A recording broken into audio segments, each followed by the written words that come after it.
Good morning, everyone. I hope everybody's having a great start to their weekend. We should be starting right now. This is all we got so far. But I'll keep checking to see what's going on. So yeah, we've got definitely an interesting wrap up taking place here. We've gone over some of the video footage of Letitia's psychological evaluations, which are very, very important in coming to a decision for the jury, since she is pleading guilty by reason of insanity. Again, keep in mind, folks, that the the defense does not have to prove that she's crazy or she was crazy at the time. The prosecution has to prove that she wasn't, which is a lot more difficult than the defense having to prove that she was. So, so it'll. Letitia's ill today. Who cares that Letitia's ill today? I don't think that has anything to do with anything. But we'll see. I think we're just waiting on court to start.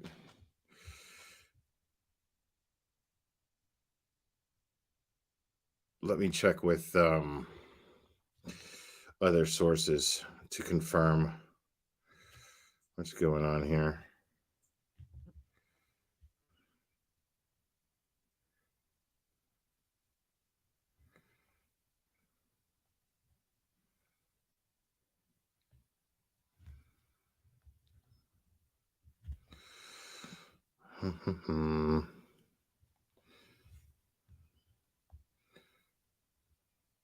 Okay.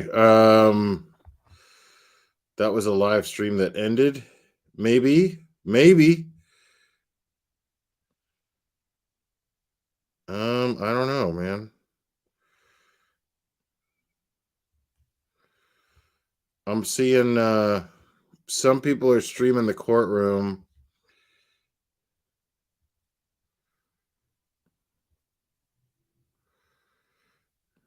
She couldn't keep her water down. Oh, God. Who is buying this bullshit? Yeah, I'm not buying this shit for a second. I don't think any of us are. Yeah, I don't believe any of that. I think it's all a show. I think she's just trying to stall. And I don't think it works like that. I at least I don't know. I don't think.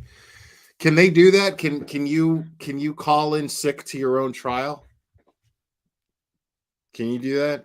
Like when you're being tried for murder, can you just be like, "Hey, I'm not feeling this today." Can you is that a thing to do?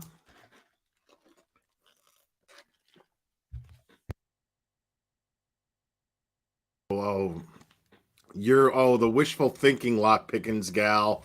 I love it. I think it's adorable. Um yeah, she's court ordered to be there.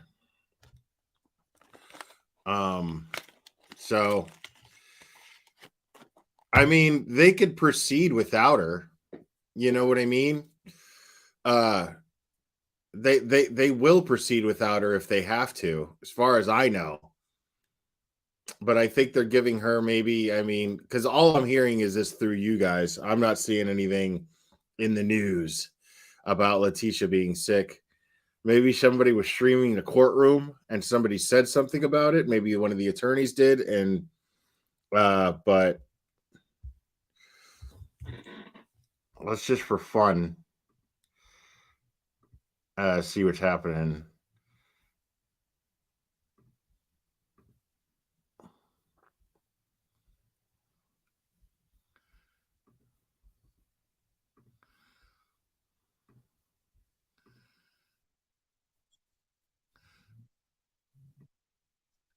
Okay. No, court's gonna happen. Just hold on a second, guys.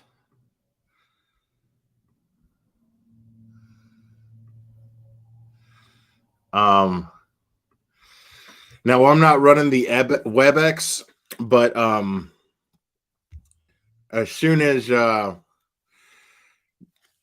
run the WebEx, or as soon as Channel 9 runs the WebEx, we'll be going.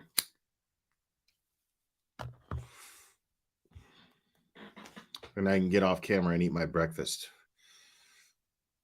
I can opposite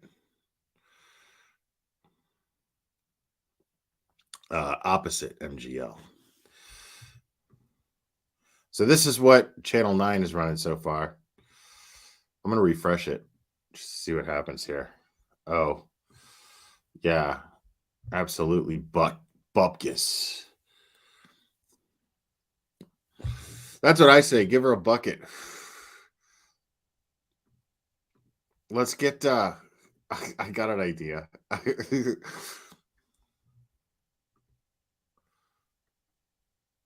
Going to allow testimony only that a visit occurred, for the simple reason that if this had been in 2019 and the issue had been raised and Mr. Young had come forward with the visitor log, it would have showed a visit. I should have been and doing this I from don't day know one. that necessarily would have waived attorney-client privilege. Coverage.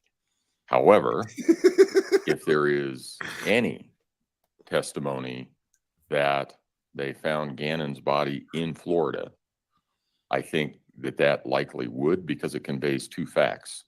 Number one, Gannon's not alive. And number two, Gannon was found in Florida, which brings in all kinds of issues about, well, when was the last time that the defendant knew that he was alive? When was the last time, or where was Gannon the last time that the defendant saw him? So that may be an issue. It's not something I'm going to decide today. I know you'll want to have an opportunity to make a statement on it as well. Yeah, if you wouldn't mind, I'd like to make a brief record about that. Sure. This whole thing comes up based on the questions of Dr. Moore, in which the defendant was notified that Gannon's body was found in Florida. The gist of the statement that the defendant gave to Dr. Moore, whether she knew about Gannon's body being in Florida yet or not, is not really material. The material part of that statement is that she said she was never in Florida. Right. That's the important part. The subsequent cross-examination from Mr. Cook says, hypothetically, yeah, exactly. What if her attorneys walked in, which led to that whole thing about a walk-in visit. The issue of a WebEx visit is really immaterial, and the relevance of the statement, again, is her denying having ever been in Florida where Gannon's body was found. And we've obviously heard testimony that she was in Florida, very close to the place that Gannon was found. We saw GPS. So I think pings. Going into a position of potentially piercing attorney-client privilege opens up a huge problem potentially for this case, 35C issues potentially as well. And I think because of the issues that I just laid out, I think it would be not a good idea for us to allow that kind of testimony in this case, given the circumstances that we've got here. Obviously, you've got a decision to make as to whether you allow a late endorsement or not, but I did want to lay out that factual basis as to why it really worth going down that path with as much danger and peril that it would pose to what we're doing here. Well, and I'm glad that you raised the argument in that fashion, because some other factors that I was considering here were, number one, throw out the evidence that that potentially places the defendant in Florida at the time that this occurred. There's also evidence that she was in Florida on other occasions. Exactly. So to state I've never been to Florida, I mean, a jury could disbelieve this trip thing after Gannon's disappearance and still believe that she was in Florida some other time. The other issue is that when Mr. Cook was attempting to state certain facts, and I said, you can't do that. And he asked the hypothetical, if she had been there and if her attorneys had told her that Gannon's body was found in Florida, would it make a difference regarding your opinions in this case? And the witness said no. So I just have to weigh all that out. And I understand what Mr. Ellis is saying. I get our position would be more that we were inferring that there could have been an attorney visit before. And then the way that the redirect came across, that the log showed that it wasn't there. Right. It was. Oh, I know that. It was an attempt to make us look like we had been, dishonest with the jury regarding that. And so it would be more of a correction of that as far as like, and I understand it may not be the most relevant thing of all, but because it appears now that we were, intentionally out of possible attorney visit, that would just correct that aspect. Yeah. And it would be solely for that. And I agree, it's a little tangential. But that would be what it would strictly be.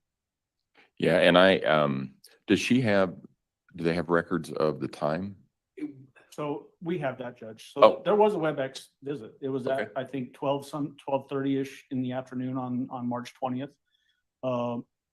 For purposes of laying out that timeline, the media started reporting on it at about 12:15-ish. I'm giving you rough estimates here. Seems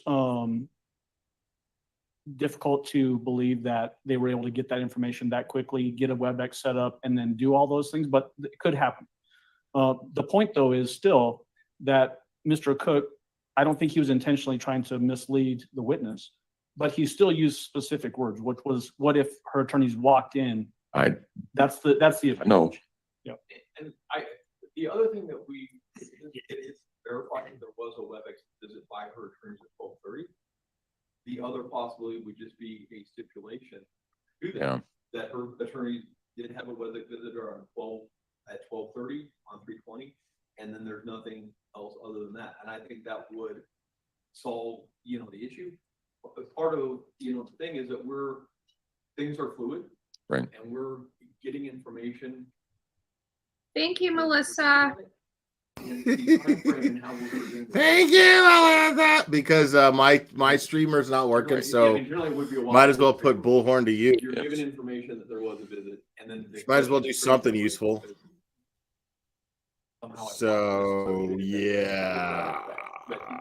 So I don't think it was Mr. Cook doing that, but like I said, I think the judicial stipulation could solve all of the problems and not present some of the issues that we have. But I'll let, I said, that's just something to think about. I think it's something that everybody can think It about over the behooves weekend. me, exactly. And obviously, the other issue would be I'm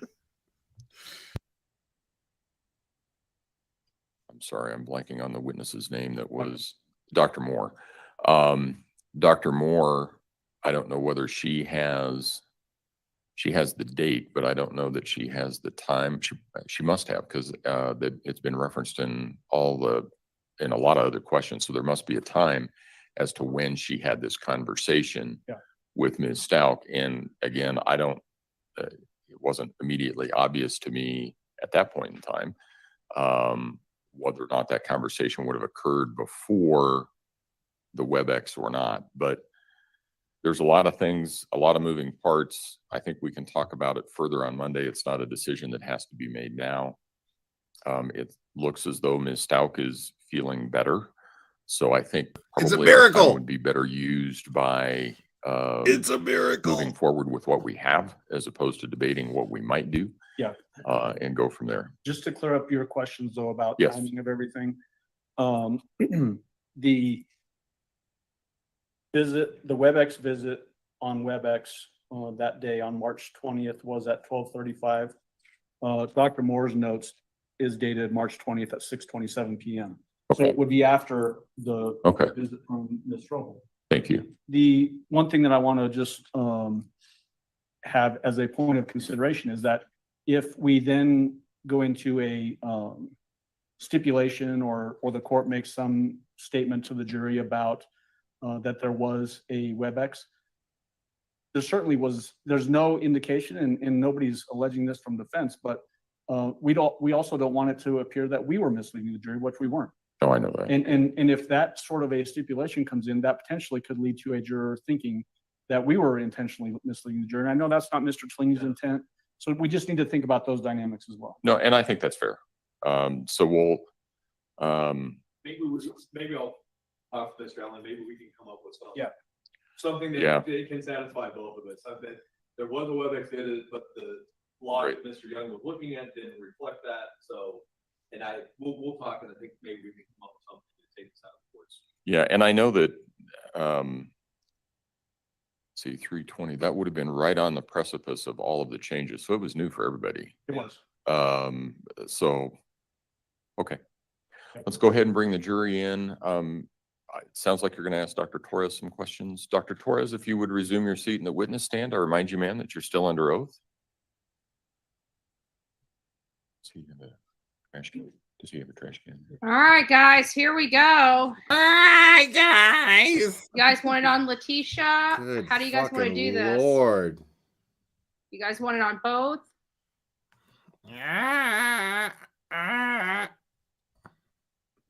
I'm still waiting on Channel 9 to get their shit together. Channel 9, Betty's got her shit together before you all do. You're Really? right. The Shame on you. courtroom is unusually full today. That's because they're getting to the end of the fucking trial, jackass.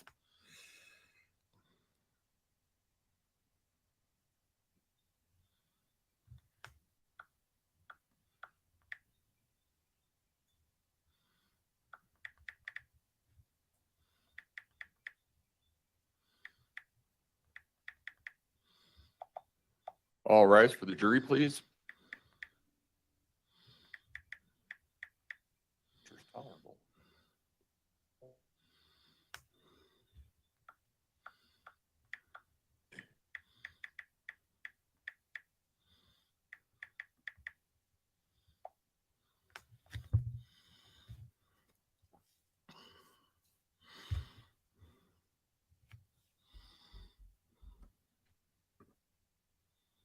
Thank you. May all be seated. Court will recall 20 CR 1358 People versus Letitia Stout. Records should reflect the jury has returned to the courtroom. Good morning, ladies and gentlemen.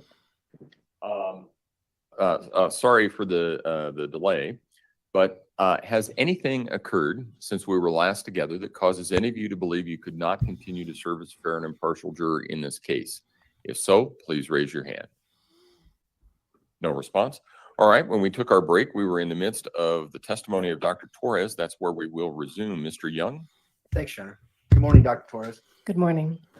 We're going to show a longer clip here of your forensic interview with Ms. Stout here shortly. But before we do that, I want to ask a couple questions about the forensic interview itself.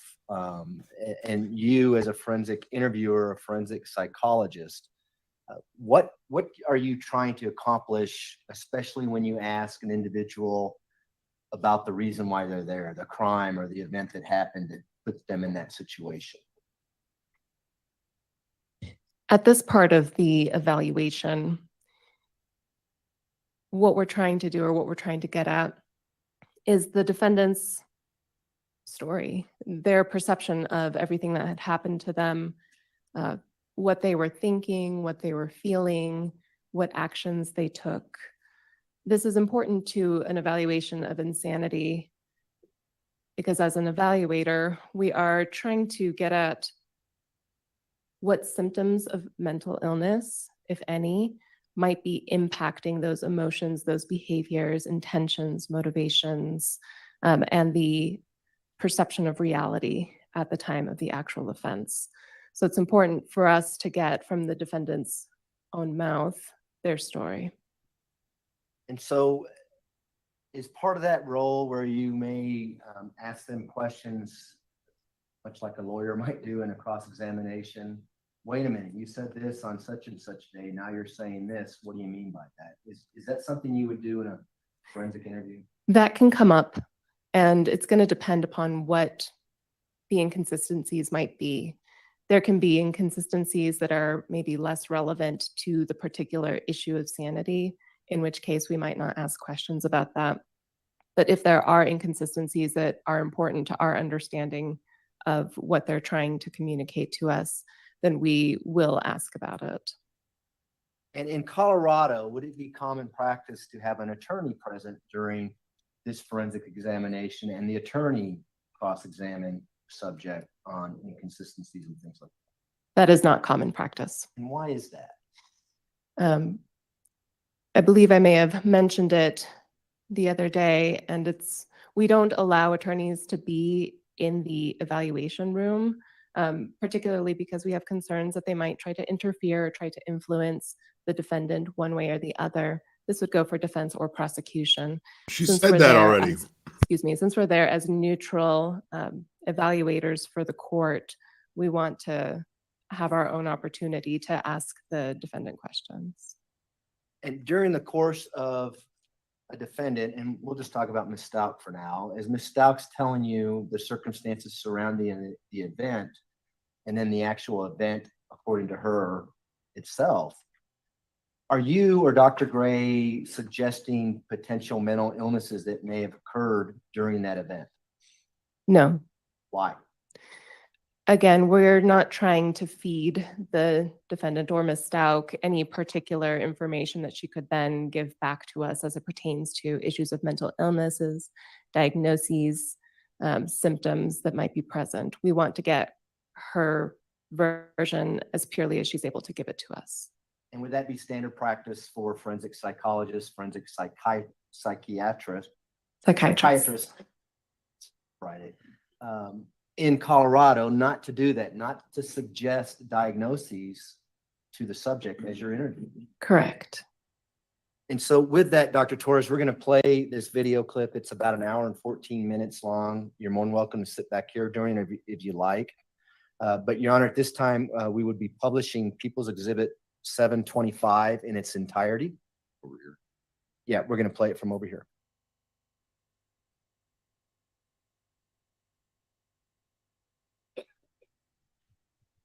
I believe this is going to be long, if I recall correctly. I believe this is going to be long. Battery Betty 2023.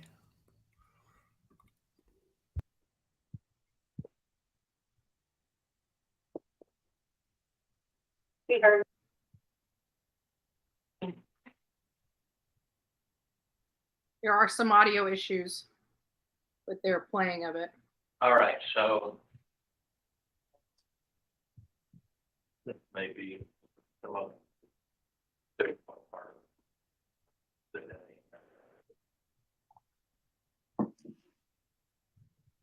To talk to us about what happened on the day of the event. Yo, Channel 9 needs to get their shit together.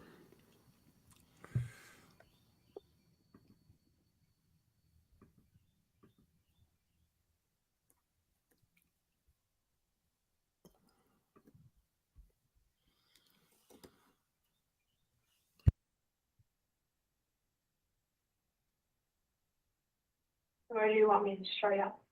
She's got like an X on the top of her head. That's weird, don't you think? That's your Well, where do you cursor, think stupid. the- Wow. where do That's you your think the fucking camera cursor, is? dummy. Wow, Well, baby. I already told you guys before that I was going to leave, right? And I was just waiting to get everything in order. Get back somewhere else where I could be, mentally okay and not have to deal with like these people that wanted to find out about this car accident. So I had to escape from them. So I started planning to get a place to stay. I was gonna work as a flight attendant, get all that information like I told you guys for landed back. Then stopped working at my job. I thought I was okay again. I was a job for it. I wasn't because I still live in Colorado. So no matter where I went in Colorado, the mob, the mafia, I got people looking into it, investigator to find out where he's from, but I had to get away from him. You know.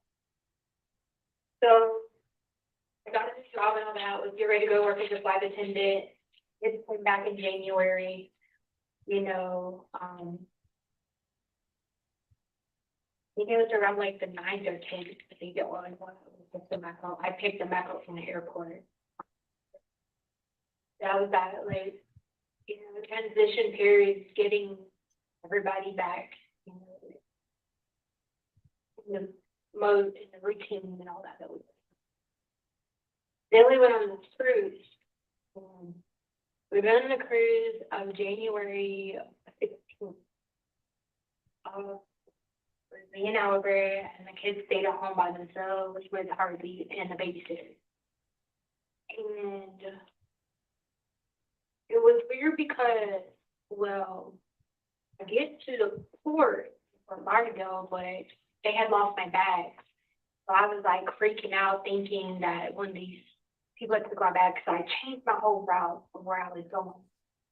So instead of going on that one cruise, we hopped on another cruise because I didn't know if like they had got my itinerary or where I was going. And the kids were at home, you know what I mean? So I changed my whole itinerary to go to Palm Beach. And I really went to Fort Lauderdale. And I kept telling Albert, I was like, I thought I saw that guy, like I know they're following us. And he was just like, no one's gonna go to that stream over a car. Like, so we end up going on the cruise. I changed the whole route and everything, and we come back from the cruise. Well, the moment I get back from the cruise, Gannon approaches me and gives the key. He was like, your friends came by in that black car looking for you. So I started freaking out because I know the same black car. They came to Red Shell in and search and find me. So I told him, I said, look, can you explain what the car looked like? I wanted to see if it has a black car too. Well, it could be every car. So he explained the car, and it definitely wasn't Ed's car, but it had the Beamer. I just started getting my paranoia was getting really.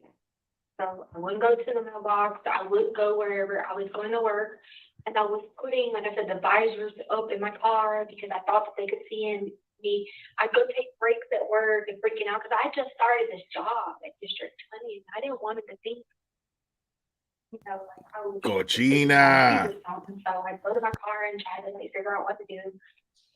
So fast forward, those were like 2 or 3 days. It was Lena's birthday, January 22nd. So, you know, we're celebrating her birthday.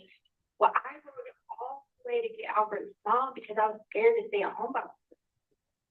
Like, I didn't know if they were going to clear our house or not. Prior to that, like, I got in trouble with the Colorado Sheriff's Office because I made a call to 911 and told them I thought somebody was in the backyard. Well, they send people out and they find out that there was nobody in the back. They say there's nobody. They look at my alarm status and they're like, you could get in trouble for making false reports to the police, right? This is right in that time frame. And so I rode to the airport to get Albert's mom on Lena's birthday, and I basically wouldn't like leave out of people's sight, you know what I mean? Like people that could be around that I knew could help protect me, whatever. Fast forward on a couple of days, you know, I was trying to go to work. This would be all over the place, you know. And so January 26th, that was the day that Kobe Bryant had died in a helicopter crash. And we were going to go to church that day. Well, there was this guy who was saying he was Michael the Archangel now. That's why we didn't go to church on January 26th. It was a Sunday. First of all, photo where my face is for Jesus. We had a business card that said Michael the Archangel. So I'm like thinking, I even asked my, attorneys this, and they asked me back and forth, like, why do you think this man was doing this. He was trying to keep us from going to the church, you know? Turn the car around. And so we're just gonna go on a hike because, you know, Kobe Bryant guy, I love Kobe Bryant, you know, we'll just go on a hike instead. So we're on the hike on January 26th. And I'm like talking to the kids about everything, and the woman was wanting, he knew I was packing boxes. Because he knew about the flight attendant job. Wanting to go with me. I said, geez, you have to wait till Wednesday. I said, because I'm gonna talk to your mom to make sure the flight attendant goes through whatever. Well, we were tight as we were talking about this, you know, like I think that happened earlier with the whole Michael the Archangel. That's when something started telling me that we don't have to be a white family. Because if it be a black family, it would never make TV. Which you guys know that would be definitely true because there's a lot of racism still in this country. You know? So throughout the day, like this kept happening with the whole Michael the Archangel guy, you know? And I'm like, why is this? I didn't know if the people were getting him to come and pose as Michael the Archangel, to get him to come there. Oh my God! Now she's talking about freaking the prophecy and shit. What? So finally, I told the kids, I said, look, let's just go on home. You know what I mean? Like, the day's been too much of a hard day. Let's just go. Gannon was complaining with his stomach because he had like food all over. Yeah, like I told you, his back down at home. Well, we get ready to go home. I hadn't gotten dinner yet. So I leave in and back home, we get their bath or whatever. Me and Lena go get food, Probably was at work. So we come back, feed them, do everything, you know, like a normal. But my mind is still sitting there about this whole, I feel like it was God trying to tell me something, you know, this whole Archie. You know, so my mind was stuck on that. So I was like, let's call it early night, guys. Let's just, you know, as it happened today with the whole helicopter, it was just like not a good day that normally we have on. So then we leave. So yeah, we go get happy, let's come back. Call it a night. And I'm in the bed, just like relaxing or whatever. And I hear the alarm of fire, fire, fire, fire. So I just immediately freaking out. The next 30 minutes of that, 30 minutes-ish, was a glare. You know, like a glare. So like, where I went, like I went into protection. And I got the dog, Lena, and took her outside because they were the first people I saw upstairs, you know what I mean? So I was thinking get the safe people out first, you know? But I come back and get ready to run down the stairs to go back to get G, and I had socks on. So I slipped down the whole stairway or whatever. That's how my blood gets on the baseboard. I bust my head against the baseboard because I was running so fast down the stairs to get down to where I see smoke at this point. As soon as I see the smoke, I go into panic mode. Like, I like have flashbacks of, you know, like all the fires I've experienced.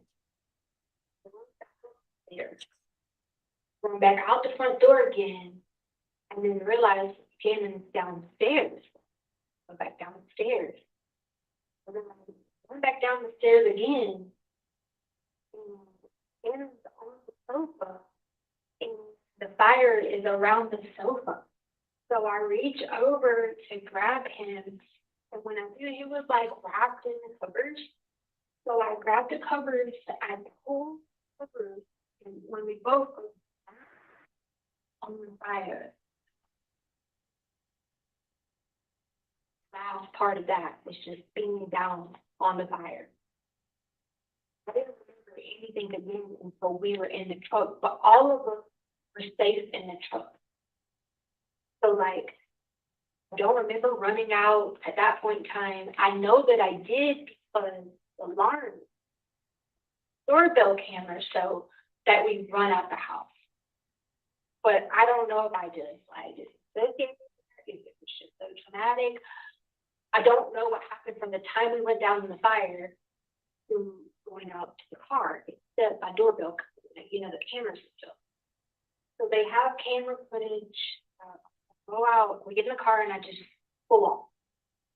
Because again, me, I'm a runner. That was it, to just run away. He's hysterical, Lane is hysterical. I'm trying to figure out what is going on. Is the house burnt down? Do we have a house to live in? You have to remember, for me, a fire is this fire, and it speaks to me. So I go back to this house, which is going for fire. But the gas tank was on empty, but someone kept telling me, just keep driving. Your car's just gonna go on empty anyway. Just keep going. Don't worry. Yeah, while she rambles on and on about non-coherent bullshit, just keep in mind Somehow, in between that time, I end back up. the question is That was a whether gap or that I not don't remember. these But I ramblings are partly consistent according with to the messages, dissociative that identity it's disorder, okay, which I don't think they there's are. fire, everybody's okay. I mean, but I'm not a And cop. sent I'm her not a cop. I'm not a pictures mental health of the professional. fire. I don't know. Harley's freaking out, like, okay, I'm on the way home. Is Gannon okay? I said, and I wrote her back on the message, and I said, he has some burns from the fire, but everybody's okay. So Harley comes in, the house is like, smelling like smoke or whatever. We're opening windows or whatever. Harley basically took charge on that part. She started just opening windows. Mom, it's okay, calm down. So I was all hysterical all over the place. They all wanted to, like, everybody just sleep together, because to me, all I could keep thinking about was, if I couldn't have got to Gannon, he'd have, like, burned up on the fire, you know what I mean? So I was just all over the place. Well, we all decided to lay on the sofa together. That was on January 26th. So we're all just laying on the sofa together, just trying to, like, figure out the plan. Like I said, it's okay. I said, I'll have one of my friends. He goes by the name Guam. I'm not going to give it your name. I was like, I'll have one of my friends Guam get somebody to come over and fix it. Not going to be a big deal or whatever. And then that's where this whole, like, video goes on. And about the fire, why did he said it, whatever. I remember I told you earlier, I record everything. I wanted to have that too, I didn't know how to start. And so he's telling me that he set the fire, but he didn't mean to set it. It was like all of that. We're just trying to come up with a plan to fix it. Now, you look at the video, people took it out of context. When I say we can sell the sofa, I don't mean you can look at our house. We have plenty. You guys need the country is flame top, meaning we can get a new sofa. So that got taken out of complete context of what we were saying. Especially, I think my missus say I was all hysterical. Well, we all were just on the sofa. I was like, I'm gonna get someone to come fix it or whatever. I'm told you. They brought the number to the garage. I said, hey, I'm going to go to work tomorrow, kids be on the school. If you can get someone to fix it, just replace the carpet, whatever, I'll pay you whatever. So, like, I have memory, out and in up until then, right? But where the gaps came in was what happened during that time frame. So I hear the garage open at some point during the night. I don't know if I was having a nightmare, or I don't know if the garage was really opening. I don't really know because I was so heightened about this fire. So I kept going through the house thinking that there was someone in the house. And I kept running up down the freaking garage, kept coming open. I'd open the door to the garage, nothing. I didn't see the garage being moved or anything. Again, I don't know. I remember coming back in the house and I was just like, I woke up again. I guess that's when I text my boss. I don't remember this part. The message went to my boss that said, that my stepdad had died. I remember my stepdad died when I was 19. But I didn't snap back out of it until later on. That really wasn't the same day that my stepdad had died. So then I think I hear somebody in the garage again. Okay, well then I go out to the garage and I tell Harley, I said, Harley, I'm going to shut the door to the garage and lock it, because if you shut the door from the inside and you come in through the garage, like nobody could get to the inside. And I was like that paranoid, So I don't remember, but we're both on cam. I'm like walking out, I guess looking in the yard, just trying to figure out what's going on. But then I remember being in the garage naked. So I don't know who was in my garage. So when I talk to police, that's how all this came about being raped and stuff, because I was having a flashback of that. I don't know if someone was really in the garage. To me, someone was in the garage because I was naked. And when I say naked, like I was in like an skinny bra, and I knew the door had been closed earlier, but why was the door open? That I had locked earlier today, like early in the night. But when I get like that and I think somebody's around or whatever, I go into protective mode and I'll walk the whole time and I'll watch the yard and I'll be like on the zone thinking someone's coming in the house, I don't know neighbors in Colorado, like I knew where I could call a neighbor, And so the next thing I remember is Lena coming back in to brush her hair, which would have been 3 hours later, okay? I'm basing this by cell phone records, you know what I mean? I snapped out of it when Lena asked me for her hair. Now you gotta remember, like when Maria comes, they're in that world, but like they're not, it's protected, you know what I mean? I don't remember sending anything to the boss about my stepdad, you know what I mean?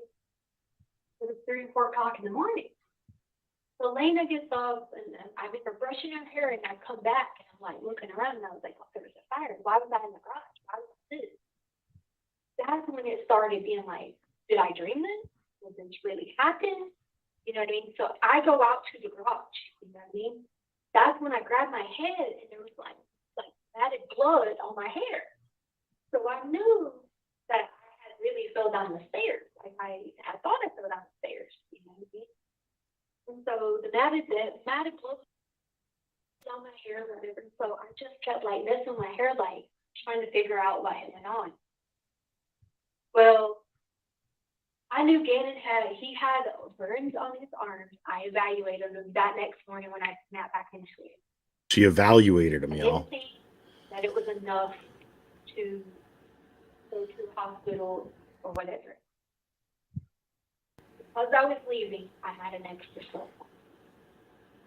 It's the phone I put in the dog food. Oh, yeah, I got it, Kelsey. Thank you So, so much. on that Appreciate it. I called in.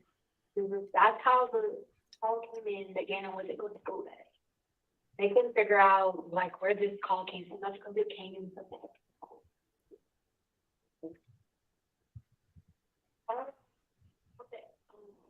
holding my Gannon, so maybe he still was upset. He doesn't want to smell around the kids when he has this accident. So we stayed out for the day. I realized on my phone that I had sent that message to the boss, and I was just like, what is going on? Like, I remember sending it, but I don't know why was I thinking about my stepdad, what's going on. And I kept having these, at this point now, became flashbacks from the garage. And I was like, who was in the garage with me? But the whole time it was about Eduardo, which is the guy that Guam got to work or whatever. That's who I kept like having flashbacks with in the garage. So we go forward, whatever. I told Gannon, I said, he said he wanted to stay home. I said, no, you said my friends in the car came by. I don't want you here by yourself. You're going to go with me. I said, go grab your cover. You're going to go with me for today. I want you here by yourself. Now, typically, I let the kids stay home by themselves because I researched Colorado law and it says that it was up to the parents and their discretion on how I believe we had to stay home. So I never had a problem with it. They would get off the bus before I get home, no issues. We had an alarm, you know, they had cell phones, everything. But so my paranoia was so bad that I was like, no, you're going with me. So we did the cover. I moved the cars. And don't remember that part, but it's on the camera. Moving the cars. And I drive the truck for the day. I go get a bike.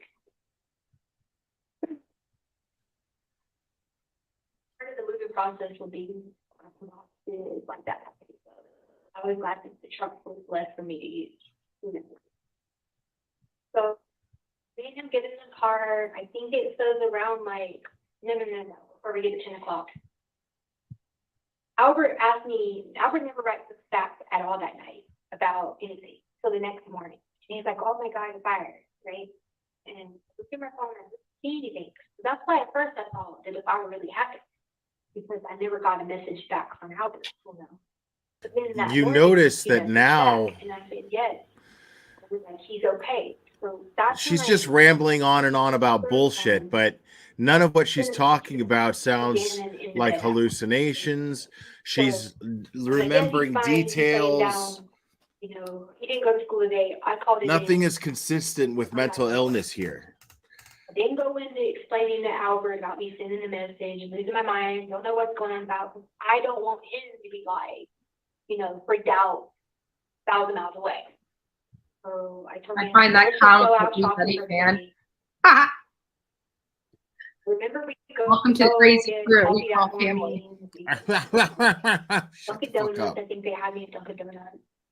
I don't remember going to the gas store, but they had me at the gas store. Just basically going about shopping for the day. However, when I get to the PetSmart, these black cars from my PetSmart. Like, so where's Archangel Michael during all this? Gannon's got his switch in the car laid out. Remember, I told you, he had burns in his arms and a few right here. Now, when I say they were very small, we're talking like centimeters. Okay, they were anything that you would think that they needed medical attention. The car comes by PetSmart. So you see me on the cameras at PetSmart running back to the door, like looking out. My first thought was I wanted to make sure G was okay in the car because he was standing switch. Well, Yeah, sorry, that's gonna happen once in a while, guys. I go back in the PetSmart, come back to the door, and like if you watch the camera footage of the PetSmart, you see me going back and forth to the door. Like, how did they know where I was at this point? And that was Edgar's car because Edgar. Yeah, she was tracked going to it was PetSmart. not a Beamer. Her phone was pinged. So She was I caught did on the PetSmart. surveillance camera in In case PetSmart I too, I lost think. him again, I don't remember. I leave the phone. Petco. This is the only Yeah, phone I had, Petco. which was Sorry about Gannon's that. phone, because I was trying to hurry up out to the car. So I leave the phone at PetSmart according to the GPS. I on the mean, phone. what's the difference? So Doesn't matter. we go out and finish the day. We I get couldn't tell the Valentine's difference. Candy, and I'm like questioning Gannon the whole time. I'm like, what did they think else when they came to the house? What did they look like? You know, like trying to get the best information I could get out of him. Because Tomato. he's pretty good at like his age, like, you know, like, okay, he's literally, you say, was it a purple shirt? And no, it was not purple. It was purple shirt. That's, you know, so I knew I could get good information from him. So then we were driving on a back road, okay? The only reason we took a back road was because called 25 was backed up. And so we took a back road to go to Castle Rock. And this guy lived in Castle Rock. But we're going to go up on the site. Then we're going to ride by this address that was on that police report. And I was going to ask him at least stop, like whatever he wanted. Did you want money? Like, I didn't do anything to your car. I wasn't involved in this accident. Like, you have all my information. Now, the insurance had already deemed I wasn't responsible for it and that I was on a plane. So I was going to think about talking to this guy. I probably would have chickened out when I got there, but that was my mindset. So we go on this back road, which I think is called County Line Road. We go on County Line Road, and Gannon talk about the castles. And so I'm like looking for the castles to try to like show them the castles, because there's like some castles that are like. Then I got mixed up, and I was like, oh shoot, I don't have a cell phone to see how to get out of here, because I need the cell phone. And so I couldn't figure out how to get out there. So I'm like doing U-turns, U-turns. And then I freak out because I thought the guy walking was my stepdad. That's why I was telling the police and the people that I was trying to like back the car up and go back forward, because he could be dead. And I don't know if it was just from that morning because I sent my boss that text message or what, but he was on that road. So I back the car up, go back again, and I'm freaking out because he's dead. This point is when I realized I'm not stable enough to be in fights, just going to talk to people or anything. So park the car for a minute. Thank you, Cat Side Healer. Break or whatever. I don't know how long the break will be. I remember taking the break. I remember tapping me on the back of the shoulder, like, T, we gotta go, like, gotta get late from school. That's when I snapped back into it. And I remember driving the car back out the highway, like out of the County Line Road to go back to the house. So remember I told you I was talking again throughout the day. He said something about these kids that were bullying. Not him, but Lena. And Albert wanted him to go do something to these boys. I never told that Lena got hit with something. I was going to go talk to that kid. His mom was on Wando. So we come back into the neighborhood, into the part where Wando drives at. Now, rewind a few days prior to that, him and the kid had been called. They're like the Smarty candy and the like rolls. Well, they had been called a few days prior, like fashion the Smarty candies, and like they were doing drugs or whatever. My opinion was he should not hang out with kids. So I was going to go try to talk to this parent. But once I had this whole like, my stepdad was on that road, I freaking stopped the car at Wando, said, Gannon, how about you do this? Because he wanted a video game. I said, why don't you go to the mailbox, get the mail, and do your lap, and I will buy you that $60 game you wanted. But even they know we had been shopping, and I was Bullshit. I told you I'd do points, and I was like, give you points to give you the $60 game. So go to the mailbox and do your laps or whatever. So I don't know if Gannon got back in the car with me then, or Gannon walked back to the house then, but we end up back at the house on January 27th.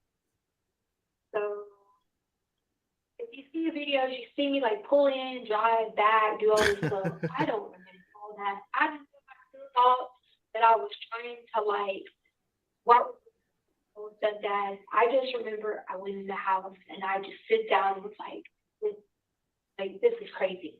You know what I mean? The alarm says I kept going to the back door and all over the house and like go up, down, around, whatever. Well, what threw me off was when I got back to the house, right? The alarm showed there was motion in the house, but there couldn't be because I set the alarm before I left, but I put it on alarm stay. Because the dogs are in the house, people would say that could have been what triggered the alarm. No, our dogs are crazy. That's not what triggered the alarm. Couldn't have been. And so I ran downstairs thinking, okay, well, maybe Guam had Eduardo come over here and fix this, carpet or whatever. So I ran downstairs, whatever. At some point in time, like I said, I don't remember getting walked back in the house and drove back with me. But I mean, he then comes back into the house. Said he's going to go play. You guys got to understand, like, we all know she's full of shit. Then I go back upstairs. And I think the jury does too, What but the police have about January 27th, absolutely not true because it's January 27th. Right? So the day goes on through that, right? Everything happened. in theory, That, call the police, all that was going on. In theory, I could Everything see why that the happened on defense that would time think that frame. that it's going to work. They've been in our house with, I think it was like 15, 20 body cams. You can clearly see, and I've watched these body cams until I've made myself sick, that you can see these body cams come in and nothing is out of order. Nothing has happened. Nothing is wrong at all. I've watched them over and over and over till I've obsessed on them, you know. When Harley comes home, Thank you, love. come in that day, we were going to go eat sushi. Gannon is not a fan of sushi. So at this point in time, I'm like, we'll figure out something else today. Gannon usually is home by the time that if the sun's not down, it'd be 6 o'clock. But it was raining. So we get in the car, they have us on the car raining, like leaving in the rain. So right there across the street, ask this neighbor if we've seen him. No, we haven't seen him. So we pull back up. I freaking out. I'm pacing the house. I'm doing this. I'm doing that. Because I'm like, he's doing this flipping hiding challenge. Now, reverse back to this hiding challenge. They have a YouTube channel. YouTube channel, their mom and stepdad made. And like, if you find their YouTube videos, Cool Kids Tube is their YouTube channel. They would do these hiding challenges where like Elena would be in the box. And they were pretending like they were getting shipped all these places. We went over to the mom. Nothing we thought was bad about the kids want to do YouTube videos. Flashback to what. See, when that So sound I cuts said, out, he's doing this that's hiding Betty. challenge. So it's hard to- Because she's She's doing just what I'm talking to me, trying and not I'm to just looking do, at my face. She said, "Do you which is want?" streaming I know this is directly all in the video. uh, Do you want me to check the house? And I said, from yes. webinar, but she has Because to I mic knew. it. She can't Tell stream her. the actual Listen, Travis, sound. You can't tell So me anytime that she you makes a came background in the house noise, and didn't find him. You it can't tell me it that. That's cancels out the because noise it of was not everything true. else. So they did all this, whatever. The night goes on. Robert calls me back, and I'm a wreck at this point. I'm telling him about this craziness, and I'm telling him about the garage, all Okay. over the place. Other stories, it kind of. Okay, bear with me, guys. Give me 1 second. So he sends the officer back to check on me. Now the sound's not quite as good, Back to check on me, and at this point, it's but at when I least she's thought, not so loud. At this point, I know Gannon's enough to know. If his meds wears off, he's gonna need everything. At this point in time, we haven't even eaten dinner. I haven't fed the kids. We never even made it to our dinner trip. So that's when I became really, really, really worried. All of us are in the house, and they went on different searches, whatever. I stayed at the house to make sure of anything. Did anyone call? Did anyone done anything? That was the last thing on January 27th before it hits January 28th. So January, you'll make it on January 27th. You want to keep on January 28th, or did you need it? Okay. So then January 28th, which would hit 12 a.m. in the morning, right? The January 28th comes on. There's people like whatever, there's a knock on the window. My bedroom window, right? What? I decided that we were gonna all sleep upstairs. The reason for that was I get paranoid like that, and the only way I can protect Hardy and Lena is I have them near me. You know what I mean? So I'm like, look, all of us are sleeping up here. We're gonna all be up here. I knew I wasn't gonna get much sleep, but for the kids, they were gonna sleep upstairs. I dozed off for a minute. There's a knock at the door, being at the window. So the knock at the window happens, and I go to the window, but I don't see anybody. I remember getting in the car, driving out, because maybe that was Gannon, maybe it was. I drive, video shows me driving out of the neighborhood, like out of the yard, but coming right back, or whatever. Or I can't remember. I don't remember that part, but I do know the video shows me like going out to the car or something. And I come back inside. I keep hearing the same loud noise. And so I'm laid out like this, hear the same loud noise, and I know Edgar was on his way back over. Edgar wasn't gonna be there when the police was there. But he didn't want any problems or whatever. He was like, I'm gonna just go out and look. What does the black car look like? I knew Edgar was gonna be on his way back over that morning because they were gonna help me move all the stuff to Florida. That was his whole plan, to show back up that morning anyway, not even knowing what had, like, that Gannon was missing. So Edgar was coming back for that morning anyway. So I thought Edgar was getting there early or whatever. But I didn't see him out there outside. When I laid on the sofa like this, heard it again, I forgot. At this point, I think someone's in the house. Now, I didn't have my handgun on me because when the police came earlier, if you look at the footage, they had my handgun was in the car. They searched the car, searched everything on the body cams, and this is what we came up with between, you know, me and like putting details together on my team. My handgun was in my car because it was on the video. So I don't know the back door or if he came in through the garage. But I kept telling him I keep hearing someone in the house, and he was like, "No, you're just paranoid. You're just afraid. You don't know we're getting that way."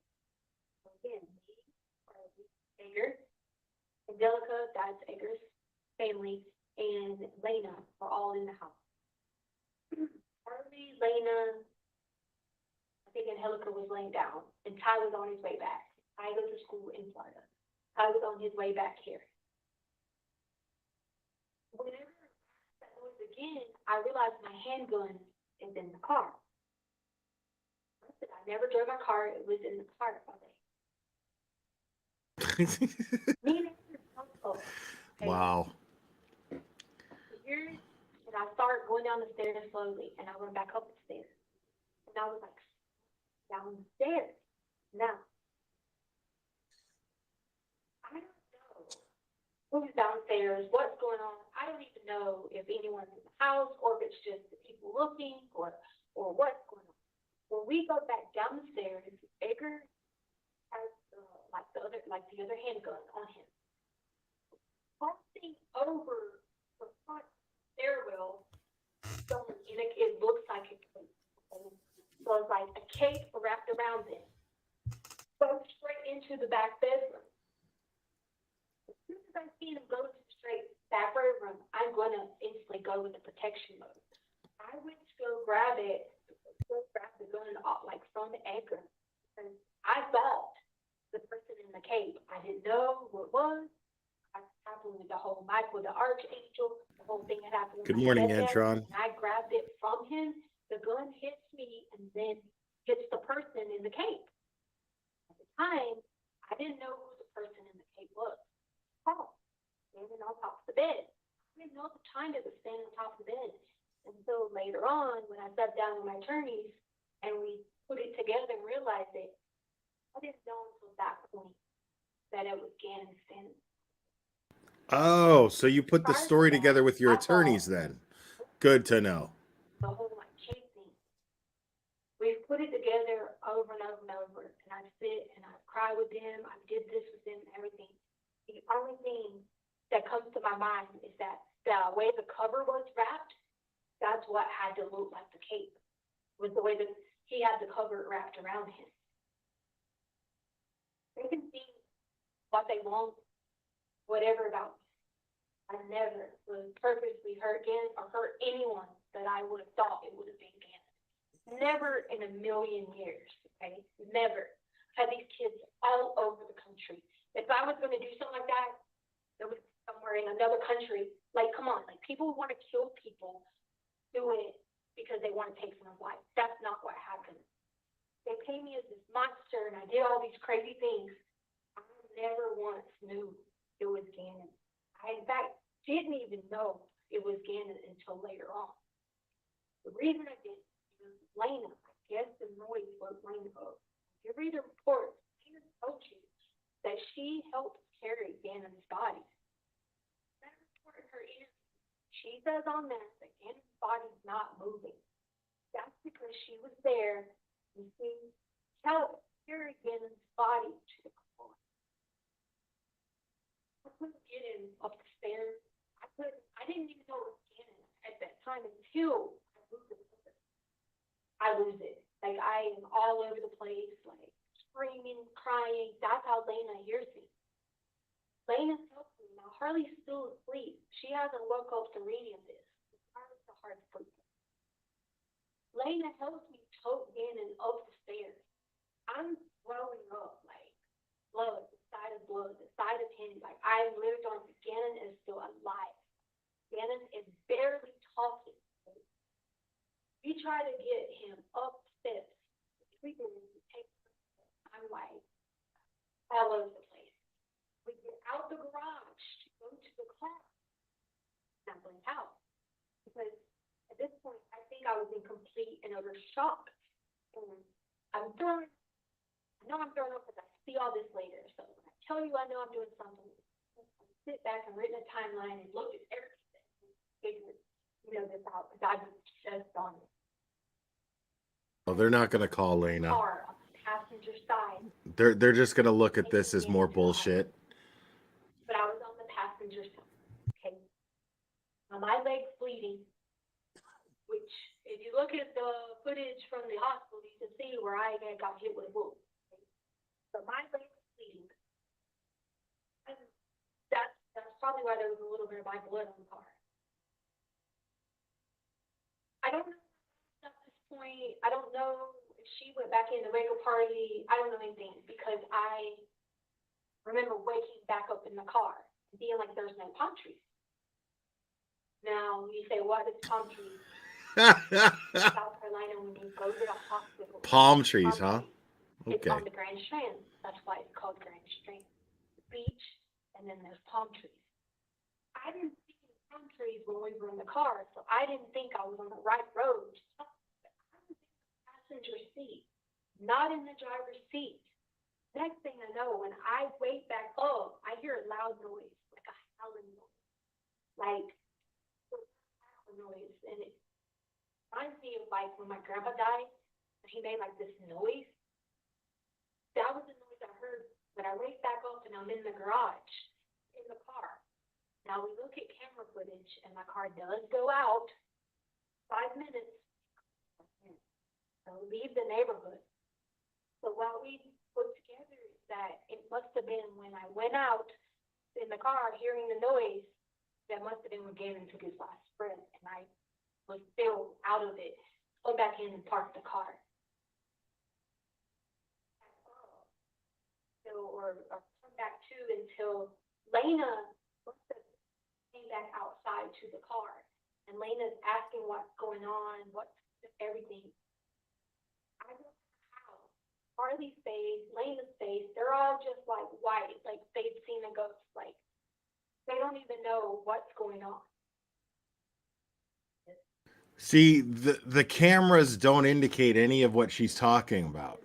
So This ain't really going on. Like there is no way this she happened. went over this stuff with her There's nothing attorneys, wrong, y'all. Everything's but fine. her It's gonna be fine. she can't even remember what she went over with her attorneys. Started going through like all the motions of, going to go get this person, because to me it wasn't really going on. Like this was, you can't even compare this to a nightmare. To have gone through that, you can't compare it to a nightmare. That is far from a nightmare. And to know that he was speaking to me and Lena as we were trying to take him off the stairwell. And then it was like none of it was real. So I just started going into different personality of like, this ain't really going on. We gotta find him. I don't know what to do. A crock of shit, because the evidence dictates that she had Lena playing outside while she was cleaning up all the blood and moving his body. People saying like, we're gonna find him. Like I don't really like remember that vividly. But I know I did it because I've seen it. I'm not gonna lie and say I didn't do it because it was there. Like, me talking to people, me doing it. I got just disassociated, and I was like, this is not, that there is no way this happened. So, Edgar, another male, he's a family member, and I'm not gonna say their name. Somehow during this mix, when I was like going crazy trying to get Albert, and I was screaming, everybody talking about it's an accident, it's an accident. I think they have one of the things reports where I was like, I didn't ever know it was Gannon, because I really didn't. It was someone that came. The reason he was taller was because the bed was sitting, like, you know, you think a twin bed, he was standing on the bed. So to me, or to whoever I was, thought that that was a person in a cape. That's the only reason.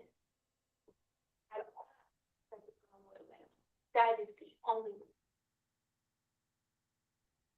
And like, I played this back, like I said, 50 million times in my head, like, was I in the right mind to turn the light switch on? No. My mind was in the protective mode, because he wasn't there. He wasn't there. Where was he at? Like, this was somebody in the house. It was probably someone trying to molest him. It was probably someone trying to hurt one of us. So what I was already going through with my stepdad earlier in the day, Maria could have thought it was my stepdad. We could have thought it was anyone who was trying to hurt anyone else.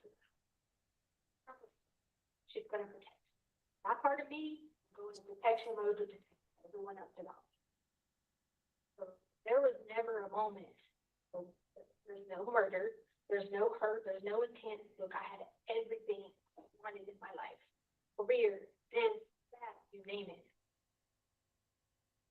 There was no reason to hurt anyone in my home.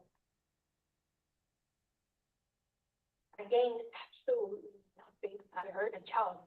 But if you, negativity, kid, crazy as an evil stubborn, I took care of this kid and it wasn't a job. So like, go through that. No, I had to carry him up. There's never, I could never in a million years tell anybody what it was. It was not okay. It was not okay before, because I felt, or now when it's someone in a cape. Like, how do you even explain that again in small that you think it's someone in a cape? You can't. You know? Okay, Rochelle. This is a So then what happened after? this is the forensic psychologist that was assigned by the court to evaluate her for sanity. I'm not gonna do that. Because it wasn't any intent there to harm anybody. There was no intent for anything. I went crazy thinking I could raise women in the bed. I was driving him around the Burger King, trying to get him Happy Meals. I freaking took him back to GameStop to get that $60 game that I told you about, that I told him to get earlier. That's how freaking crazy I was going. But I was like, he's gonna wake up. You know, I don't know if y'all know Andrew Womack. I tried to find Andrew Womack's house, but he brought his son back from the dead from 5 hours at Memorial. And I grew up watching the Daily Gospel. Oh, shut the fuck up. I just kept thinking, like, God gives people power to bring it back. I'm like, this is not supposed to be happening. All you not even believing this is even happening. That's how my mind shifts. Older male person finally at some point told my mom that I completely lost it, because I told you my mom came out here. My mom, they were all like, you have lost it. You can't bring somebody back from the dead. They already knew, but they weren't going to, you know, involve themselves in it. Like, you are going crazy. You need to go to a hospital. I didn't have anything to do with body being moved. I really kept saying he has to get back to China. That's where his grandma and grandpa Just said you and Lena tried to move his body. was like, the person left me, couldn't carry him anymore. And the whole thing didn't carry in South Carolina. It wasn't like, you know, something else. That was the whole. This is the 2022 one, I believe. That's why the male person is the person who tampered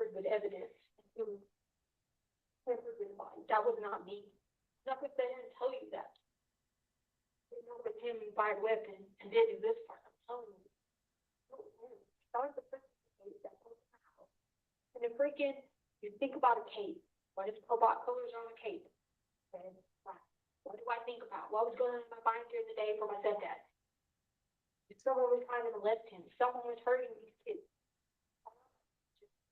Going through my brain. See, she's trying to explain her insanity, which is a sign of sanity.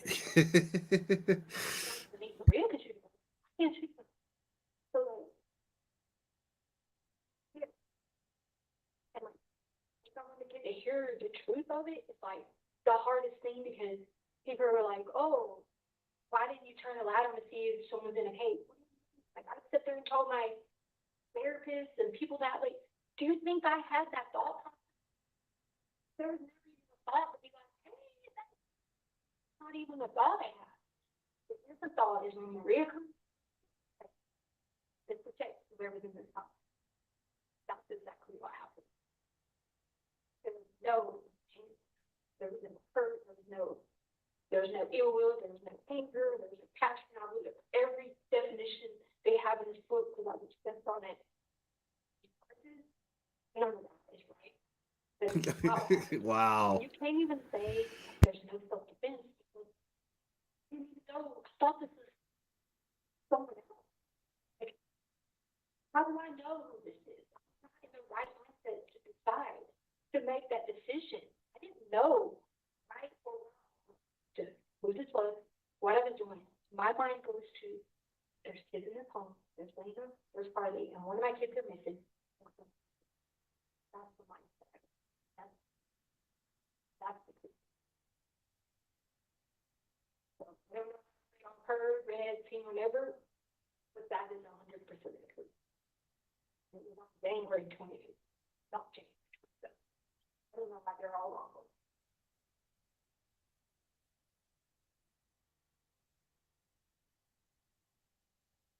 The end. And so you don't know how the body ended up in Florida. Am I correct? And I was so, okay. Leaving, leaving, they helped me pack. So, because people were going crazy in the neighborhood. They were like threatening to kill me, like all this. But the police allowed me to leave. They came and helped me pack. There's body cam footage of them packing the van up with my clothing and the police are there. They allowed me to leave. Okay? I'm still in that mindset of like, I don't know what, like, this can't be going on. This is worse than a nightmare. This, in my mind, it kept being like, I'm gonna wake up and this is just one of these bad dreams. Like, that's how it kept saying, like, this is not happening. Like, there's gotta be some camera pops out any moment for some show or something. I don't want to call it denial. It was more so of like, it was not reality. That was not. So they helped me load the car up. There was another male person who, again, I'm not gonna say their name because I, the end of the day, they're still on family. See, that's not what happened at all. There is not body cam footage of the police loading her car up. You need help, like you lost Her your brother mind. He was testified trying to protect me. to having helped her load the Trying to protect me. van up. I just kept saying, you know, I'm going to Florida and I'm going to drop my stuff off and then I'm going to go to South Carolina because I knew that's where LaRonda and Mac lived. And I just kept yelling at them. LaRonda and Mac live there. I got to go talk to them. And I know this only through their interviews, what they've said to my people. I just kept yelling. I get to LaRonda and Mac. Lockpicking's gal, yeah, they can. Mom and dad. And like, oh, those are the only people that ever helped me. So like, one part of my brain was like, just kept that I gotta talk to them, I gotta talk to them. So I get in the car. I don't remember really driving. Like they have me on stores where I go and stores to buy stuff. And I swear on my breath, I don't even remember going to these stores. I just drive. I'm not even a driver. I ride on planes. So for for me to even be in a car that long, that's how much I was out of this world. And then at some point in time, I'm supposed to like meet them and they call me and they're like, you're losing your mind. We're not going any further. We're not going to South Carolina. I could not get Gannon up, carrying him, because my mindset kept saying, I'm taking him to South Carolina, to his grandparents' farm, so he can have a proper burial. Because if he would have been buried, like, if Robert would have had control of it in Colorado, he would have never, like, let Mom be involved in anything. You know what I'm saying? So, like, I just kept saying, let's go to LaRonda and Max. They can make a good decision. If they don't know what to do, they can help me bring you back to life. That's when the mill person intervened and kept saying, you're losing your mind. You can't bring somebody back from the dead. And I have to protect them too, because I'm not going to go out saying their name. Common sense, you can put two and two together, the mill figures that were here, but you never hear it out of my mouth. At the end of the day, you. And he was just trying to like figure out why I was going crazy and so at the same time figure out like this is really reality what's going on. But that was the only reason he ended up in Florida, because when they left me, he never wrote, like his body was never with me, his body was never in the car. They pulled the whole van apart and seen that there was no DNA evidence at all. And then he was never in the van that I drove myself. Never. Ever. It wasn't until I get to Florida and I'm telling everybody, like, we have to bring you back to life, LaRonda can help.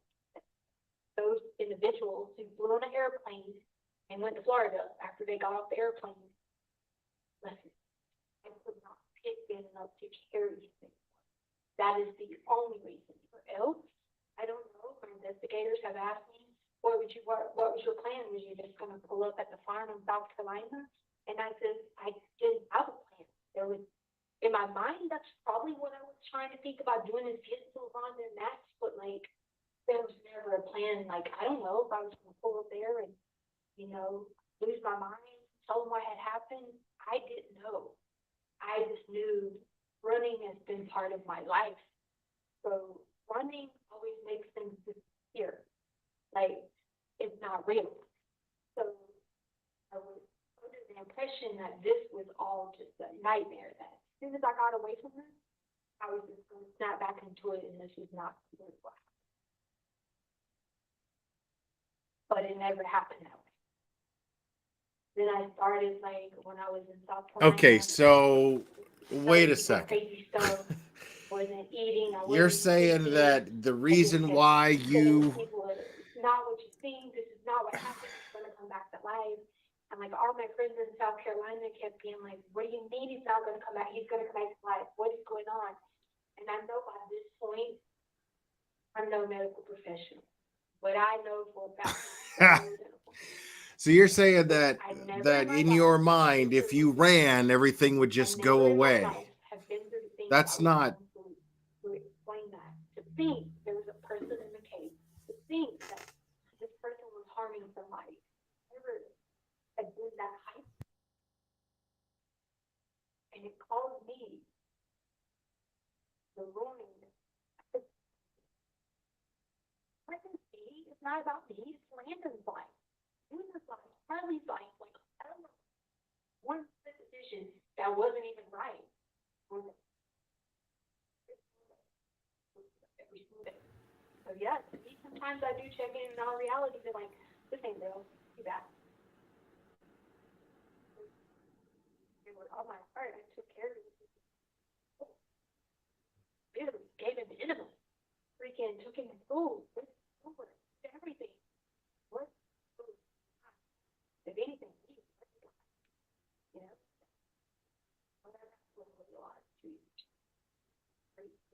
God, the sound sucks. Things about stab marks. Not stab marks. Those were from the fire. I've looked at the autopsy report to the point that I've memorized it. They say like 1.2 centimeters, 1.4. We're talking centimeters of fire. I don't care what they say. There was never anybody doing anything, slicing, dashing, whatever the hell the news puts on there. That's not true.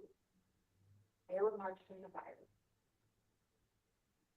Which was exactly what I told them. They were on the arms and chest. Right at the portal. When I was going through these stories and my brain was so convoluted, it all went together. And I was talking about the rape, I was talking about the garage, I was talking about marks, I was talking about the bleeding, like I was like shocked that all of it went together in these crazy. So it was almost like I was talking a word salad all over the place. Nothing was coherent with any of those things. Didn't really understand what was going on. That ain't no approach that people take to get out of crime. I've never been a felon, never been that. You don't just wake up one day and decide to start murdering people. You did, though.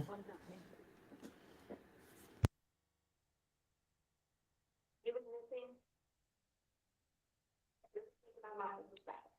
I was raping him, she was molesting him, she was gun here, she was gun there. I watched this body cam footage so much that like everybody's like, well, where was he at that night? They opened the one closet with the ornaments and stuff. I swear to you, I see it move. I see it move with the clothes. And I'm telling everybody on my team, I'm like, y'all don't see that. Y'all don't see that. That's where he was hiding at. That's where he was at the whole night of the 27th. How did that guy miss him? How did he come in there with freaking body cams, trained to find people, trained like his hiding, trained at that, and miss that? How? That's why I go back and forth with everything they how. Because had he not blamed this on him, because God knows I would never blame them, someone else like that. Had he done that, the outcome probably been different. Yeah, absolutely. How am I supposed to know that it's not some person in the house getting ready to take another kid, hurt me, hurt her? Is that real things like that? She doesn't think. She doesn't think. Let's do this the right way. She thinks, I'm about to hurt anybody that's about to hurt the people I love. Wow.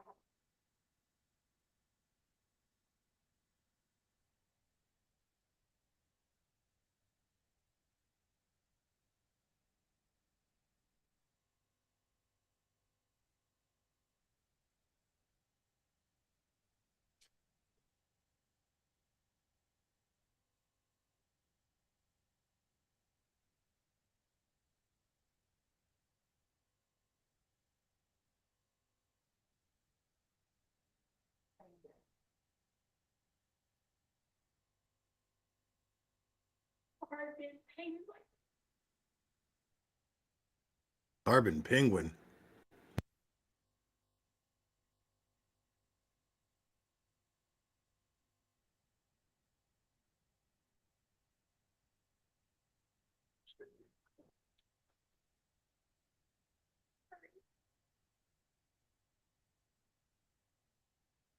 You just don't know how bad I just want to sit down with Landon. What's this asshole lawyer doing in the background there? Like, why is he holding up that paper?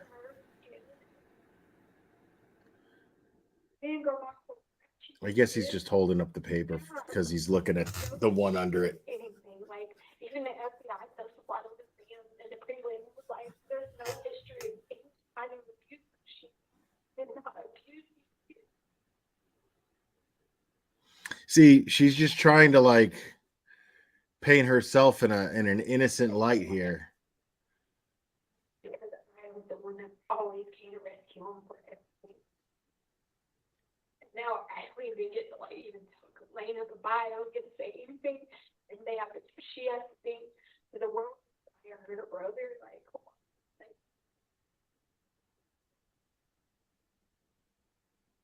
oh.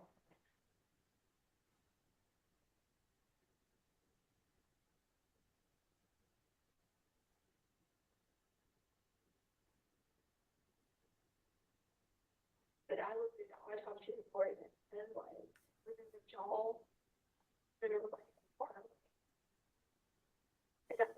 but I always like try to sit there with them, try to piece together these pieces I'm missing. Like, what point am I missing this part? I'm missing this part. Everything is like the evidence, all consistent with listen, if you're gonna kill somebody, you don't shoot them in the jaw. Murderers kill people. Most female people who kill people are psychopaths and they poison people and they do all these horrible. Not even knowing it's them and it hit them in the jaw. And they paint it as this murder. Listen, so like some children, like, come on. Never had a scratch on their body. Ever in their life. Ever. So this is happening. And try to get these people to like understand that is the hardest thing ever. Because had I not, maybe if I hadn't been going through it, I was going through the day thinking my stepdad was still alive. Maybe like trying to replay everything.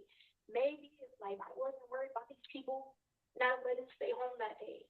You know, maybe you wouldn't have left because I thought the whole car situation, people trying to follow me from stupid press and everything. Like, and I tried thinking that might have switched, that might have kept me from being at the state I was in.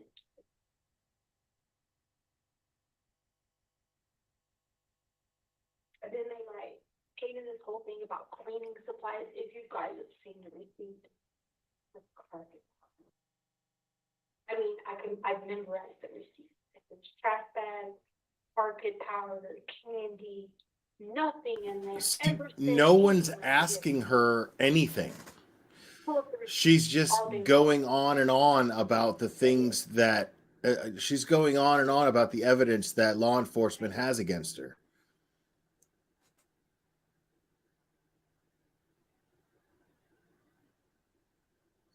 She's not talking about her feelings or I can understand it's a lot. Well, we've had a very long day. she's talking like she's in an interrogation. We'll probably be stopping here at this point in time.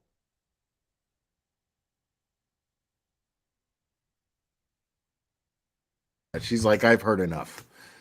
Like, A little late.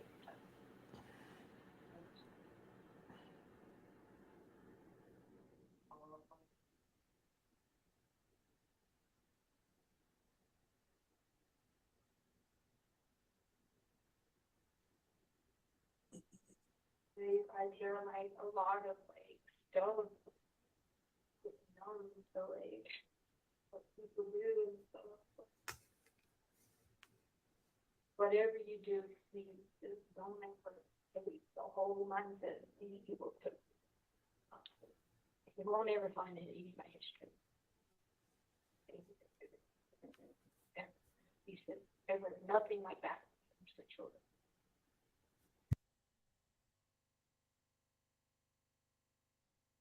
I appreciate you all for it.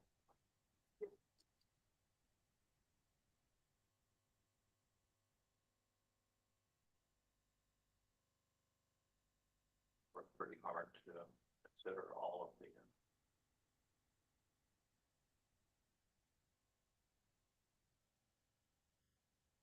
You say a lot, but I don't deserve it.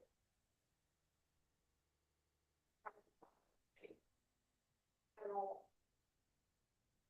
Some people would just be like, oh, I have nothing to do with it or nothing.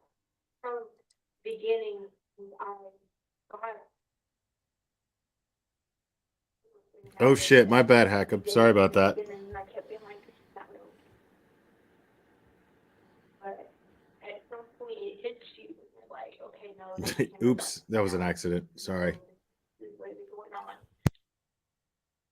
And people just got to see me and they're like, wait a minute, something right. Like, you are like, always follow rules. You don't do this, you don't do that. Like, just don't make any sense. And so, I know last time you guys know that they were like, I was hard as a joke, but like, once they got to know that that's not who I am, things got easy. Like, they weren't, I say easy, but you know what I mean? Like, they didn't think of me like, of how this is. They started more and more being like, there's something we're missing. And I always just feel like you just have no idea of what.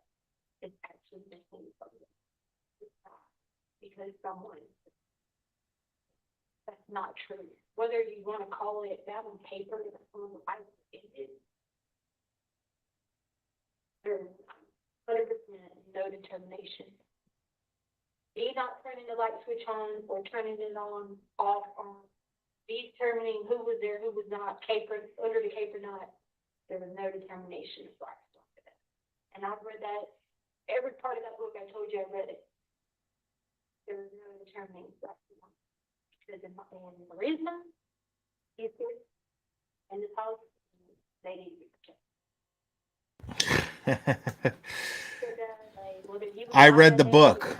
There's no determining right from wrong. Thinking he's there, having these nightmares, or whatever, and I'm like, I don't even know when this will stop. Like, I don't know when it ever stop. Like, he's doing those things.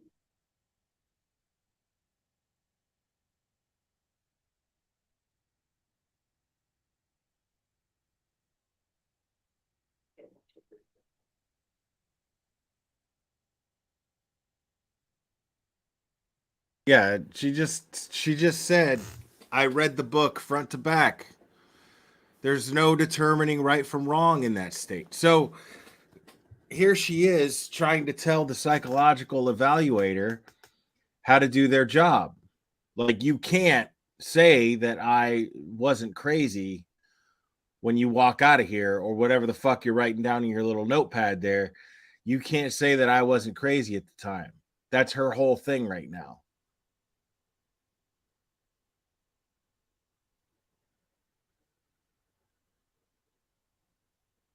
Like, if I had just killed my 11-year-old stepson. Take our morning recess. If I can have everyone back in the jury room at say 10 till 11, we should be able to start on time at that point. Again, don't discuss the case with yourselves. Don't discuss the case with anyone else.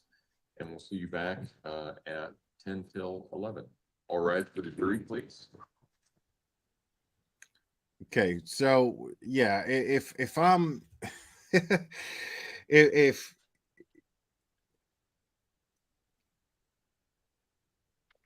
I'm having this hard time, I'm freaking out, and my alter is responsible for all of this, and I have no memory of what my alter did, and I'm and I just killed my 11-year-old stepson because You may all be seated. Record should reflect the jury has left the courtroom. I have an Is there alter. anything we need to take up outside the presence of the jury at this point in time? Prosecution? No, you are. Yes. Okay. All right. All right. Court will be in recess then. All rise. So yeah, if I just killed my 11-year-old stepson and I'm trying to convince people that it's because I was crazy and I couldn't determine right from wrong. And I'm sitting there in shackles, like padded handcuffs that are chained to my waist, which is chained to my feet. And I'm this innocent, loving mother. I'm not going to know what the fuck I'm doing there. I'm going to be like, I don't get why I'm here. Like, I don't understand it. Or I'm going to be like, I need help. You're a psychologist. Help me understand what happened, because I'm sitting here and it's driving me crazy. Not, hey, I was crazy for a second. I need you to understand that, and this is why I'm going to go on this 40-minute rant,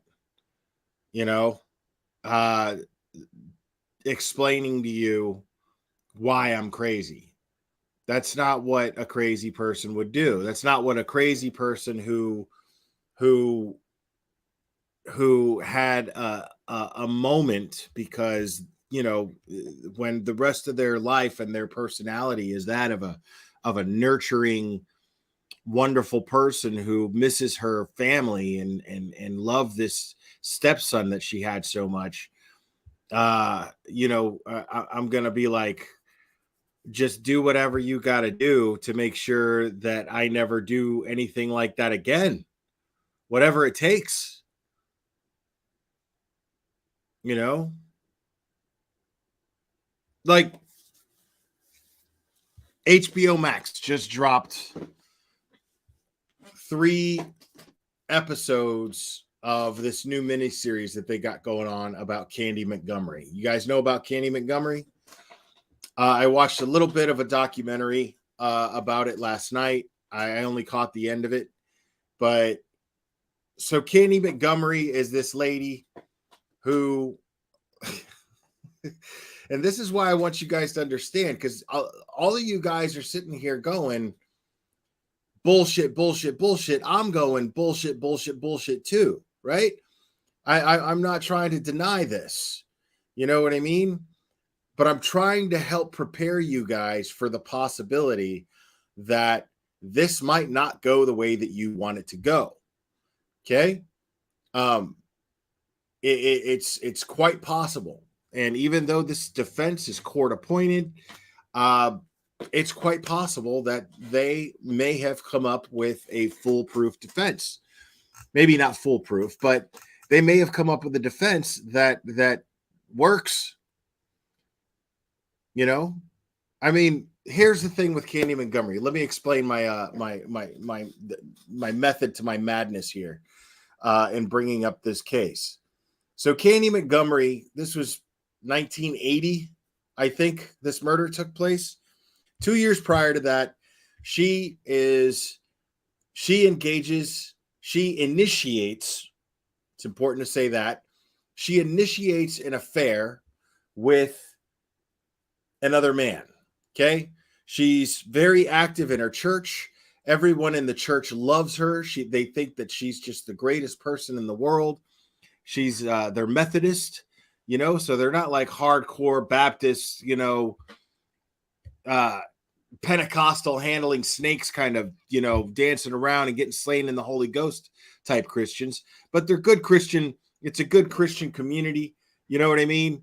Where people just basically want to have normal lives and you know, and they're basically as Christian as treating their neighbors with respect and being kind to one another, as well as going to church every Sunday and praying before they eat, praying before they go to sleep, that sort of thing. Just typical real slice of Americana kind of Christianity. You know what I mean? In the early 80s, late 70s. You know, you go to college, you get a degree, you get an office job, and then you marry your high school sweetheart, and she stays home and she bakes fucking cookies all goddamn day. You know, that sort of thing.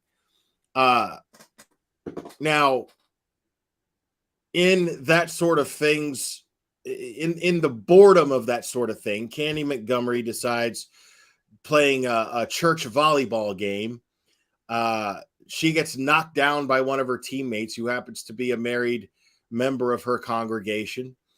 And she's married. She has 2 kids, you know, they're very happy, but she is, she's a bit of a nymph, a nymphomaniac, to put it,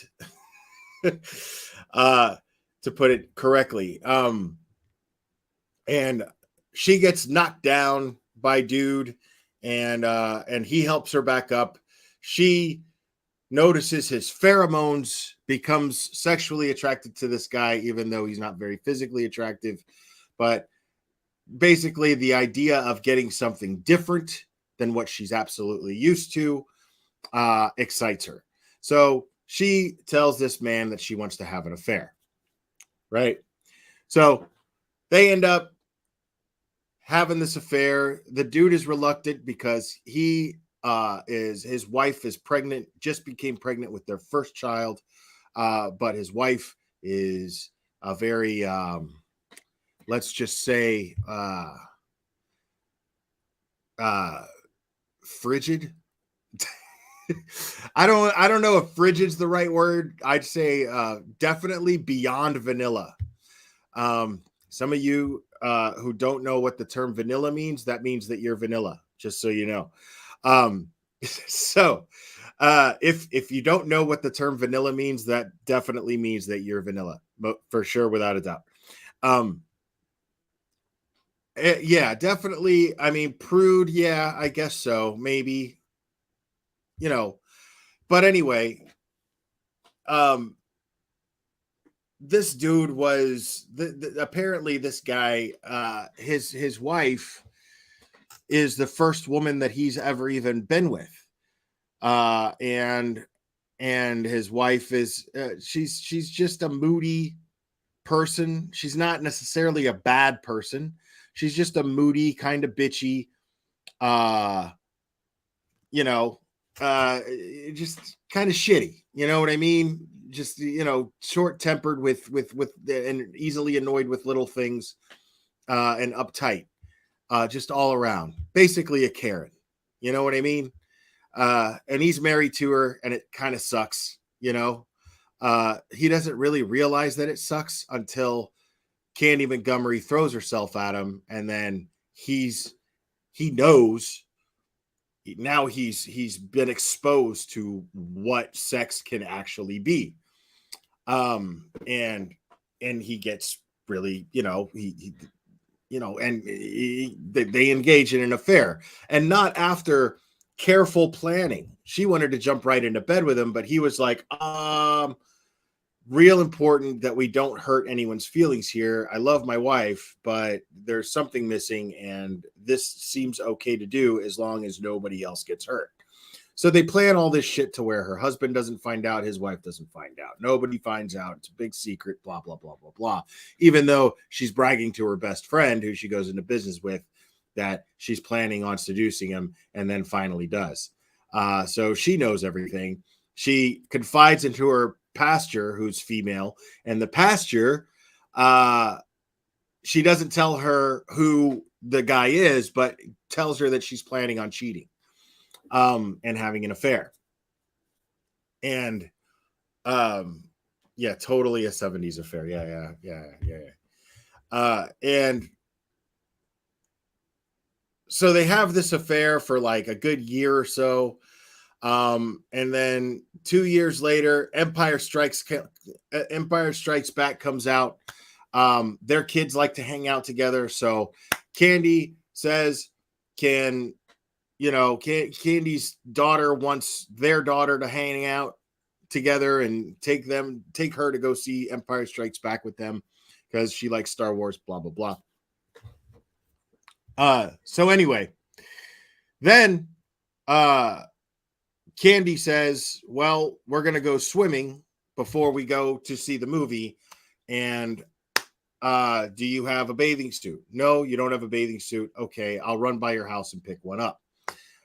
So she runs by the house, picks one up. This is after they've already ended the affair, but she's going to the wife of the dude who she's been sleeping with to see her for her daughter's bathing suit. She goes to pick up the bathing suit.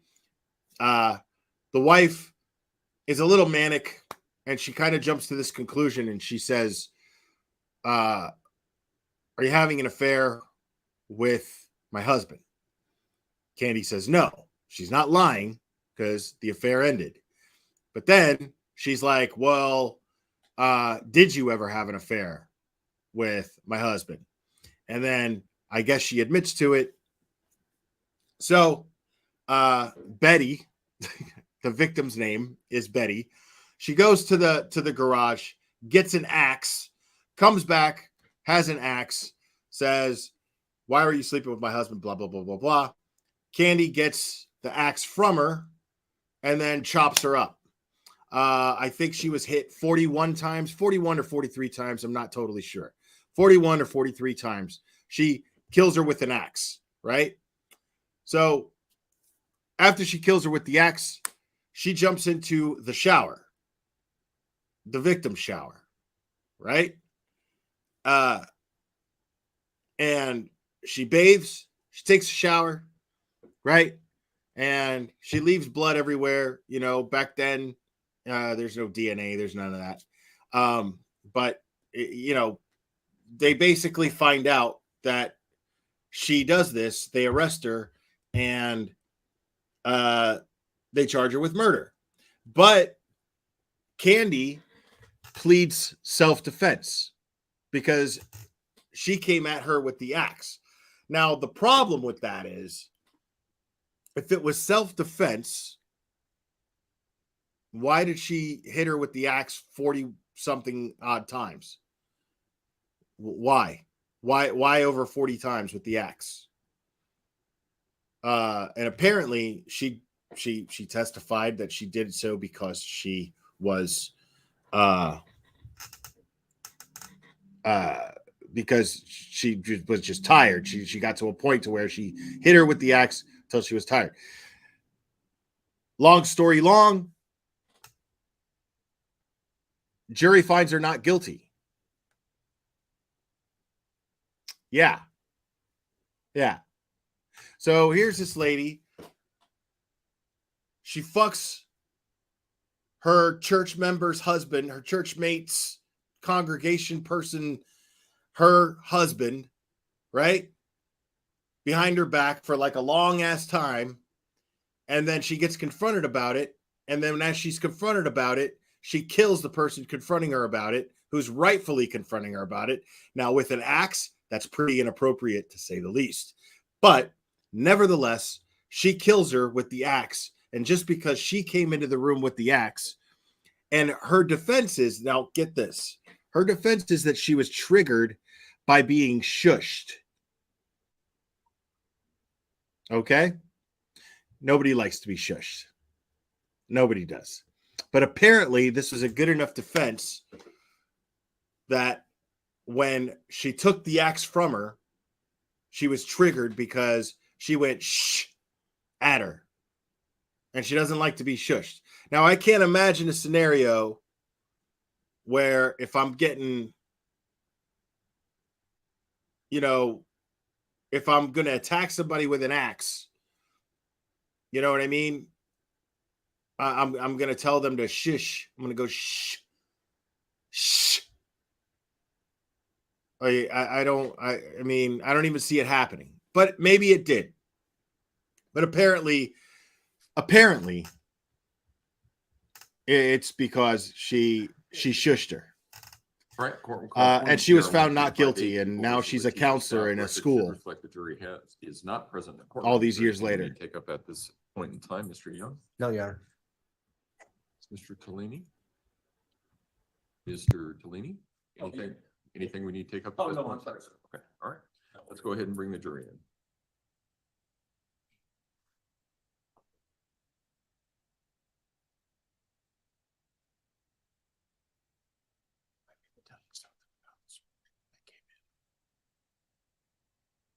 You just said I need to tell you about somebody who just came in, about the something that just came in. I just heard that in my headphones.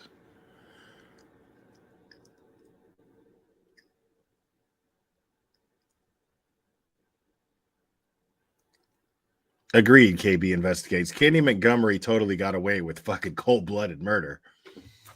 Absolutely, without a doubt.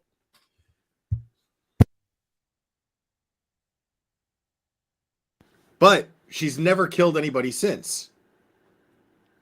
So is she really a danger to society? They sure took a chance.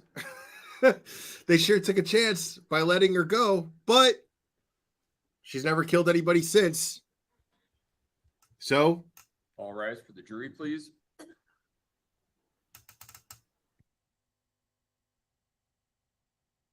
well, that would be a biopic. I wouldn't call it a docuseries because it's not a documentary, but I saw that too, with the one with Jessica Biel, KB Investigates. So you can watch the whole story on Hulu. There's a new one on HBO Max, but you have to wait every Thursday for a new episode. You could binge 3 of them now. But if you want to see the whole story, you could watch the one with Jessica Biel, which is on Hulu. Full story. Towards this Whole thing. The microphone.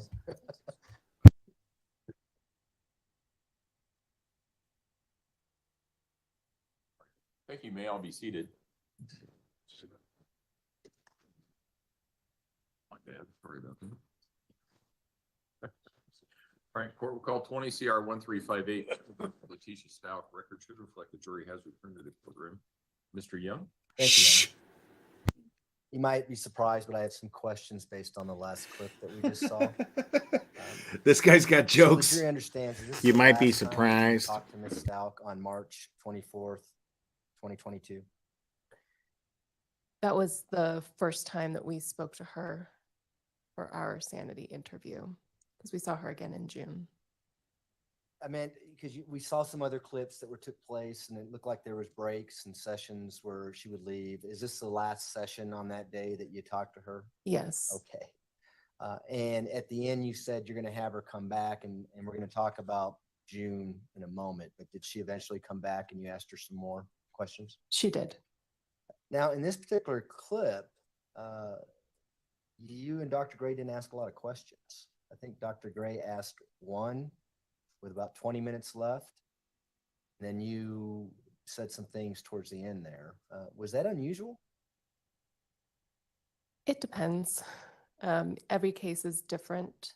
Some defendants give practically a full account, almost in the way that Ms. Stout did the first time that we asked them to explain it to us. Some defendants give a very brief account and require a lot more follow-up questions. So given that she spoke so much, there was a lot to process and a lot to think about and a lot to go through before we could ask further follow-up questions. But as she's telling these things to you on the clip that we just saw, were you thinking that whether or not that was consistent with what you read in discovery or what you've seen other statements that she made about this incident? Yes. Why didn't you ask her those things? During the first recounting, we usually don't like to interrupt. We like the defendant to just let us know the things that essentially they want us to know. When it comes to things of inconsistencies, that can come up the second time we go through it, or in this particular circumstance, we ended the evaluation that day because I think we had already been going for about 5 hours or 5 hours and a half. In some sanity interviews, we'll ask follow-up questions immediately based off of the notes that we're taking. Is the entire contact that you and Dr. Gray had with the defendant, Ms. Stout, on March 24th, 22, was that video recorded? Yes. Did you ever talk to her at any time off camera? No. During the course of her statement, she alluded to the fact that she's read discovery or read police reports. Do you recall her saying things like that? Yes. Do you recall her talking about the body-worn camera that she reviewed and things like that? Yes. She also alluded to the autopsy and said do you remember what she said about the autopsy? I believe she said she had obsessed over it. She memorized the autopsy report? Yes. Wow. Was that unusual in a forensic setting for someone that you're evaluating in an insanity evaluation, for them to be verbose on discovery and know everything that has been discovered? Again, this is one of those, it depends. Sometimes people are more aware of what the discovery says in their particular case, and sometimes they're not, or they have. She was going to represent herself. It's not unusual that she was aware of all that evidence before you all Do you jump to recall these her crazy using terms conclusions. such as psychosis, disassociated, things like that? Yes. And are those terms commonly used in your everyday conversations with people? Not in everyday conversations with people. She indicated a couple times that she's read the whole book and things like that. Towards the end of the interview, she indicated that I know right from wrong. I read the book from cover to cover. Do you recall her saying something to that? Yes. Did that give you an indication that perhaps she may have reviewed the DSM-5? I had wondered, but I don't know if she did.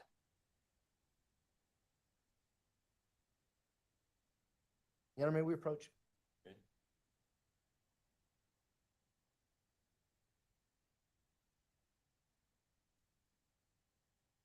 Right. She was representing herself, like officially representing herself. That means that she had access to all the evidence. She had a right to review all of the evidence. Now, we could sit here and speculate whether or not she wanted to represent herself so that she could have access to the evidence and get off on reliving the crime like a lot of criminals do. But um that's a little far-fetched. I'm not ready to go there. I'm just gonna, I'm gonna try to, if I'm a juror, I'm gonna think, well, if she was gonna represent herself, which she was representing herself at one point, she would have access to all of the evidence, and it would be incompetent on her end to not review every detail of that evidence, not memorize as much of that evidence as possible. That would be weird.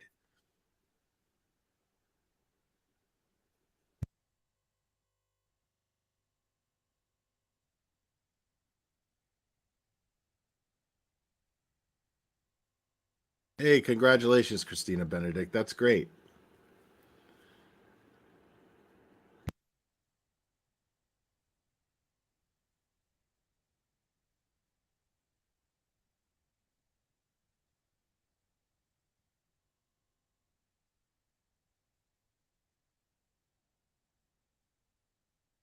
I apologize, Dr. Gray. Sometimes we have to have conversations with the judge. Yeah. Dr. Torres. I apologize for that as well. I look a lot different than he does. Okay. So we were talking about her knowledge of using words like disassociation, right from wrong, and psychosis. Are those not necessarily the right from wrong, but is disassociation a term that is in the DSM-5 in regard to dissociative identity disorder? Yes. And does it state in the criteria in the things that might be apparent in someone who suffers from that mental illness, the terms of people may disassociate? Yes. And what does disassociate mean in general? Disassociation is it's a term that is used when a person is no longer able to integrate things like memory, perception, awareness. It can be seen in a few different ways. I mean, we talk about dissociative amnesia, so not integrating memory, forgetting that you've done things. We've talked about more normal components of disassociation that we just reference as absorption. So like when you're so absorbed in a task that you are not really aware of what's going on in your surroundings. But pathologically, there's amnesia, there's derealization, and then there's depersonalization. Derealization is more of a feeling detached from reality. Things seem more like a dream than they do actual life. Depersonalization is almost as though you are in your body observing yourself, but you don't feel integrated. This is going to sound like I did this on purpose, but I didn't. But for instance, when I called you Dr. Gray, is that a form of disassociation? I would not say that. Okay. I'm not going to ask you then what it is, because I'm afraid of what the answer might be. It's called. The fact that she gives you this version of events, and we talked about how as she's giving it to you, you may be reflecting back on the police reports and the discovery, thinking that it's not consistent. Do you remember talking about that? Yes. When she brings up this thing about going to church, kind of at the beginning of the interview, based on what she's telling you happened on January 26, 2020, do you recall that? Yes. Are you familiar with that? There's police reports that indicate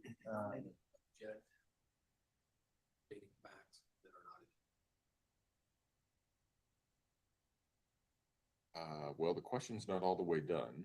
So let's wait until we get to the end of the question before we take the objection. Yes, sir. Are you familiar with the police reports in this case that talk about surveillance video in that neighborhood and monitoring 6627 Mandan Drive during this entire time frame? I'm aware of them, yes. Do you recall reading them? I likely read them and I don't remember very specifically what those might have said. But needless to say, there's reports that talk about movement from that house during a specific time frame. Do you recall reading that? Yes. And certainly, if she had gone to church that morning, we would see the vehicle leave on the video camera. Is that right? Yes. And you probably don't remember if you read that report or not, but do you remember reading anything about her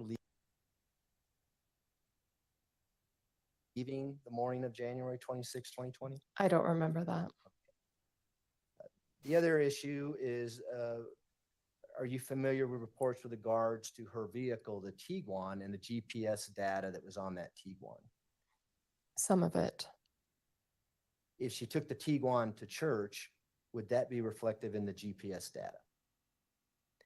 I would assume that it would be, but I don't remember specifically reading that. Well, what do you do as a forensic psychologist when someone's telling you something that you know is not consistent or is flat out not true? Occasionally, we might specifically ask them about that particular point. As I noted, it depends on the relevancy to the question that we are trying to answer, which is what is her mental state at the time of the offense? So this could be an example where what was happening the day before was less relevant for us.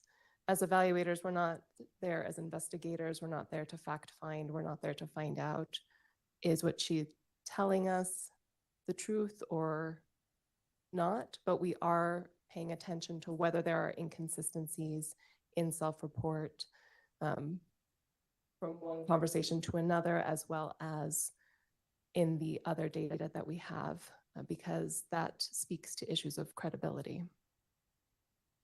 Well, I'm assuming when she brings up about this Michael, the Archangel, handing out business cards, and that's what caused her to go on the hike, that something may have been going on there. What was your take on her telling you that? You know, that particular point, I did have a question about it, but ultimately I don't think that it comes down to very much. It doesn't seem to be an issue of psychosis or dissociation. If it is true that there was an individual there handing out cards, it was just another point in her day. Okay. Do you recall her talking about the video? The court reporter needs to take a drink. Wait. Okay. Do you recall her talking about a video that she made with regards to the burns on Gannon, how she video recorded everything? Yes. Is there any significance as to when the video stopped recording? I don't know. Do you recall the video? I don't recall that video specifically. If I told you, and this is to get what your opinion is of it, okay, is if the video stops after Gannon says, "I'm worried about my burns," and then she says, "Well, tomorrow," stops. Is that any significance to you in your evaluation?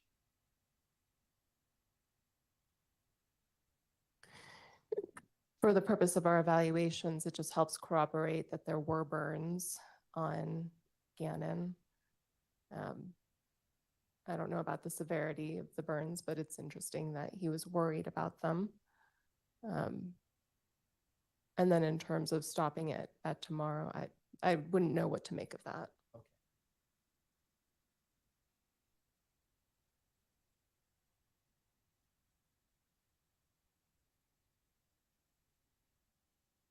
She alludes to her stepfather several times during her narration here. What did you and Dr. Gray take from that?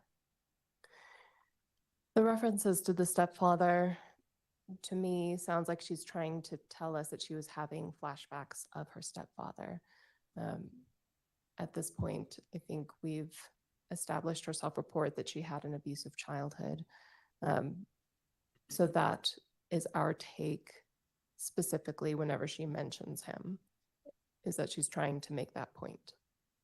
And does she refer back, as she mentions her stepfather, as to why she would text her boss at 4 in the morning or close to 4 in the morning that morning saying, I'm not coming into work because my stepfather got killed in an auto accident? Mhm. What was your take on that?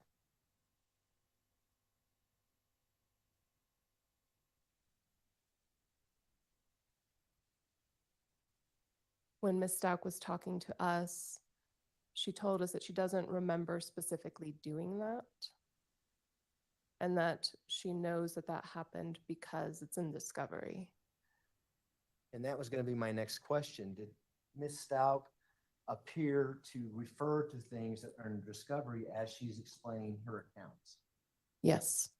And in that particular moment, did it appear to you that she's trying to explain as to why she would say, my stepfather just died, I can't come into work?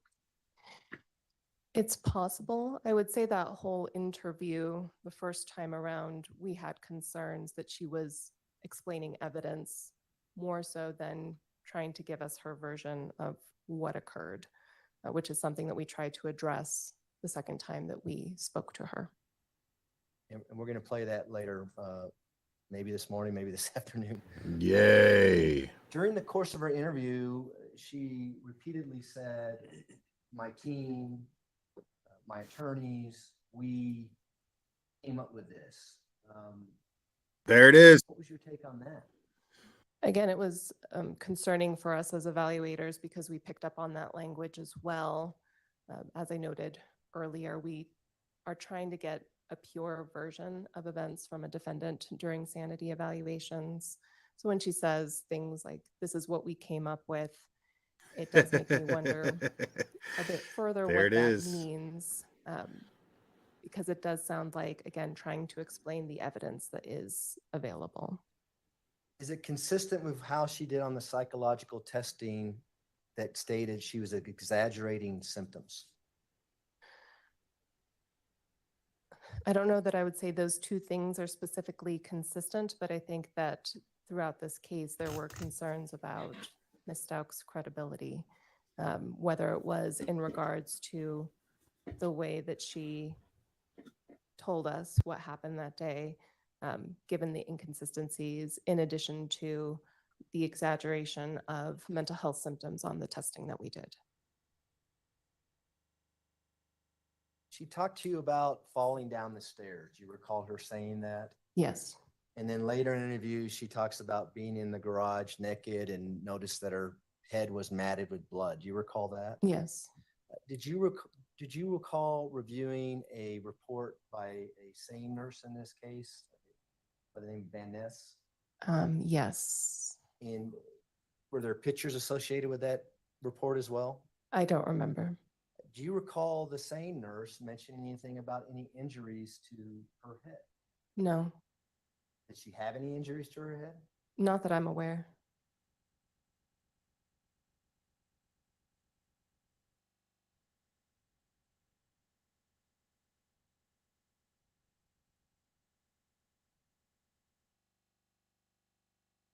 During the course of the interview on several different occasions, she wanted you to know that Gannon was killed on That's her January job, 28th Cherish. and not January 27th. Do you recall that? Yes. From reviewing the police reports, what is your understanding as to when, at least from the police reports, the killing happened? The police report suggests January 27th. And would that have been sometime between 2:30 to 3:15 that afternoon? Sometime in the afternoon. And so it's real clear that she's telling you it didn't happen then. It happened the early morning hours of January 28th, sometime after midnight. Is that what your recollection is? Correct. Which would mean the police had already been in the house. They looked around the house. She told you she memorized the body worn camera as well. Do you recall her saying that? Yes. What was your and Dr. Gray's evaluation of that? For us, again, the timing of it was less relevant to the question that we were trying to answer. We do note that there is that discrepancy in terms of what the police reports say and what she is saying. Was part of her, well, was your opinion was that she was trying to convince you that the police had it wrong? At least in terms of when the killing actually occurred. And is that something that if someone truly suffers from dissociative identity disorder and they're having some kind of amnesia because they go into a different state of mind, would that be consistent with that? I would expect if somebody was dissociating, there would be more of that loss of time and potential disorientation, switching from one state to another. Would that individual make it a point to say the police are wrong, they got it all wrong, this is when it actually happened? I think that's going to be an it depends. Okay. I seem to ask a lot of those questions. I apologize for that.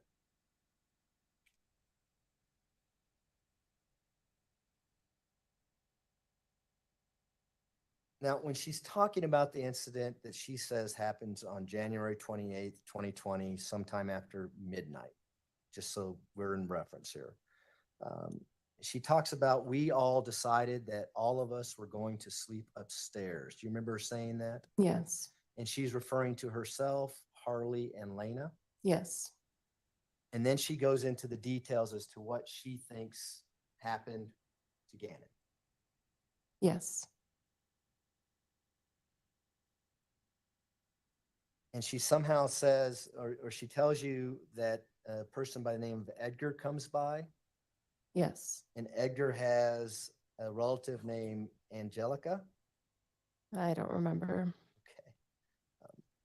Again, from review of the police reports and the surveillance video that's monitoring 627, did you ever see a black BMW show up with two individuals come out and go into the house? I don't remember seeing that.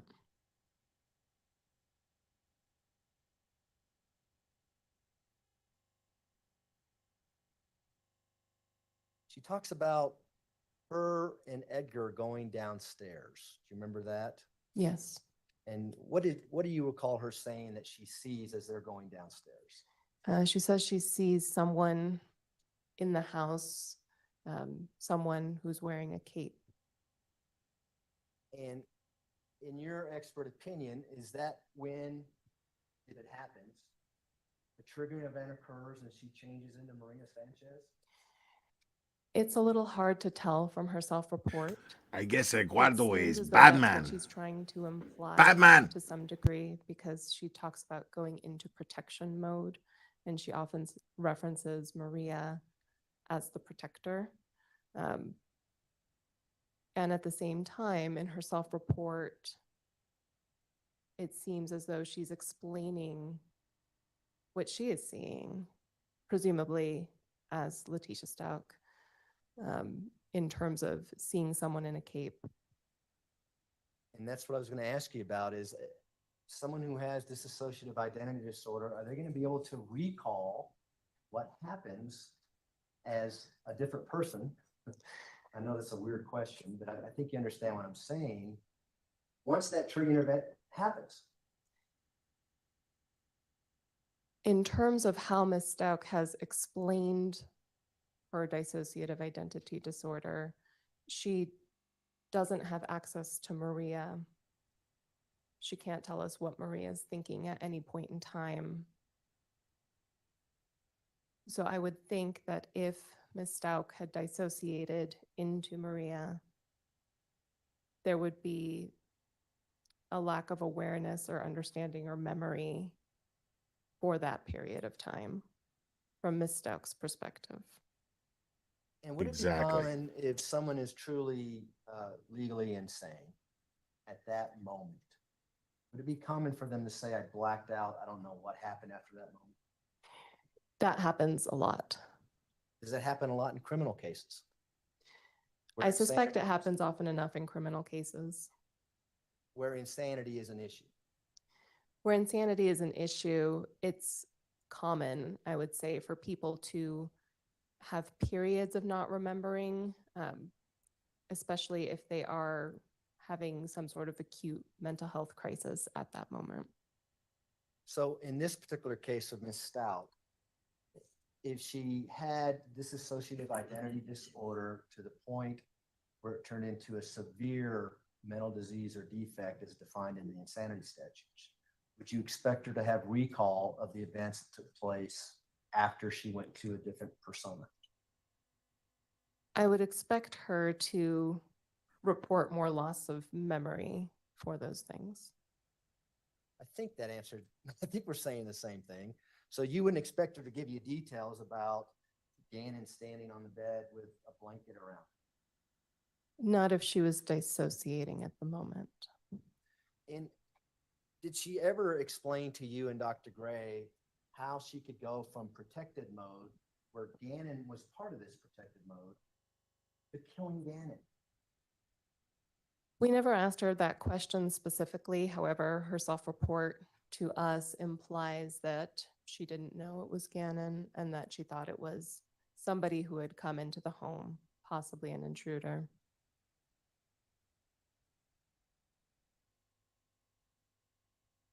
But as she talks about Maria, is it clear that Maria Sanchez, based on what Mitch Stout is telling you, knew who Gannon was and that she was there to protect him? That's my understanding. And as she's telling you about this tall person who she perceived to be tall because Gannon's on the bed, do you recall her mentioning that that's what she talked about with her attorneys and that's what her attorneys told her? I think she did make mention that that was part of the conversations that she had with her attorneys.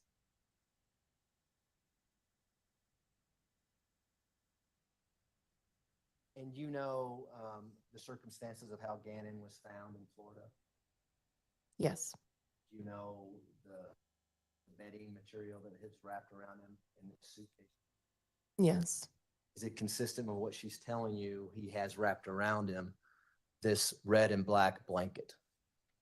I don't remember the colors of the blanket.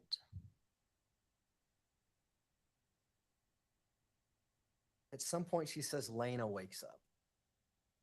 And she says Lena actually helps carry Gannon after he's been shot up the stairs, the car, and the garage. Do you remember telling you that? Yes.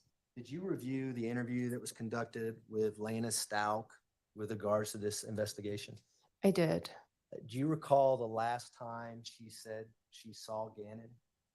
I don't recall the last time she said, but I don't think it's consistent with being present or carrying a body up the stairs. If she would have said that in her interview, you think you would have remembered that, especially when Miss Stout says it here? Yes.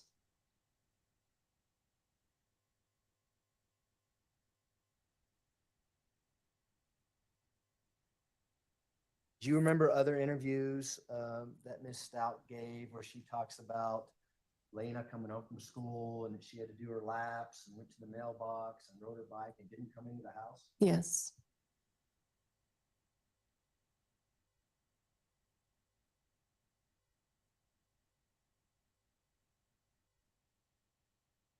She goes into the fact that she tried to bring Gannon back to life. Do you recall that? Yes. Is there any significance to her saying that to you?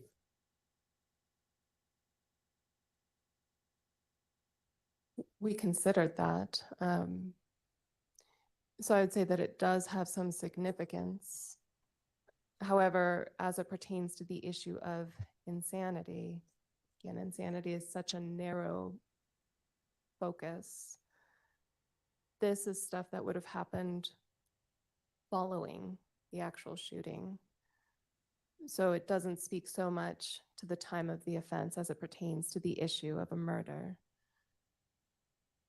In terms of the charges of tampering with a deceased human body, it has more weight on that. So it was interesting to us that she said that she took the body from one place to another and then even was hopeful to find this Mr. Womack to have some sort of resurrection. And do you recall Lena saying anything about that in the review of her interview about them driving around trying to bring him back to life in the car? I don't remember her saying anything about that. Do you remember reading any police reports or seeing any surveillance video of that happening? No. She used Lena in that story because she also knew that tells they you were that, never going to call Lena up to the She got stand. hit in the leg with a bullet. Do you recall her saying that? Yes. What was that all about? I don't know. We didn't follow up on that. Had you read or seen any medical reports or anything that said she had been shot in the leg with a bullet? No.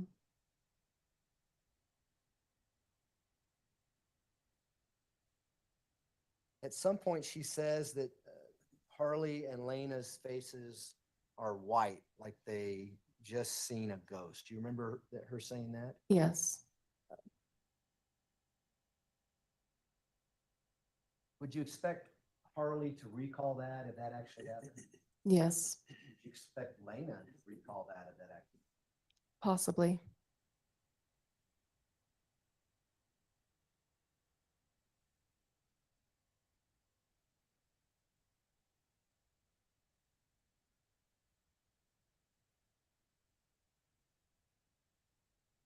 When she was talking to you about Gannon talking to her and Lena as they're going up the stairs, do you recall that line of questioning? Yes.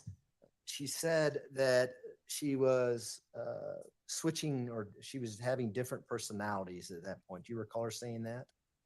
As they were going up the stairs? Yes. Vaguely. Any relevance to that, to your opinion? If the events occurred as Ms. Stauch has said that they did, to me, it would not surprise me that somebody might go into some sort of shock. And if she had a mental illness like a dissociative identity disorder, it wouldn't surprise me if that would cause some sort of a reaction or exacerbation of symptoms. And at the same time, it's unclear to me from Ms. Stauch's report who she was dissociating into, or what exactly was occurring, how much of it was her or one of the personalities that she shares worlds with, as well as when events occurred, when she looked at the body to find out it was Gannon's body, given some inconsistencies. I'm going to use the word you used, if this happened, if she's switching personalities and going through this disassociated state, would a family member notice that right away? I would think so. Would Harley notice that right away? I would think somebody would see something. Would her brother Dakota Lowry notice that right away? He got it. Potentially. What about Al Stout when she picks him up at the airport hours later? Would he notice something like that? I would think so. In fact, in the DSM-5, does it not state that family members would certainly notice something obviously strange with an individual who suffers from dissociative identity disorder? I would think eventually, if it was a severe presentation of dissociative identity disorder, we've talked about how sometimes it's subtle and it's not readily visible to other people when somebody's switching from one state to another. But that being said, family members might notice a loss of, family members might notice that person reporting a loss of time or even seeming to forget things that happened in the day, potentially even forgetting who they are. It just depends on how the specific illness presents in that person.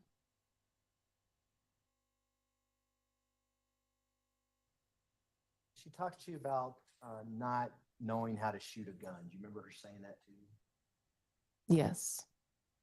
Was that consistent with what she told you earlier about how she took the gun away from Edgar and shot this intruder?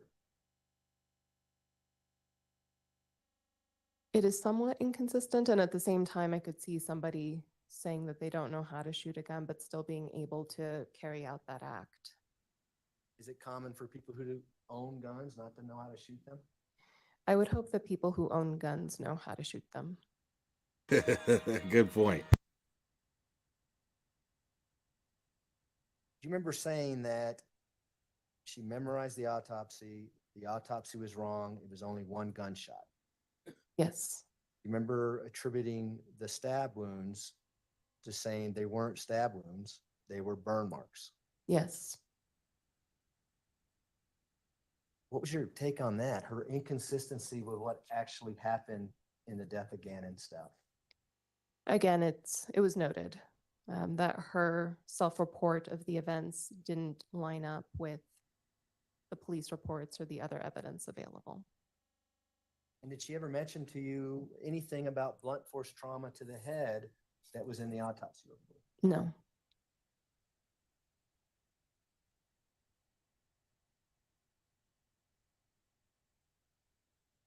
Guys, this is She scary. goes into talking about. I'll tell whether you or not why she in a bit. moved Gannon's body afterwards. Do you recall that? Yes. She said she didn't want to incriminate anyone, and so I'm not going to tell you a person's name. Do you remember saying something like that? Yes. Did you see any indication in the police reports or anything that you reviewed indicating that someone helped her move Gannon from A to B? No. Is it pretty readily noticeable in the police reports that Gannon's body was taken to the Palmer Lake area first, Yes. that his body was then picked up, Yes. and then later drove to Florida? Correct. And did she at any time explain how all that happened? No. In fact, Dr. Gray, I believe the question that was asked with about 20 minutes left was, so you don't recall going to Florida, or words to that effect? Do you remember that question? Yeah, he had asked how the body ended up in Florida, or we were trying to clarify her statements because she seemed to be suggesting that she was not involved in that.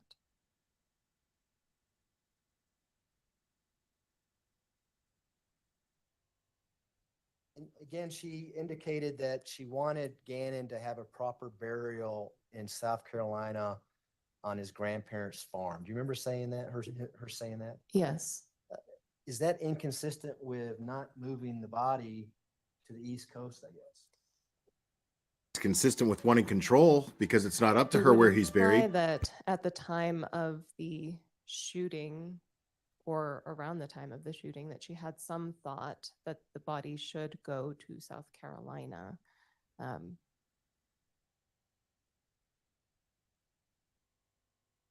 We know it didn't end up there. Okay. But in your opinion, is that kind of inconsistent? One hand, she's saying, I didn't have anything with moving the body. The second hand, she's saying, I wanted to have a proper burial in South Carolina. Again, I feel like both of those things could exist separately from one another. It's just interesting to me that she would have had the thought that the body needed to be moved, given the circumstances. And do you recall her telling you and Dr. Gray that a male person, a family member, helped her move the body? Yes. And do you know who that family member was? No. Did she ever tell you who that family member was? No. Do you know who the only male family member who was here at that time was? I think it might have been her brother. And would that have been Dakota Lowry? Yes.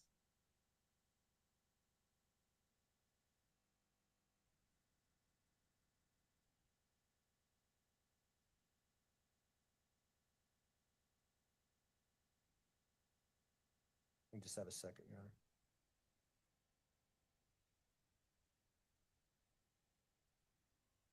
At some point, she says, I know I was in a form of psychosis, hallucinations, person in a cape.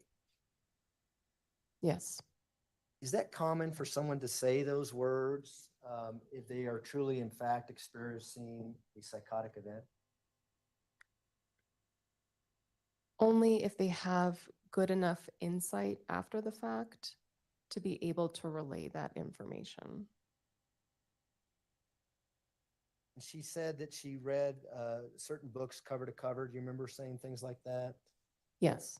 In specific, when she was talking about, I didn't know right from wrong. I read a book cover to cover. Do you remember saying that? Yes. Did it lead you and Dr. Gray to the understanding that maybe she did some research prior to coming in and giving you this statement? The verbiage that she used during the interview suggested that.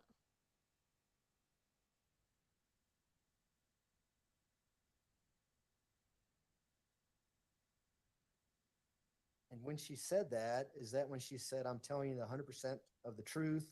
It was on January 28th, not January 27th. Yes.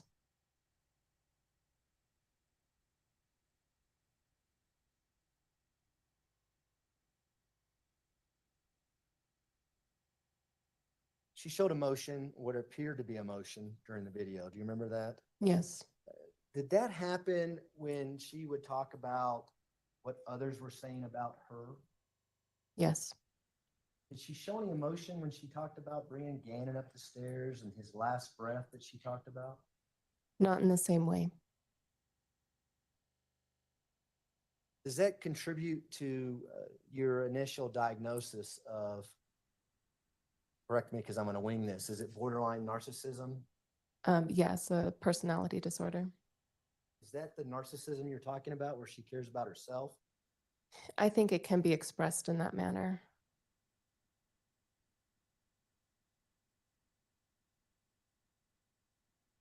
See, it's frustrating because she doesn't ever give a straight answer. And it's not her fault. I mean, it's just she can't. Talk to Like, you about there's CJC, which is the jail. there's right? no exact science to psychology. Being real. Do you remember her saying those words? I don't remember that so clearly. We won't ask questions about it, or I won't ask questions about it.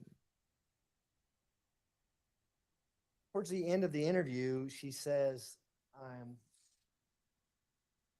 females who kill people are psychopaths. They poison people. Remember her saying that? Yes. Do you recall from the autopsy whether or not Gannon had quite a bit of hydrocodone in his system when he died? I remember reading that somewhere. Now, she comes back on June 29th, 2022, correct? Yes. Was that date already in plan, or how did that date come about as for her coming back for you and Dr. Gray to interview her? That was the soonest that we could set the interview, given some vacation time, but also we were waiting for some documents, I believe, from Mr. Tolini as it related to possibly interviews with family members. We were waiting for something else in addition. And so up until this point, had you made an opinion with regard to Ms. Stauch's sanity? Not yet. You're still gathering information? Yes.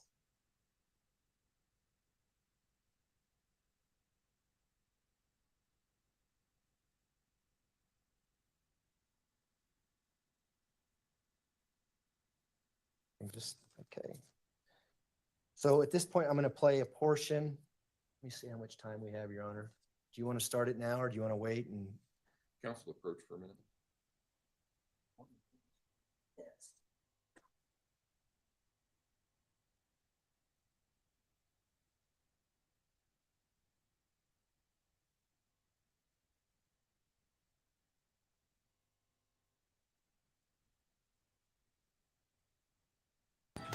So understand that this is pretty scary in the sense that she's not giving direct answers. So it's a gamble. Let's just say that the prosecution asks her directly, do you think that she has dissociative identity disorder? You can do that. And so for the record, Your Honor, this is going to be People's Exhibit 728. We're going to start it at 57 minutes and 33 seconds. And we'll stop it when I see you look at me and tell me to stop it. So if he straight up asks her, do you think that Letitia Stout is suffering from dissociative identity disorder or was at the time? And she can't definitively say, no, she was not? That's bad. At some point, we were gonna go eat sushi. That's when we started. Would have been. Maybe 5, 6 now, whatever. So then we started looking for Gannon. One for 6 I'm hours. playing Candy Crush. I It don't helps have me any think. other Shut up. contact numbers of anybody that would make it. So, please come out, which was not till, I thought, must have lost track of time, but I was just confused because he was doing the 5-day challenge. We would come out hiding by dark because we would have to eat in it.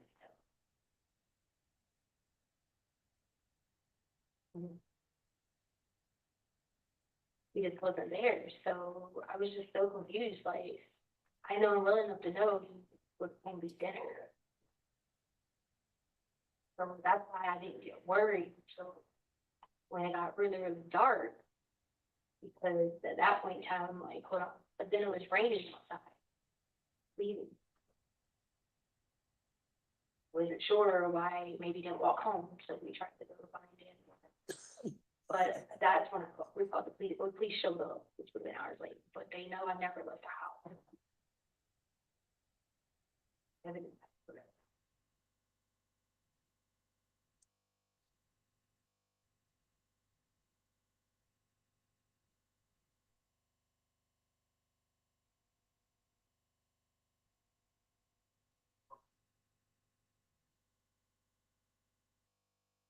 So the cops came out, looked around the house, they did interviews,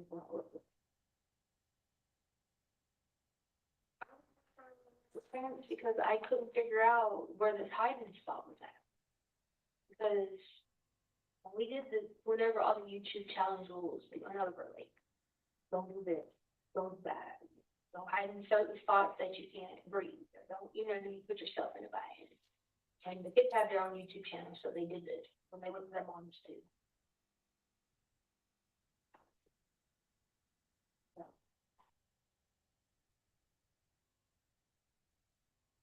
It almost felt like this wasn't really going on because I'm like, okay, now how in the world did you hide? And the cops have came in here. They're looking for you. They're looking through the house. They went in the cars. They're like, we go in the cars. I gave them permission to go to the house. So if anything got an order, they walked in every room. Anything got an order. Because nothing happened. Nothing got an order. So that's when I just started being like, okay, where is this hiding spot? I thought at the time maybe it was just like at a friend's house. And the only thing I know is that guy had people going to that junior kid's house or whatever. So it gets dark and we're all just sitting there like trying to figure out what's going on. I was in a little bit of a shock because it wasn't like if this would have been Lena, like who went to the person's house, those are strangers or whatever, then I'd have been like, it wouldn't have shocked me. But it being Gannon going to the stranger's house, that was a bit shocking too. So I couldn't really figure out why. So please come back out to check on me because that's when I started panicking. I would send the police back to check on me. That was late night, like 11-ish. So please come back to check on me, and I'm just in a panic at that point in time. And he's like, "Well, we're gonna put people all around the house." There was a like. And this had been going on hours of searching the house. We're all upstairs because I told Harley and Lena to sleep upstairs with me because I didn't want them downstairs. I wanted them in my stuff here. But I remember going on the sofa. I don't know how long it was. I was sitting on the sofa. I kept hearing knocking sound. Well, if you ask for like one footage of where my car just goes out the driveway and comes back in or whatever. That would have been around the time of the knocking sounds when what we did together. You know, our time when we did it. So, I heard the knocking sounds and I kept trying to figure out whether there's someone at the door because I thought they were trying to, if I had walked out to the garage to leave at some point, but then if they'd have been knocking on my door, on my window, who would have known that was our bedroom window? Like, why were they trying to get me to go outside? I just kept going up and down the stairs, going in the room checking.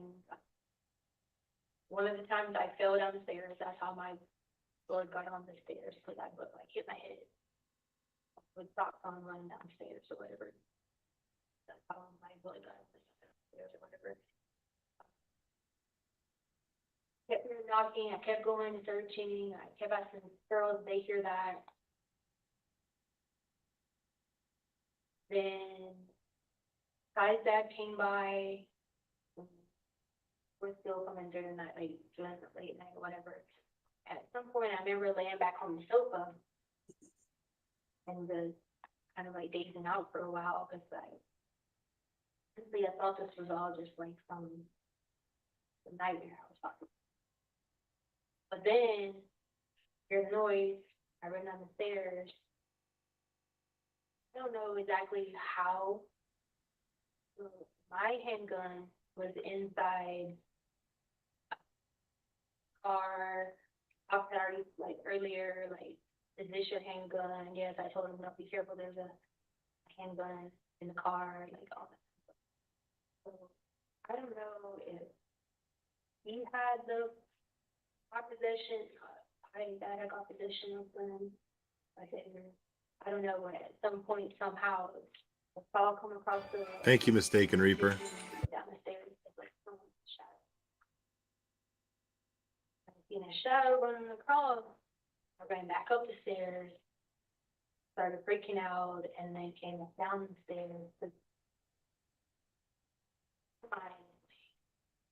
There's a shadow, there's some moving object, body moving in the house or whatever.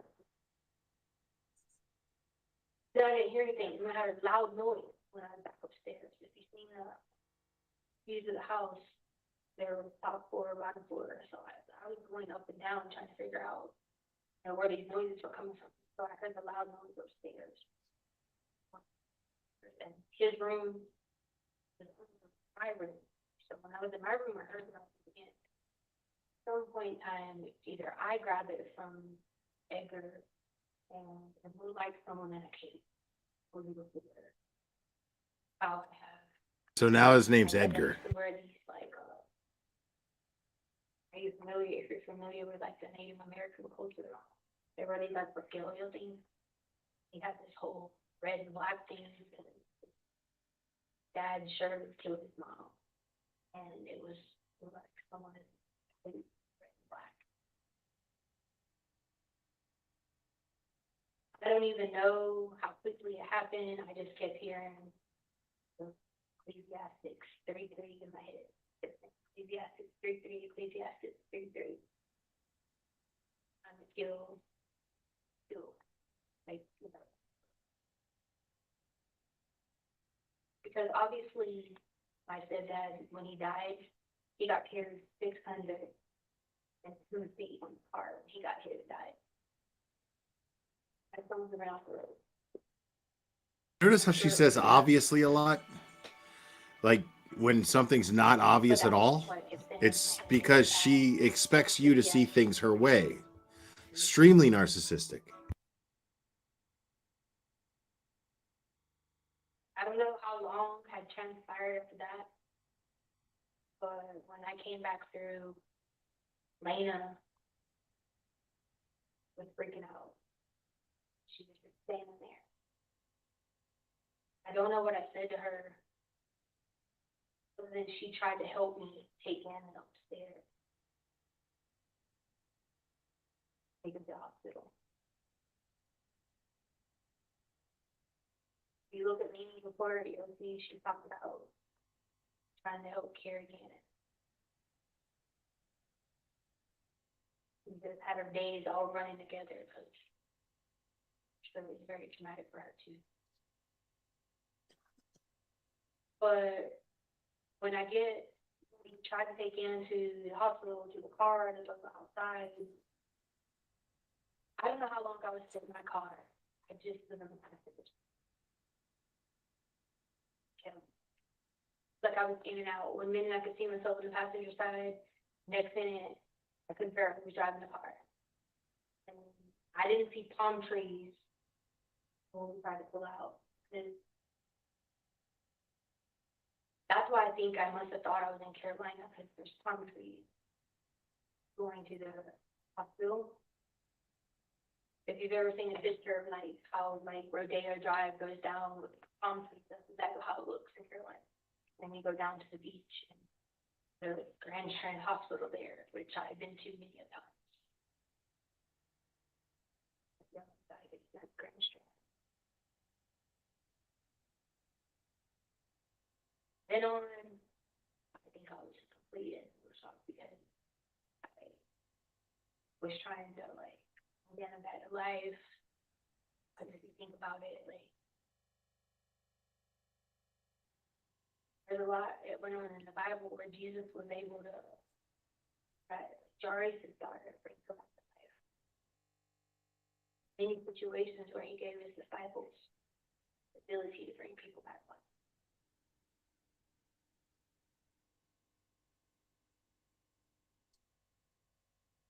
I know at some point in time during that,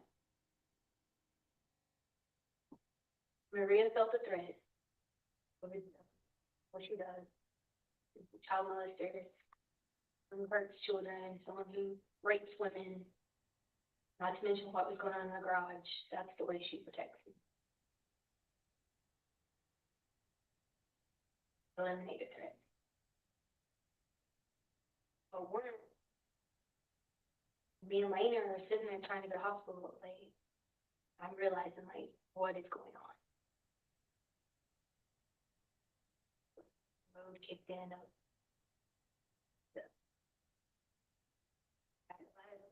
tried to get them burden. Even when at the GameStop, they tried to get the footage from GameStop. I don't know if they got it or not, but I was trying to get in the game. I already told him I was going to get it for $60.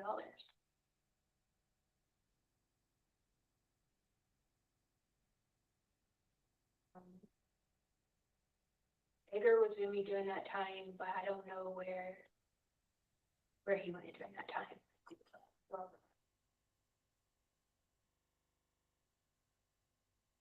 going back through, and I was sitting in the car again on the passenger side. I go back in the house, and everybody's just like, Lena's like white, like a ghost, like she's seen a ghost. They're telling everybody he's gonna be okay, he's gonna be fine, and they're just asking me questions like, where is Gannon at? He's gonna be fine. Find him. Because what had happened during that traumatic experience, I wasn't real to me.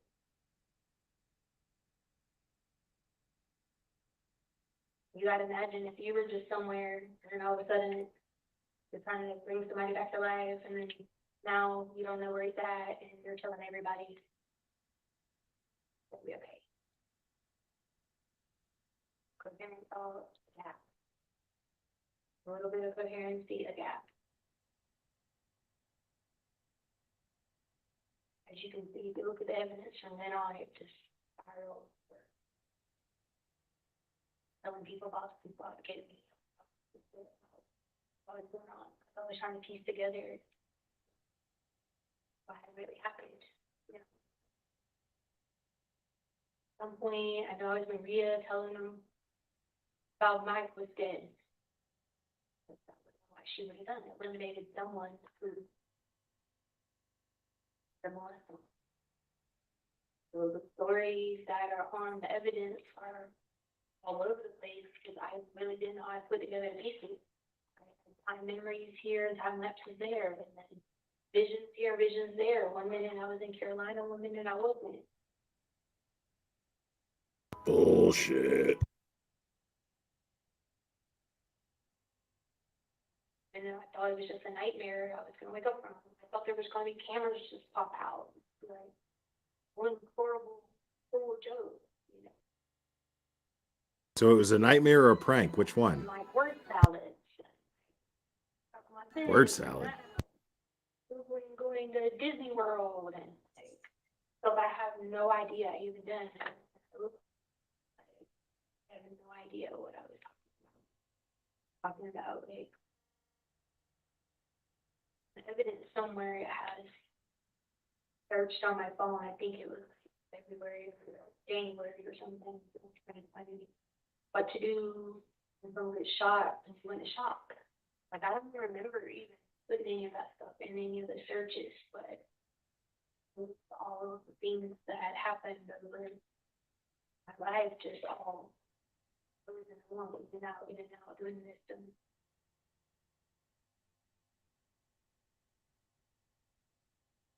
And I stopped it at 113.41 just because I thought that might be a good spot. Okay, all right.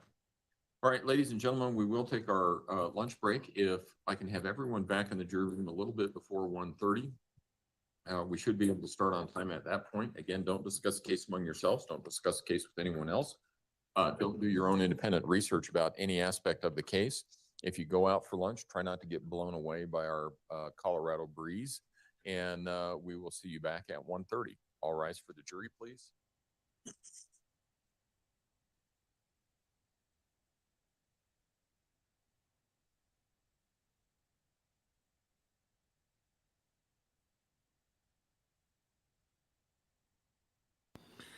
All right, so they're taking lunch now. I want to see if there's anything that is said once the jury leaves, as usual.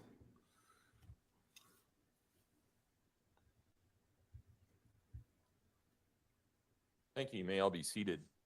I wanted to make a record about a couple of things. Two.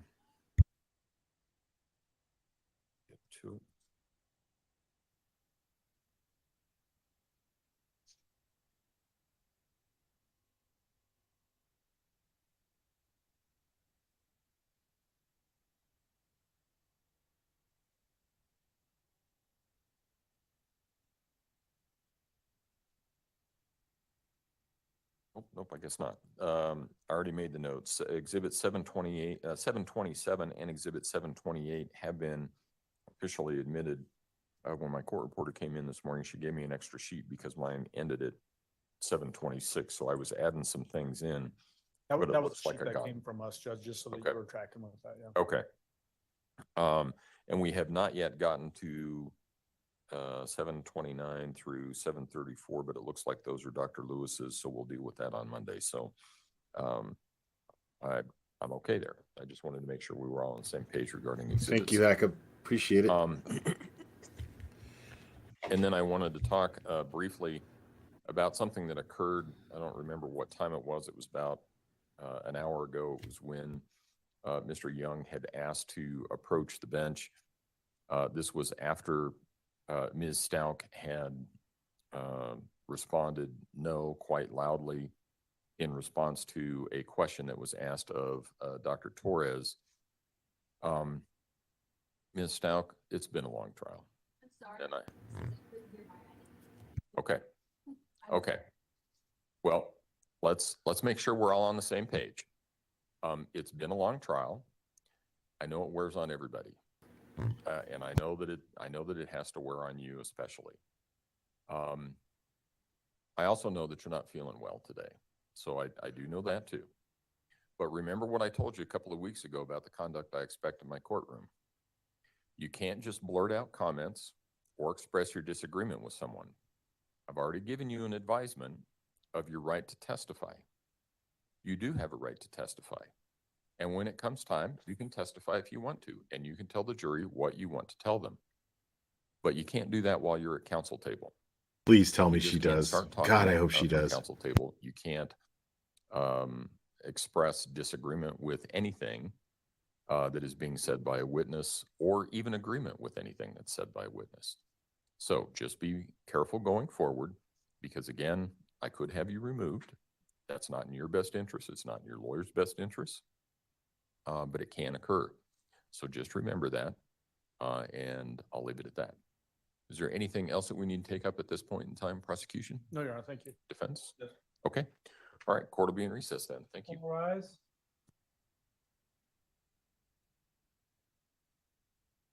Dude, her lawyers fucking hate her, dude.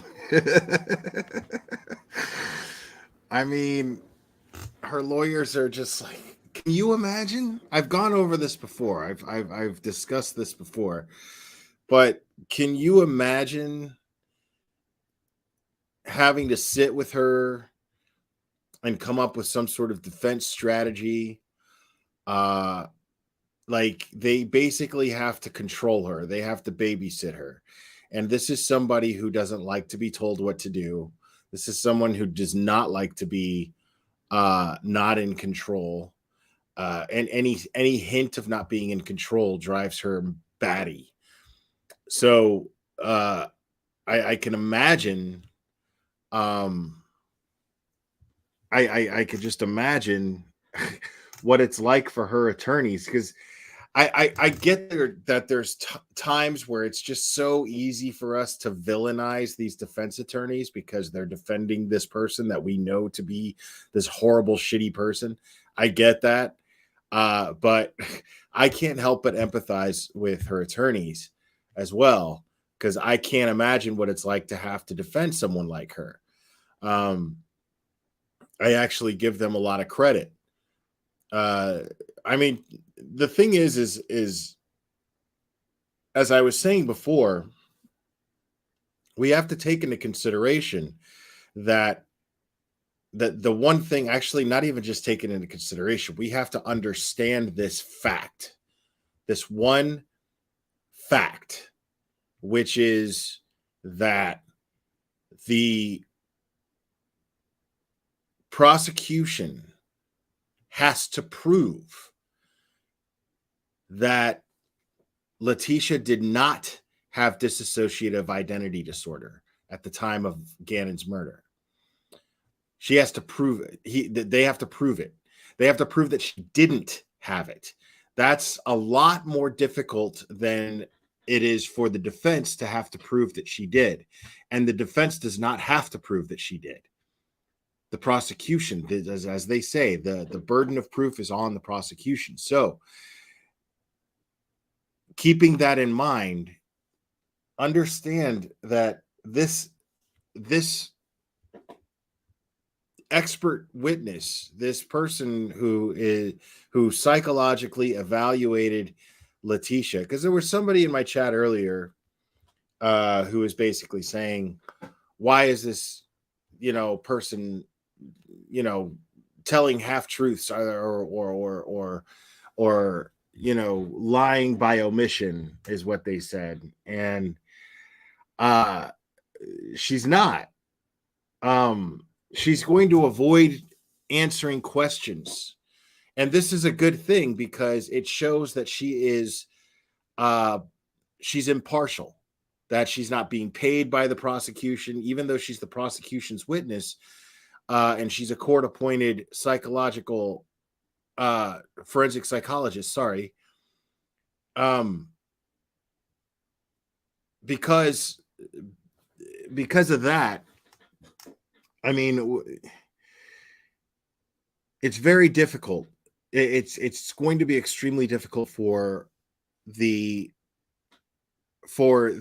prosecution to actually prove that she's suffering from this mental health issue, because you have to understand she was never tested for it.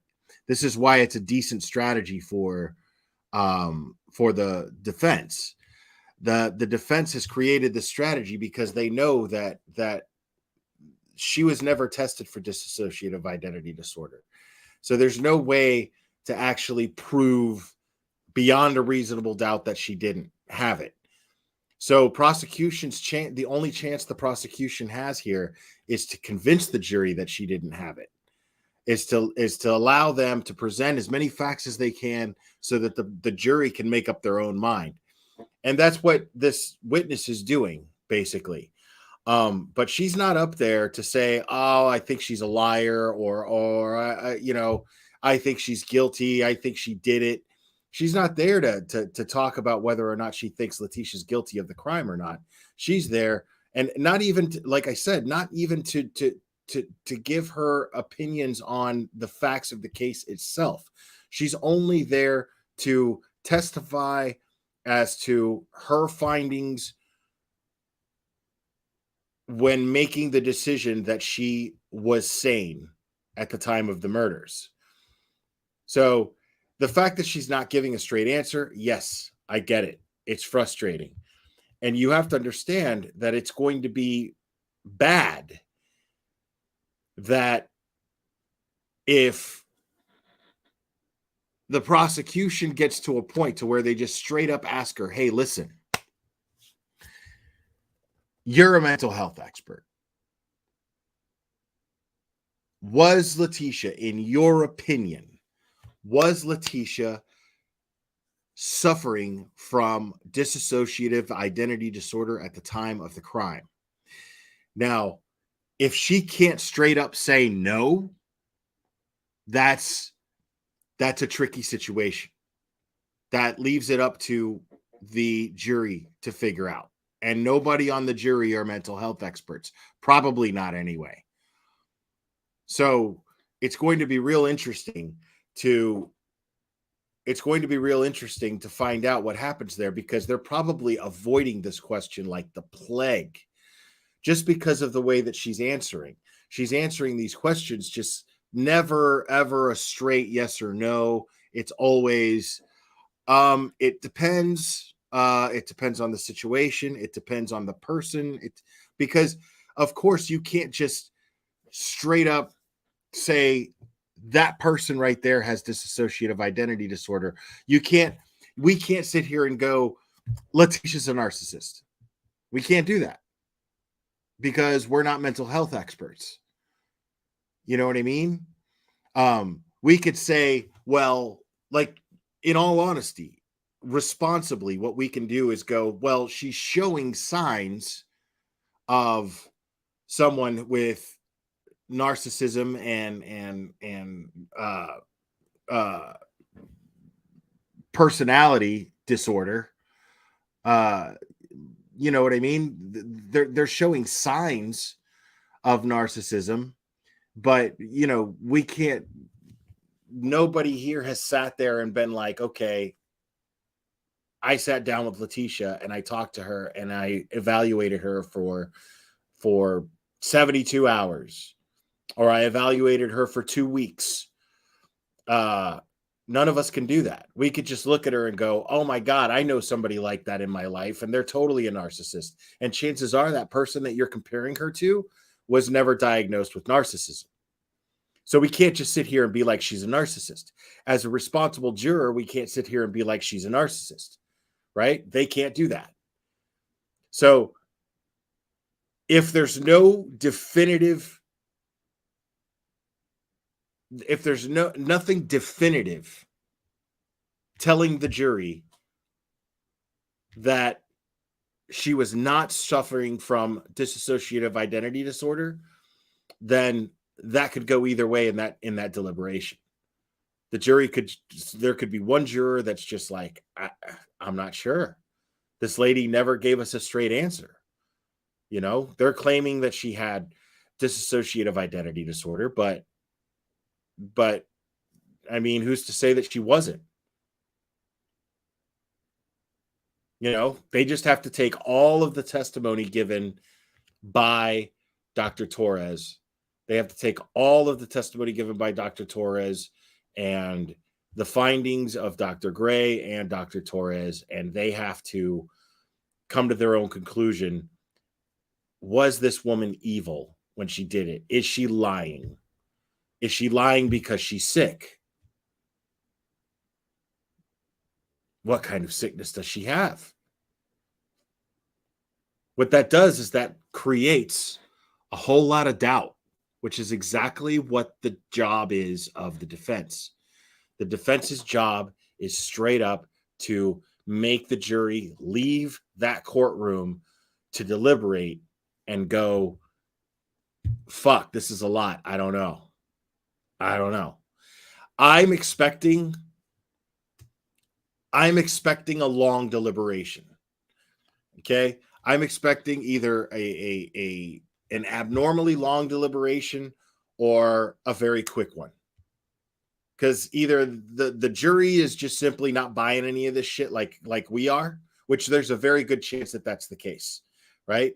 It's a very good chance that the jury is sitting there thinking the same things we are at this point, like this lady sucks and she's playing games. And the timeline is a little too convenient that all of a sudden now, and after she uh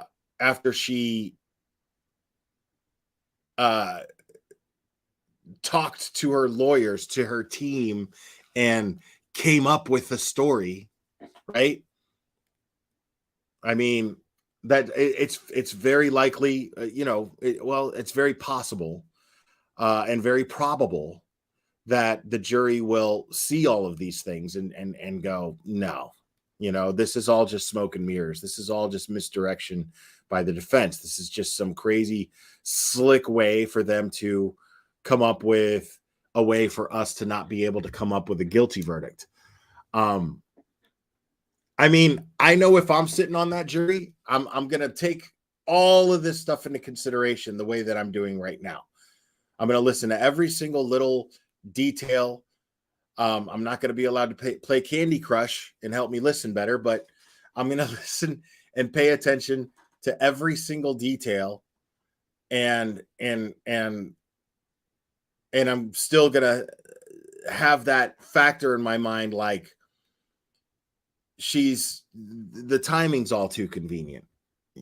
I don't want to forget about all of the other evidence that I'm looking at here and that I've seen, which is that she seemed to have enough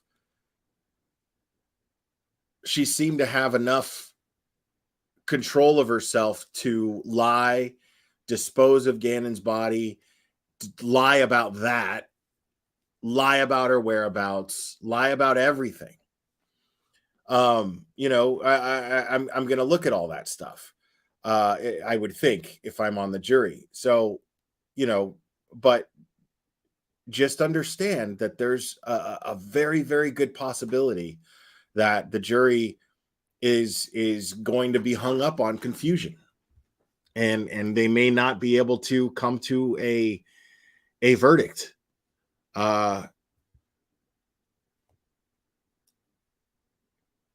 That's not good. That's not good at all. Because they seem to have an answer for everything. The defense seems to have an answer for all of her lies. They seem to refer to these articles and the DSM-5 and to say, oh, well, these are symptoms of dissociative identity disorder as well. Yeah, these are signs of a narcissistic asshole, but they're also signs of someone with dissociative identity disorder. How can the prosecution say that she does not suffer from dissociative identity disorder if there are all these signs that she is suffering from that? So how can you, the jury, say that she is a narcissist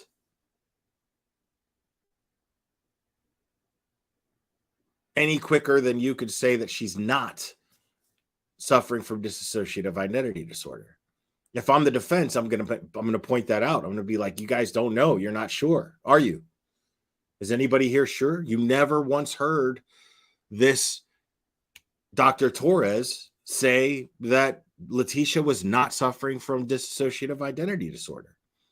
She said some things were consistent and some things weren't. So, again, like I said, you don't know where a jury's going to go, man. You don't know where a jury's going to go. That's why jury selection is really important. That's why it's real important to not tamper with an ongoing investigation and insert yourself into an ongoing investigation, because it may go to trial. And in that trial, there's jury selection.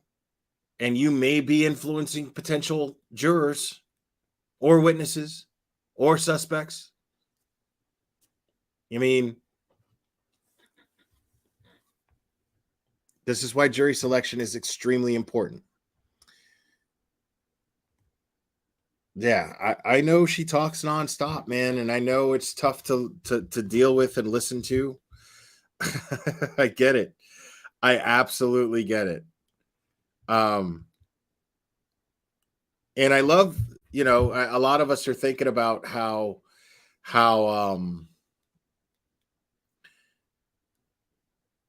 she blurted out no, right? Before Dr. Torres could answer a question. So she had this outburst. I expected a lot more outbursts. I expected her outburst to be a lot worse. But the judge reprimanded her and did so fairly. He gave her a very stern yet very empathetic warning, saying, I understand that you are not feeling well today. I understand that this is very trying for you. This is a long trial, and your life is at stake here. It's stressful. Of course it is. But it's not in your best interest to have outbursts. It's not in your attorney's best interest to have outbursts. She doesn't give a fuck about her attorneys. She doesn't give a fuck about them. I missed it too. I don't know when that happened, but the judge called it out after the jury left. And he did not reprimand her in front of the jury, which is a good thing. But if he heard it, the jury heard it. So I'm not ready to discount this jury. I don't know who this jury's made up of. I don't have any idea. None of us do. I'm not ready to discount this jury. I will say that I'm not ready. I'm also not ready to discount this jury because based on the questions that they've been allowed to ask, they've been very, very good questions, excellent questions. So I'm confident that we've got a competent jury. So I do believe that justice will prevail here.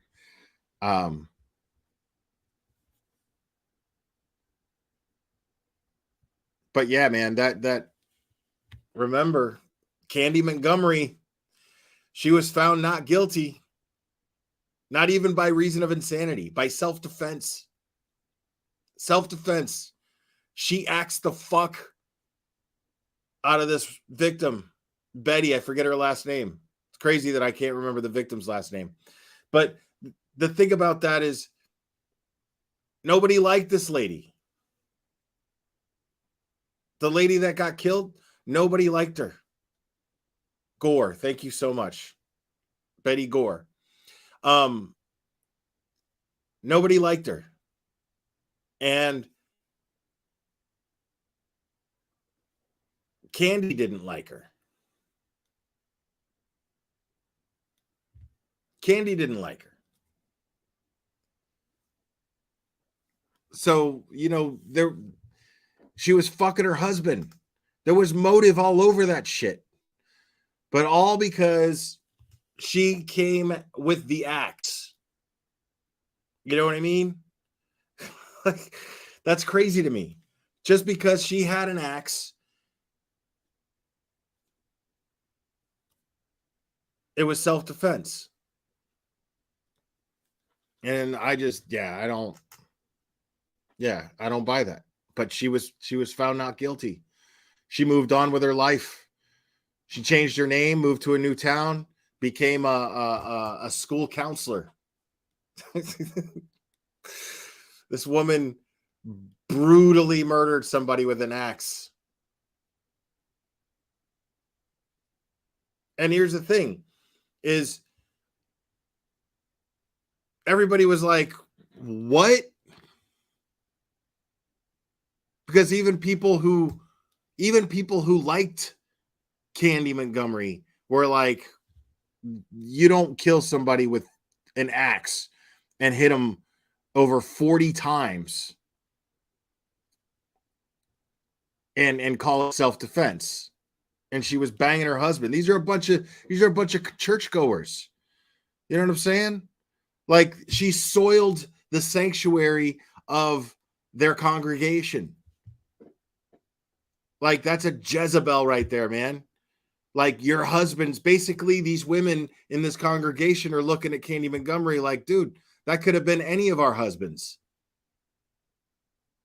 They could have been any of our husbands.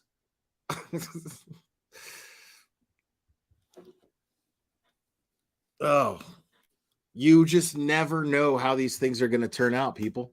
You just don't know. Like I'm saying, don't be shocked. Don't be shocked if it turns out that this jury comes to the decision that the prosecution failed to prove their case against the defense. Because if the defense is that she suffered from dissociative identity disorder and the prosecution fails to prove that she didn't suffer from dissociative identity disorder, well, then that's it. You got to acquit. You got to acquit.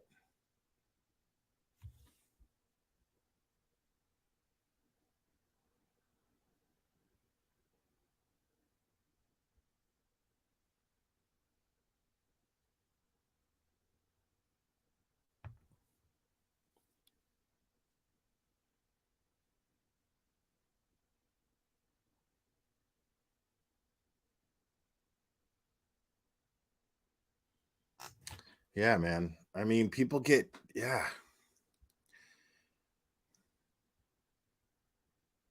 See, but that's the thing is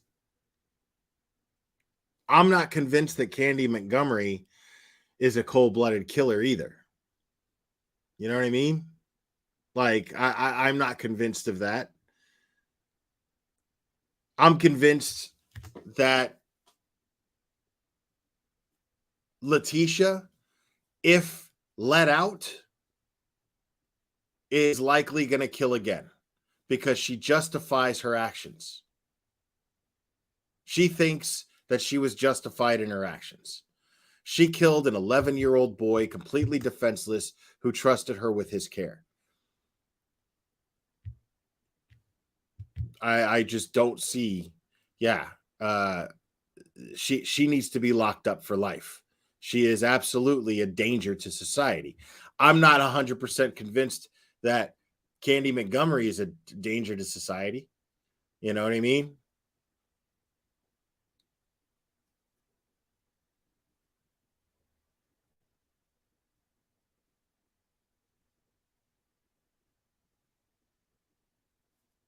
So, I mean, some people, you know, I like I've done things and gotten caught and then decided it's not worth it. I don't ever want to do that again. I've never killed anybody. But there's a difference between me, let's say, getting caught shoplifting a Destro action figure from a Target when I was 10 years old, right? There's a difference between that and then somebody who is always stealing shit, right? Or stole something thinking that they're entitled, thinking, hey, let's say, okay, my mindset when I stole the Destro thing was A, I really wanted it. B, I wanted to impress my friend that I hadn't seen in a couple of years, and we were hanging out again at 10 years old when we hung out together and rode big wheels when we were fucking 6 and 7. You know, I hadn't seen this kid in a couple of years. And then I thought, you know, I was in the mindset. I remember it like it was yesterday. I was in the mindset of, you know, I'm going to show this kid, you know, I'm not scared of nothing and blah, blah, blah. This is the big bad 10-year-old I grew up to be. You know what I mean? So my mindset was I wanted the Destro. I wanted to impress my friend. And I thought the thrill would be cool, you know? And there were cameras. There were cameras. And there were these two undercover security guys standing outside waiting for me, and we're like, give me the toy, kid. And I was like, what? And they were like, give me the toy, the one you stuffed in your pants. We saw it. Yeah, I had a green machine too. Yeah, but it scared me so bad, you know. And then the shame of them calling my mom at work right in front of me. I was sitting in a chair and they were at a desk, and I was sitting across like as if I was in school at the principal's office, and they called my mom, and they're like, yes, ma'am. Shoplifting, yes. Stealing, yes. He's sitting right here. And they're looking right at me, you know? And all I'm thinking is the ass whooping I'm going to get, right? I'm thinking about the ass whooping I'm going to get, but I'm also thinking about, and I remember this, man, I was thinking about how my mom was so stressed at her job, and she was talking about how stressed she was at her job. And then she's being bothered with this. I was always self-conscious about being a burden to my mother. You know what I mean? And I didn't know how to not be, you know? And so like this was going all through my mind, all of these things. But it was enough to make me never steal again. You know? It was enough to make me never shoplift again. I didn't get a thrill. I didn't get a rush. You know, I felt guilty. You know what I mean? And it's funny, I didn't feel guilty about stealing from Target until my mom lectured me. And then her whole thing was like, it's not yours. You know, like you don't fucking take what's not yours. And I work hard to give you the things you need. And if I can, I'll give you the things you want. But you know what I mean? So there's a difference between that and then just being somebody who feels like they're entitled and they're just like, well, if I take it, it's mine. Too bad, so sad for the fucking person that I took it from, but it's mine now. Fuck them. You know, that's somebody who's just going to always steal. So I could see Candy Montgomery losing her shit and flipping out and killing somebody the way that she did, considering it was someone that she hated, someone that that she was always being judged by, someone that she was always in competition with, and then having this moment of a loss of control. I could see that happening. And then being like, oh my God, what kind of a fucking sick person axes somebody to death? How did I get to that point? You know what I mean? I could see that. I've never killed anybody, but I would imagine that's the case, seeing as all these decades later, she's never killed anybody again, and she's been doing nothing but helping kids. You know? But Letitia has never demonstrated, based on all of the testimony that we've been seeing, has never demonstrated being the kind of person that she claims to be. And the kind of person that she claims to be is Candy Montgomery. Someone who was a happy homemaker all day long. Day in, day out, all day long, this happy homemaker, this loving mother, and so loving that she took on other kids that aren't even her blood, and she still took care of them, right? So here she is with this attitude that she's all these things, but there's nothing to indicate that she actually was. There's nothing to indicate that she has anything about her nature as being nurturing towards others. Everything is totally selfish. This is someone who I would fear being out on the streets, considering all of that and the crime that she committed.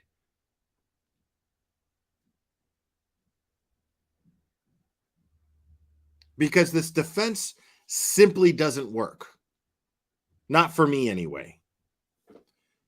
Because in order to convince me that you had this lapse of a personality, another personality took over, and Letitia, the happy homemaking, cookie baking, enema giving, schools work helping mom of the year, was put in the back seat while Maria took the wheel and killed Gannon.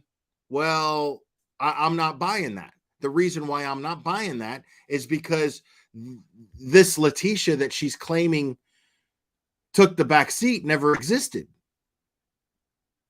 I never saw any evidence of this happy homemaking Letitia that she claims to be.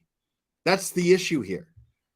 That's why I'm not buying the whole I was a different person. No, I saw the real you come out. That's how I'm viewing this. I saw the real Letitia come out. That's what happened. This was somebody with a murderous rage towards the whole world, and nobody's there to help her. Everything is me, me, me, me, me. Nobody's helping me. Nobody's doing this. Why isn't anybody appreciating me? Blah, blah, blah, blah, blah, blah, blah, blah, blah. And then takes it out on an 11-year-old defenseless kid.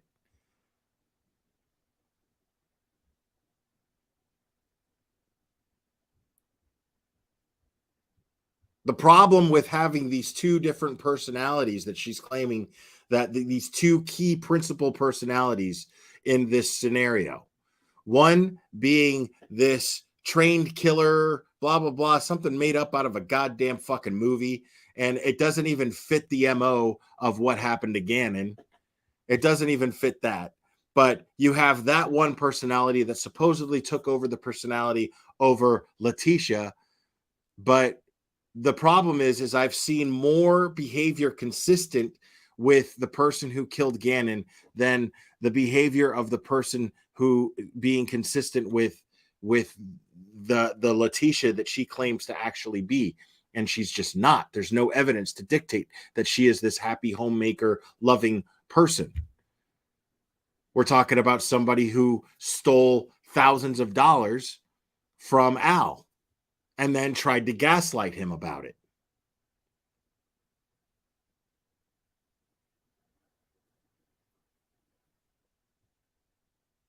I have faith in them too, Gerda K.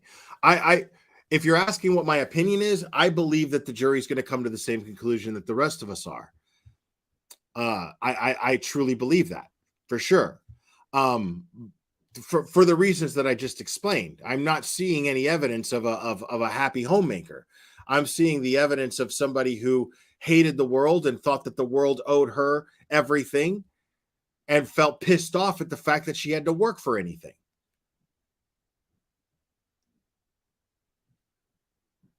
This is the same MO that we see in all cold-blooded killers. This is the same MO that we see in mass shooters. Just a shitty person who feels like the world owes them more than what they got. Incapable of being content and happy and grateful for the life that they have. And she is everything to be grateful for.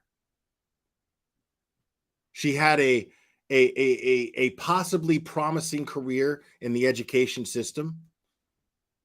She had a beautiful house that she was living in, surrounded by great kids, a loving husband, a husband who loved her seemingly unconditionally up until she murdered his son and lied to him about it and tried to cover it up. But he seemed to be willing to put up with anything from her, being cheated on, being unappreciated, being lied to, stolen from. I mean, this is Al was willing to put up with all of this shit. You know? But this is the behavior that we've seen consistent with so-called Letitia. Where's the cookie dough baking Letitia?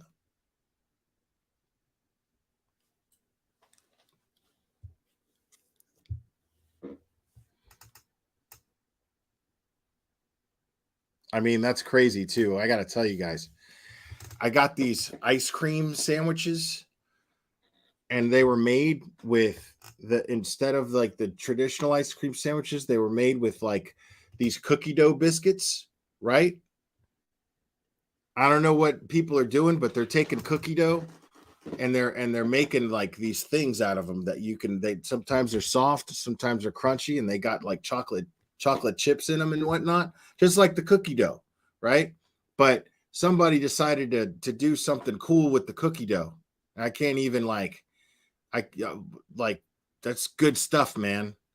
And then somebody made ice cream sandwiches with these cookie dough biscuits and put them in a box in a freezer, and now I bought them. They're delicious.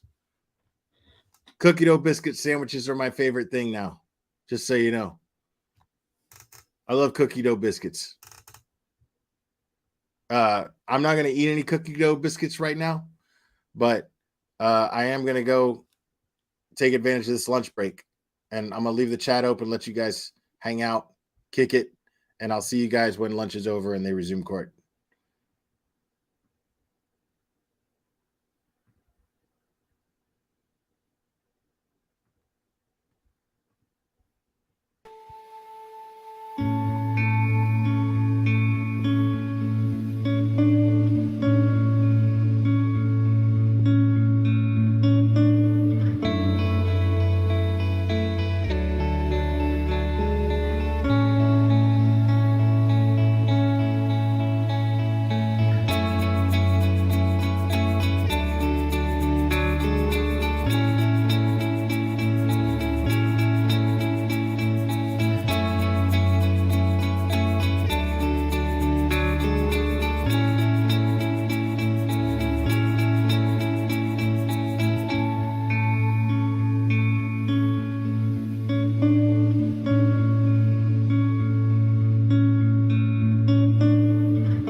set the alarm before I left, but I put it on alarm stay. Because the dogs are in the house, people would say that could have been what triggered the alarm. No, our dogs doing great. That's not what triggered the alarm. Couldn't have been. And so I ran downstairs thinking, okay, well, maybe Guam had Eduardo come over here and fix this, carpet or whatever. So I ran downstairs, whatever. At some point in time, like I said, I don't remember getting walked back in the house and drove back with me. But he then comes back into the house. Said he's going to go play on the game. I said, did you do your laps? And I remember us having that conversation. Then I go back upstairs to work out. What the police have about January 27th, absolutely not true because it's January 28th. Okay. So the day goes on through that, right? Everything happens. I don't know where Gannon's at, called the police, all that was going on. Everything that happened on that time was going on. They came in our house with, I think it was like 15, 20 body cams. You can clearly see, and I've watched these body cams until I've made myself sick, that you can see these body cams come in and nothing is out of order. Nothing has happened. Nothing is wrong at all. And I've watched them over and over and over until I've obsessed on them, When Harley comes home, Lena come in that day, we were going to go eat sushi. Gannon is not a fan of sushi. So at this point in time, I'm like, we'll figure out something else today. Gannon usually is home by the time that if the sun's not down, it'd be 6 o'clock. But it was raining. So we get in the car, they have us on the car raining, like leaving in the rain. So right there across the street, ask this neighbor if we've seen him. No, we haven't seen him. So we pull back up. I'm freaking out. I'm pacing the house. I'm doing this. I'm doing that. Because I'm like, he's doing this flipping hiding challenge. Now, reverse back to this hiding challenge. They have a YouTube channel. Their mom and stepdad made. And like, if you find their YouTube videos, Cool Kids Tube is their YouTube channel. They will do these hiding challenges where like Elena would be in the box. And they were pretending like they were getting shipped all these places. We went over to the mom. Nothing we thought was bad about the kids wanted to do YouTube videos. Flashback to them. So I said, he's doing this hiding challenge. So at first, Reese was talking to me. I'm just sitting there like, man, he said, do you want, and I know this is going to fall in the video, do you want me to check the house? And I said, yes. Because I knew the hiding challenge Lisa trained. You can't tell me this many police came in the house and didn't find him. You can't tell me that. That's because it was not true. So they did all this, whatever. The night goes on. Robert calls me back, and I know, wreck at this point. I'm telling him about this craziness, and I'm telling him about the garage all over the place.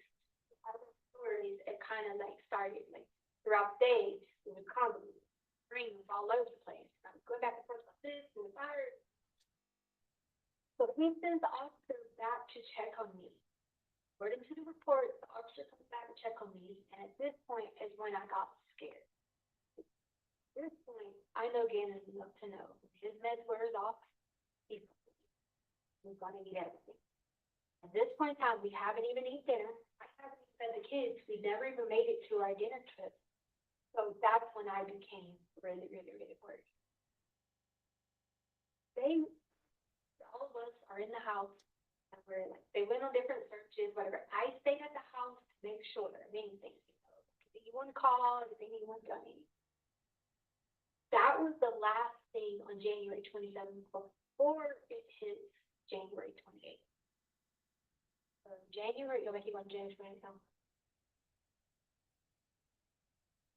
You want to keep on January 28th, or did you need it? Okay. So then January 28th, which would hit 12 a.m. in the morning, right? The January 28th comes on. There's people like, whatever, there's a knock on the window. My bedroom window, right? So, I decided that we were going to all sleep upstairs. The reason for that was I get paranoid like that, and the only way I can protect Hardy and Lena is I have them near me. you know what I mean? So I'm like, look, all of us are sleeping up here. We're gonna all be up here. I knew I wasn't gonna get much sleep, but for the kids, they were gonna sleep up here. I dozed off for a minute. There was a knock at the door, being at the window. So the knock at the window happens, and I go to the window, but I don't see anybody.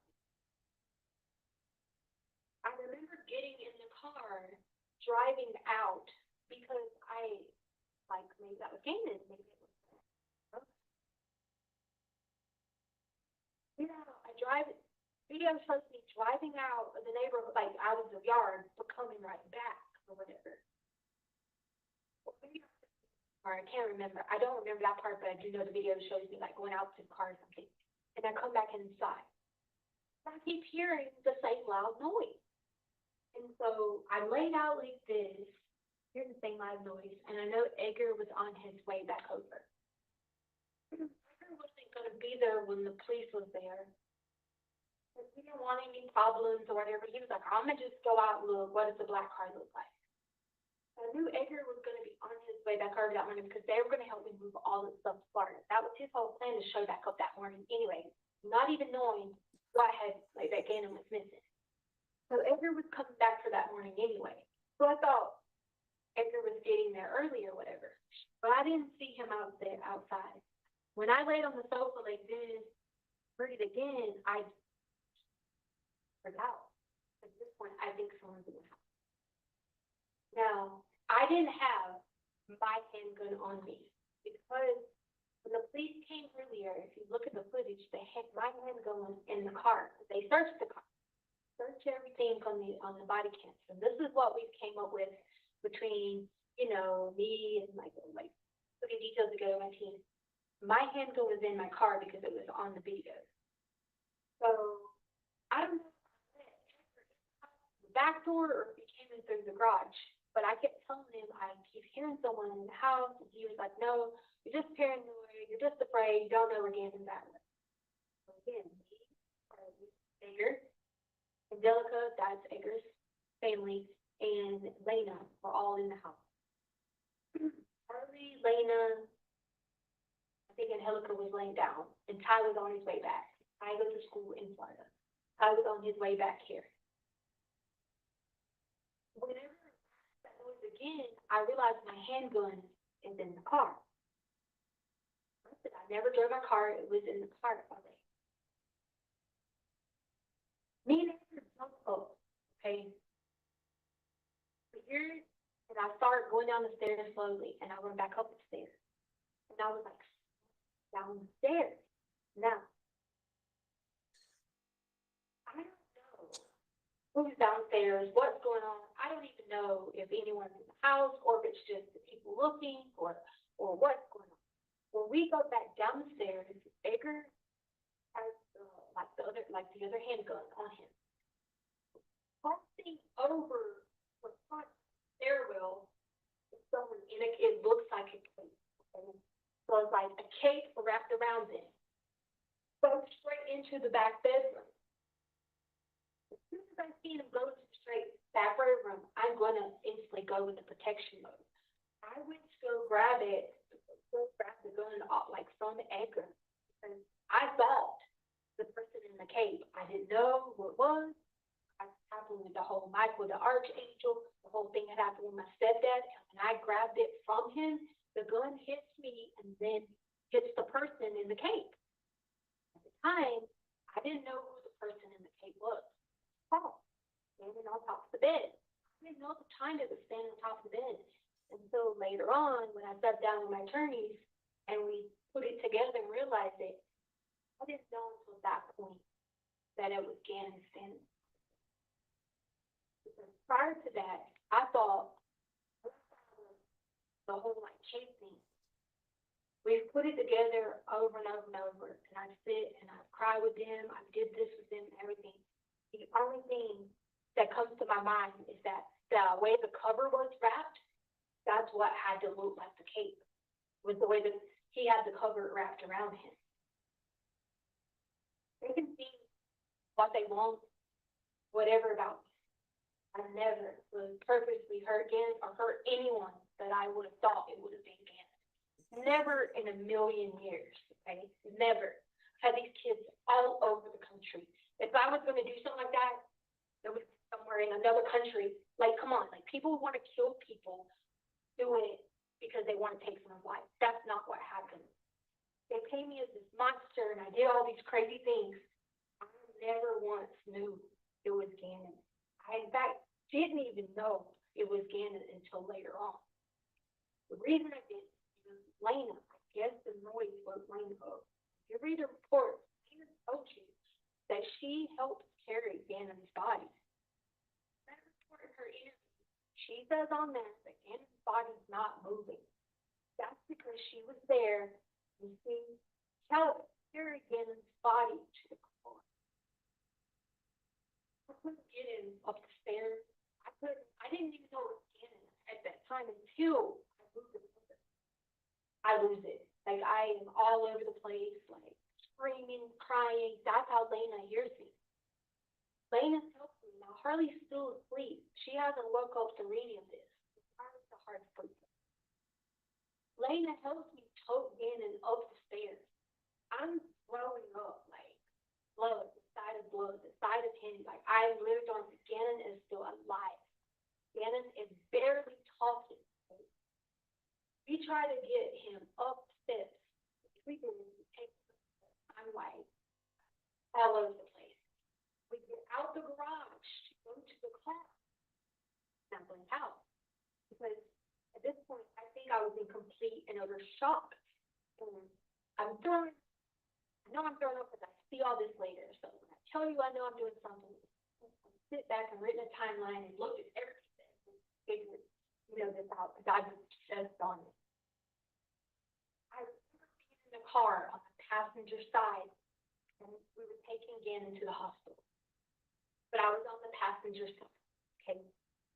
Now my leg's bleeding, which if you look at the footage from the hospital, you can see where I got hit with a bullet. Okay? So my leg's bleeding.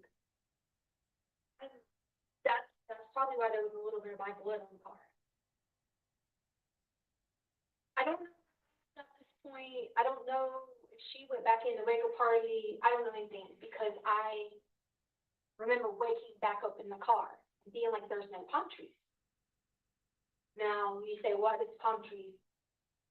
In South Carolina, when you go to the hospital and those palm trees, it's on the Grand Strand. That's why it's called Grand Strand.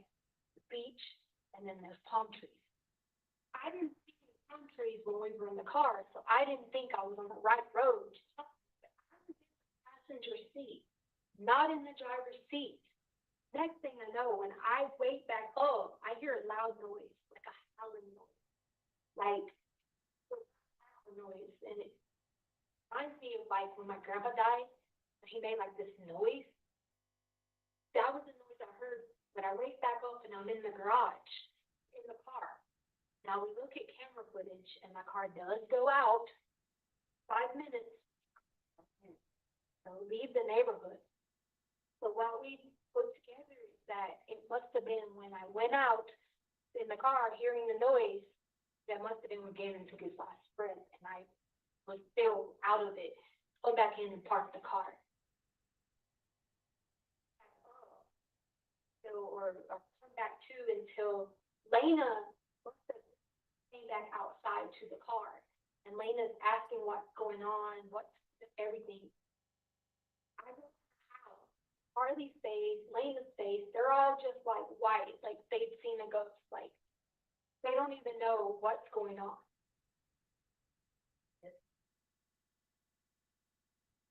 Police, it's the whole world.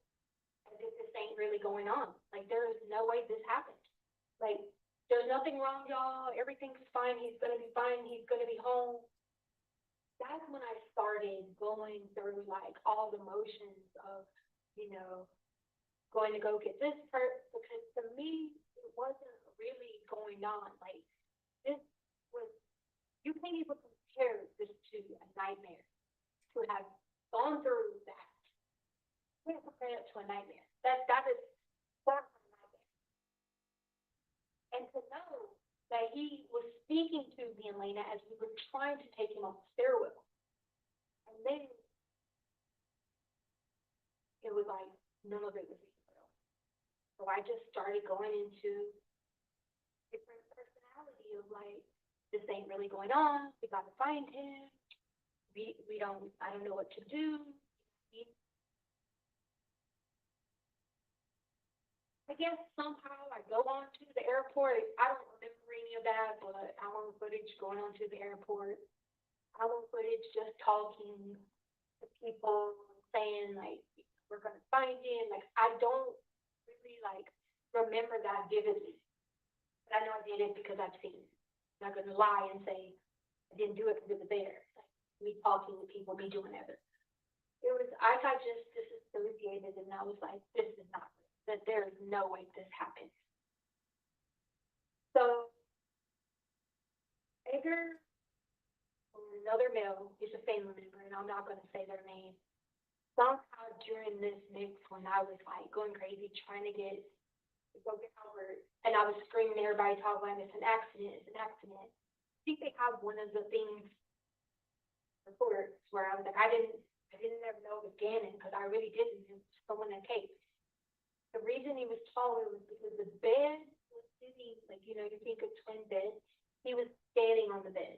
So to me, or to whoever I was, thought that that was a person in a cape. That's the only reason. At all. That is the only reason.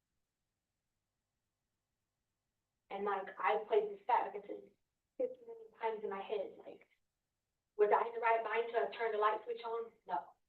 My mind was in the protective mode because he wasn't there. He wasn't there. Where was he at? Like, this was somebody in the house. It was probably someone trying to molest him. It was probably someone trying to hurt one of us. So what I was already going through with my stepdad earlier in the day, Maria could have thought it was my stepdad. People thought it was anyone who was trying to hurt anyone else. She's going to protect. That part of me goes in protection mode to protect everyone else around. So there was never a moment. So there's no murder. There's no hurt. There's no intent. Look, I had everything I wanted in my life. Career, this, that, you name it. There was no reason to hurt anyone in my home. I gained absolutely nothing out of hurting a child. But abuse, negativity, sin, crazy as an evil stubborn, I took care of this kid and he was for them. So like, go through that. No, I had to carry him up because he was dying. There's never, I could never in a million years tell anybody what it was not okay. It was not okay before, because I felt working down with someone in a cape. Like, how do you even explain that again? It's mom that you think it's someone in a cape. You can't. You know? But then what happened after was even worse because I never even moved again. Not going to incriminate anyone, but the male person, I'm not going to do that. Because it wasn't any intent there to harm anybody. There was no intent for anything. I went crazy thinking I could raise children from the dead. I was driving him around the Burger King, trying to get him Happy Meals. I freaking took him back to GameStop to get that $60 game that I told you about that I told him to get earlier. That's how freaking crazy I was going. But I was like, he's going to wake up. You know, I don't know if y'all know Andrew Womack. I tried to find Andrew Womack's house. But he brought his son back from the dead for 5 hours at Memorial. And I grew up watching the Daily Gospel. Womack. I just kept thinking, like, God gives people power to bring it back. And like, this is not supposed to be happening. All you not even believing this is even happening. That's how my mind shifts. The older male person finally at some point told my mom that I completely lost it because I told you my mom came out here. My mom, brother, they were all, you have lost it. You can't bring somebody back from the dead. They already knew, but they weren't going to, involve themselves in it. Like, you are going crazy. You need to go to a hospital. I didn't have anything to do with body being moved. I really kept saying he has to get back to China. Well, that's where his grandma and grandpa have a farm. That's where he was. There. Was like, the person left me, couldn't carry him anymore. And the whole thing didn't be carried in South Carolina. It wasn't to be like, something else. That was a horrid thing. I was not well get him there. That's why the male person is the person who tampered with evidence and who tampered with the body. That was not me. I'm not gonna sit here and tell you that. With him by a weapon and did do this part. I'm telling you. That was the person that goes in the house. And then freaking, you think about a cape. What if cobalt colors are on a cape? Red, black. What do I think about? What was going on in my mind during the day for my stepdad? If someone was trying to molest him, if someone was hurting these kids, just going through my brain. Or I didn't even have my own handgun on me. I don't even like guns. I can't even shoot a gun. Not even me. Maria can shoot a gun. I can't shoot them. So yeah. And like, someone to get to hear the truth of it is like the hardest thing because people are like, oh, why didn't you turn the light on to see if someone's in a cave? Like I sit there and told my therapists and people that like, do you think I had that thought process? There was never even a thought to be like, hey, that's not even a thought I had. It is a thought is when Maria comes, it protects whoever's in this house. That's exactly what happened. There was no pain. There was no hurt. There was no ill will. There was no anger. There was no passion. I looked up every definition they have in this book because I was obsessed on it. None of that is right. But now what happened? And you can't even say like there's no self-defense because you need to know. I thought this is someone else. Like, how do I know who this is? I'm not in the right mindset to decide to make that decision. I didn't know right or wrong to who this was, what I was doing. My mind goes to there's kids in this home, there's Lena, there's Carly, and one of my kids are missing. That's the mindset. That's the truth. So, I don't know if y'all heard, read, seen, whatever, but that is 100% the truth. It was on January 28th, not January 27th. I don't know why they're all wrong.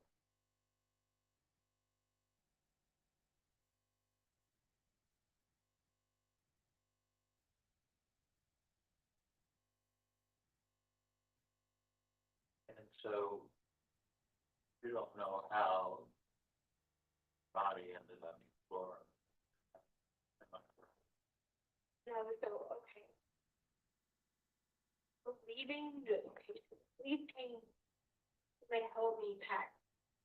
So, because people were going crazy in the neighborhood, they were like threatening to kill me, like all this. But the police allowed me to leave.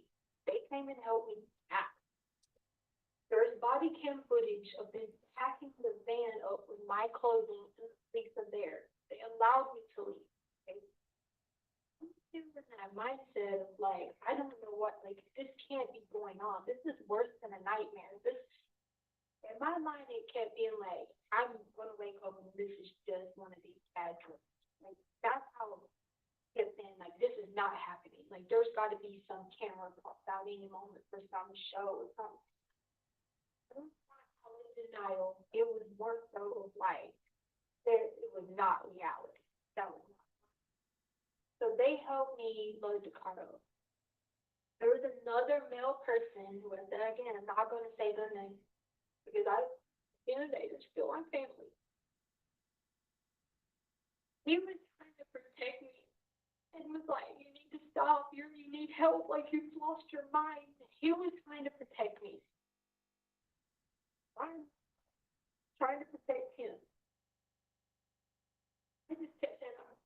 yeah, I'm going to Florida, and I'm gonna drop my stuff off, and then I'm gonna go to South Carolina, because I knew that's where LaRonda and Mac lived.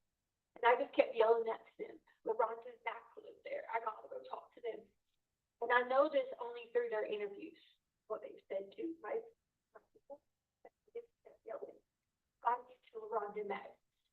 Somewhere in my brain, I guess it recognized LaRonda Mac or, you know, his mom, dad. And like I told you, those were only people that ever helped me. So like, some part of my brain was like, just kept that I gotta talk to them, I gotta talk to them, I gotta talk to them. You know? So I get in the car. I don't remember really driving. Like they have me on stores where I go and like stores to buy stuff and I swear on my breath, I don't even remember going to these stores. I'm not even a driver. I ride on planes. So for me to even be in a car that long, that's how much I was out of this world.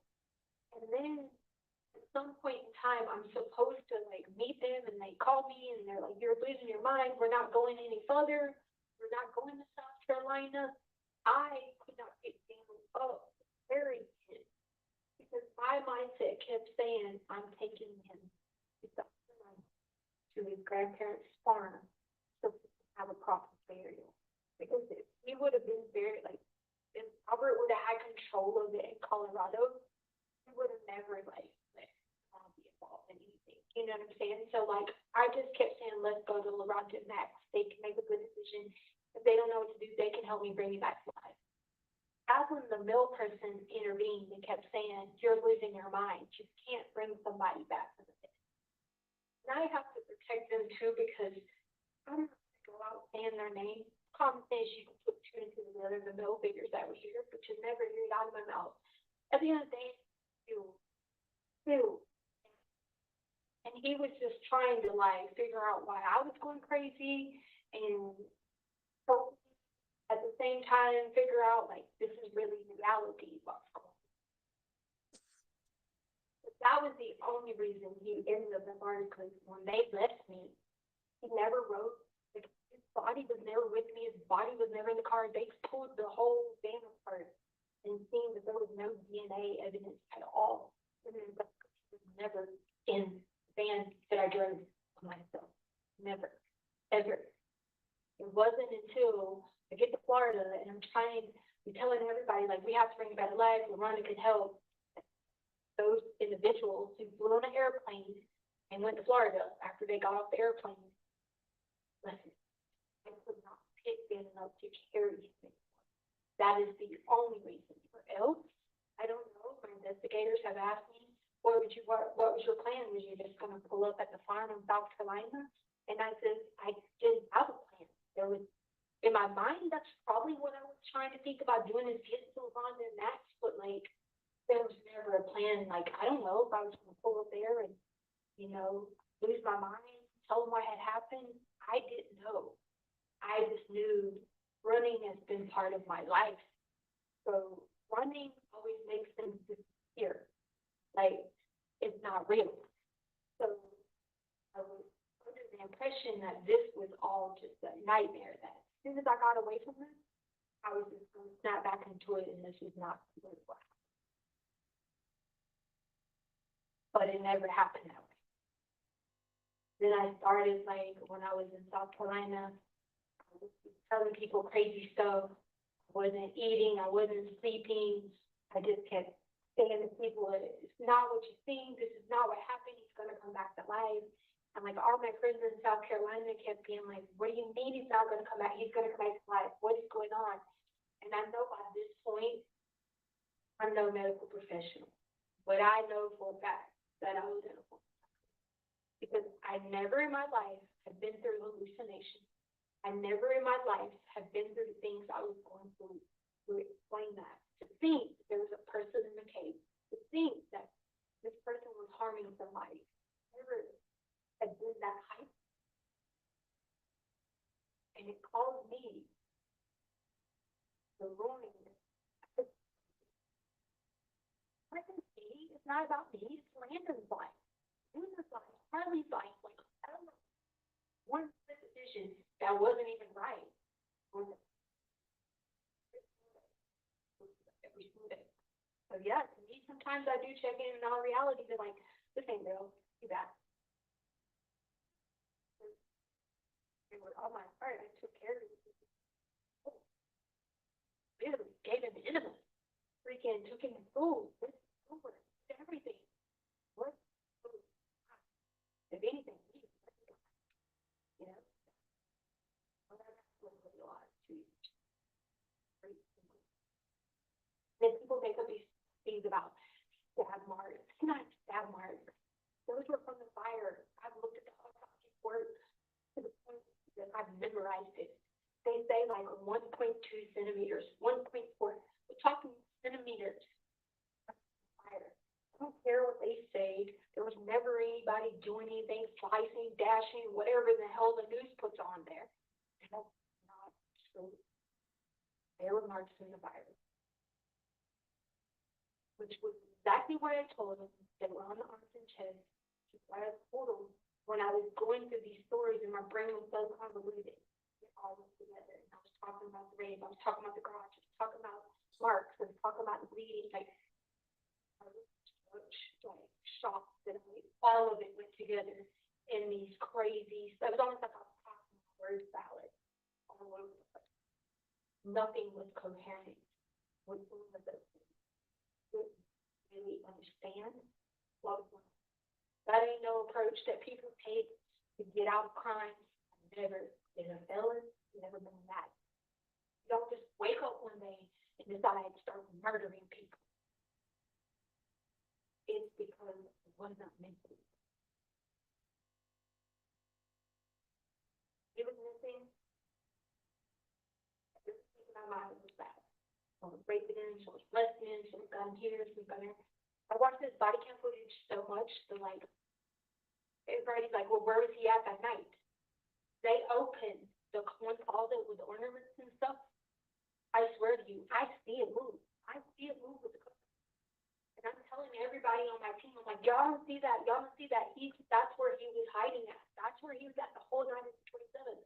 How did that guy miss him? How did he come in there with freaking body cams, trained to find people, trained like his hiding, trained at that, and miss that? How?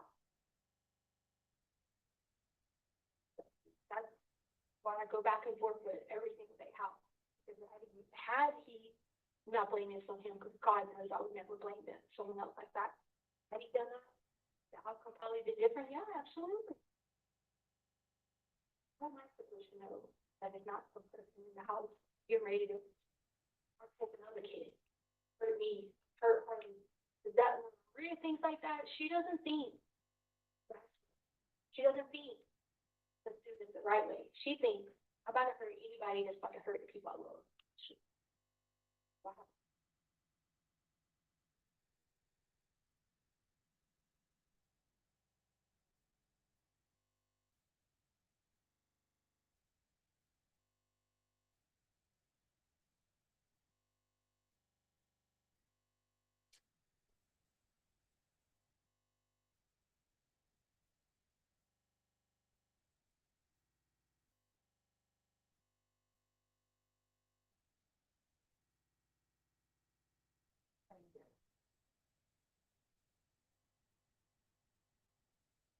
Hard been painful.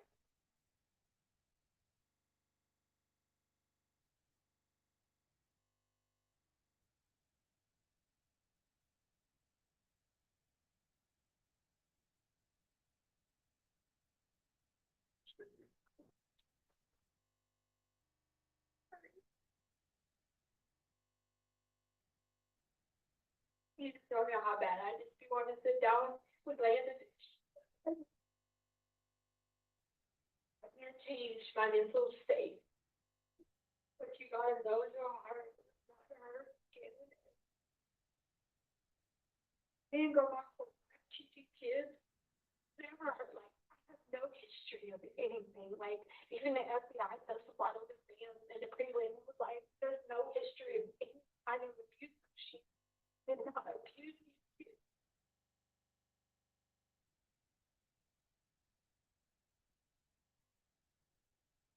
They said like because I was the one that always always came to rescue him for everything. And now Ashley didn't get to like even tell Lena goodbye. I don't get to say anything. And she has to think that the world I heard her brother, like, come on. Like, oh,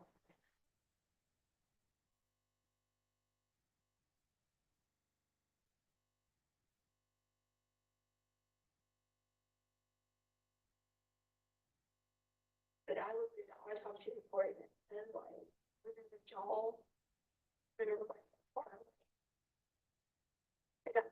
But I always like try to sit there with this, try to piece together any of these pieces I'm missing. Like what point am I missing this part? I'm missing this part. Everything is like the evidence, all consistent.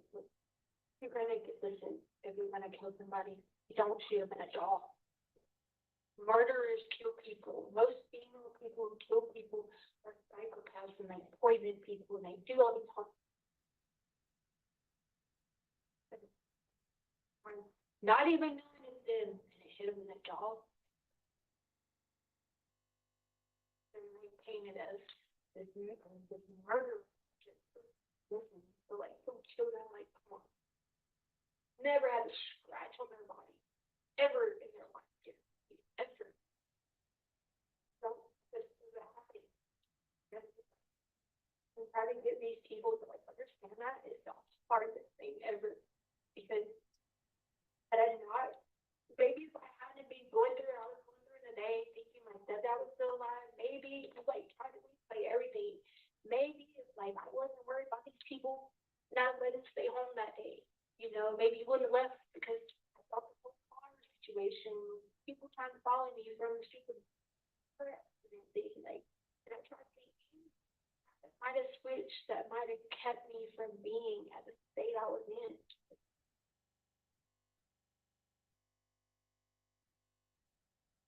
And then they like came in this whole thing about cleaning supplies. If you guys have seen the receipt, it's carpet.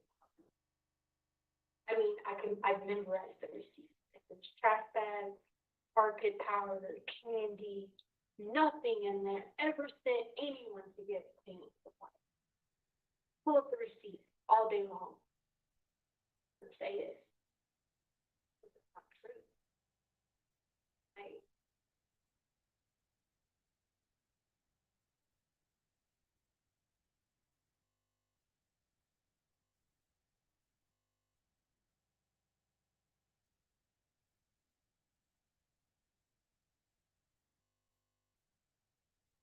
I can understand, it's a lot. Also had a very long day.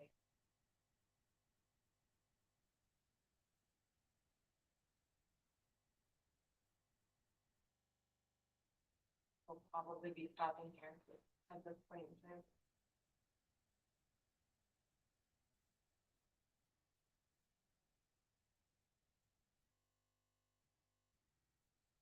A little late.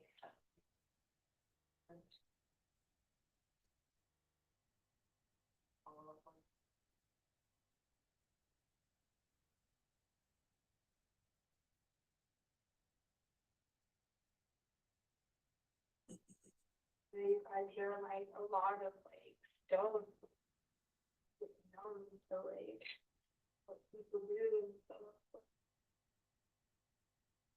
Whatever you do, please just don't ever delete the whole mindset these people took. You won't ever find it in my history. You said ever nothing like that comes to children.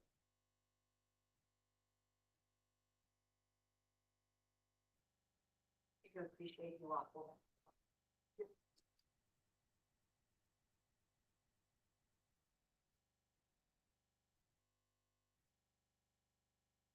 Worked pretty hard to consider all of the.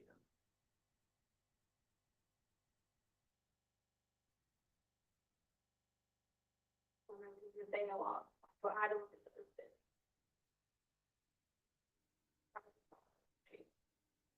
At all. Some people would just be like, oh, I have nothing to do with it or nothing. From the beginning, I got in and out of it at CJC in the beginning, and I kept being like, this is not real. But at some point it hits you, and you're like, okay, no, those cameras are coming out. No, this is really going on. And people just got to see me, and they're like, wait a minute, something right. Like, you are like, always follow rules. You don't do this, you don't do that. Like, just don't make any sense. And so, I know last time you guys know that they were like, I was part of the jail, but like, once they got to know that that's not who I am, things got easy. Like, they weren't, I say easy, but you know what I mean? Like, they didn't think of me like, of how this is. They started more and more being like, there's something we're missing. And I always just feel like you just have no idea of what is actually missing from it. It's not because someone, that's not true. Whether you want to call it that on paper, that's on the Bible, it is. There's 100% no determination. Me not turning the light switch on or turning it on, off, on, me determining who was there, who was not, capered, under the cape or not, there was no determination of black stuff for that. And I've read that, every part of that book I told you I read it. There was no determining black stuff. Because in the reason, he's here, in this house, they need to be protected. So that, like, whether he was alive that day or not alive that day, I still struggle with that. Like, I'll still be at the jail, like, thinking he's there, having these nightmares, doing whatever, and I'm like, I don't even know when this will stop. Like, I don't even know where to ever stop. Like, he's dead.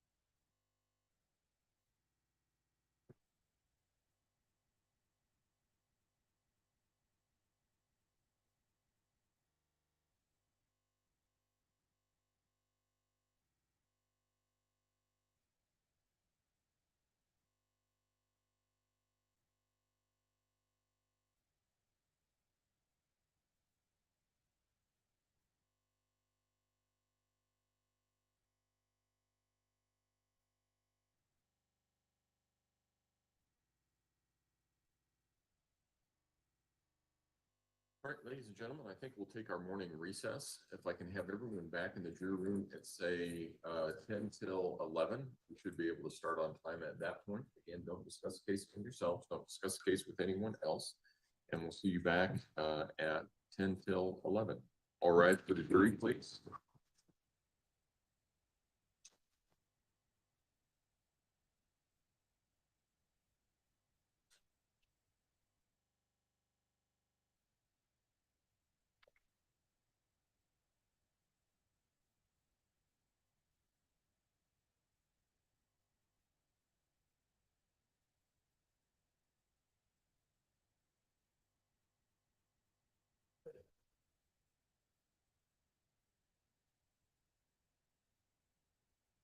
You may all be seated. Record should reflect the jury has left the courtroom. Is there anything we need to take up outside the presence of the jury at this point in time? Prosecution? No, Your Honor. Yes. Okay. All right. All right. Court will be in recess then. All rise.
100%, probably more than likely that would have been like Maria's interpretation.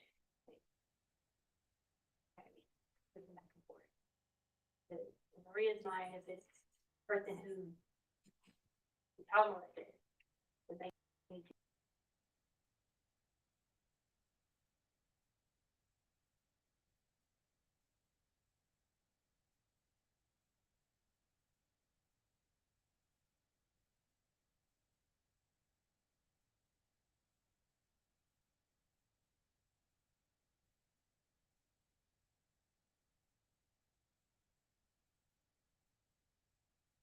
to be about. I didn't even realize. Not even the thought of being an intruder. It was more so the thought of someone in a cave. I told you the cave was red flag. To me, if I had been having thoughts of me and my stepdad throughout that whole time prior there,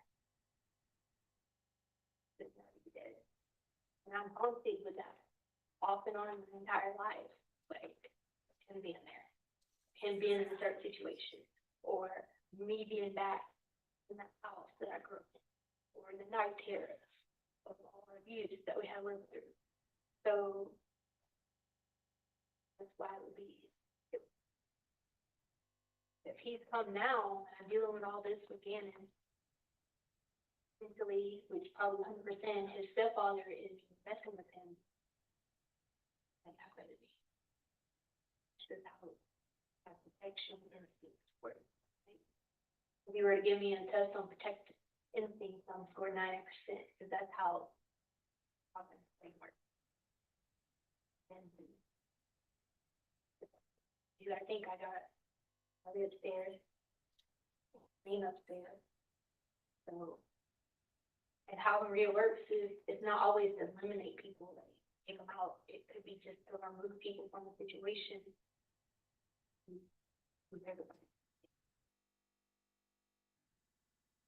And she has extreme power to that, you know, to actually carry somebody and to do those things. Like when I'm in Maria mode, like I have extreme power. Unbelievable. Special powers, I guess you could say. Like that. People come back and tell me Special powers. with reports, so when I was wrong.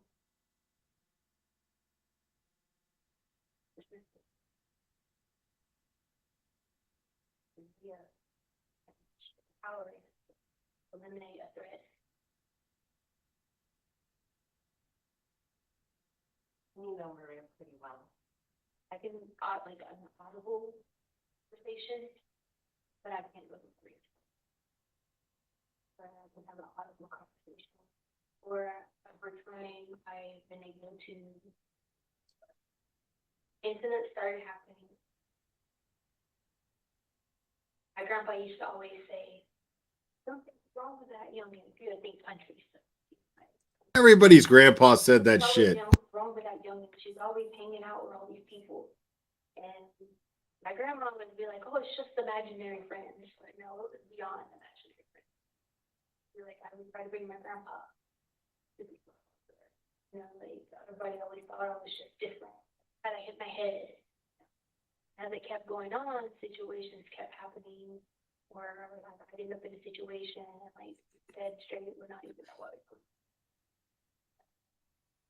I went to a doctor in Florida about it one time, but I think they tried to give you all the information, but Dr. Bushman had deleted his feeds every 5 years or something like that. Tried to sign that form for you like 2 years ago, but I guess now the 5-year mark or something that you don't have it.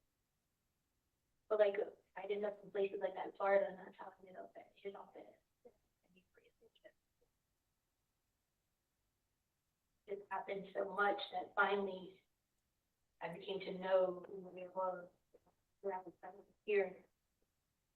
I was going not visual of Maria. But I can see Taylor, I can see Victoria, but I can't just say it has to be an extreme emotional specific. If you wanted to see her and talk to her, you'd have to put me in a.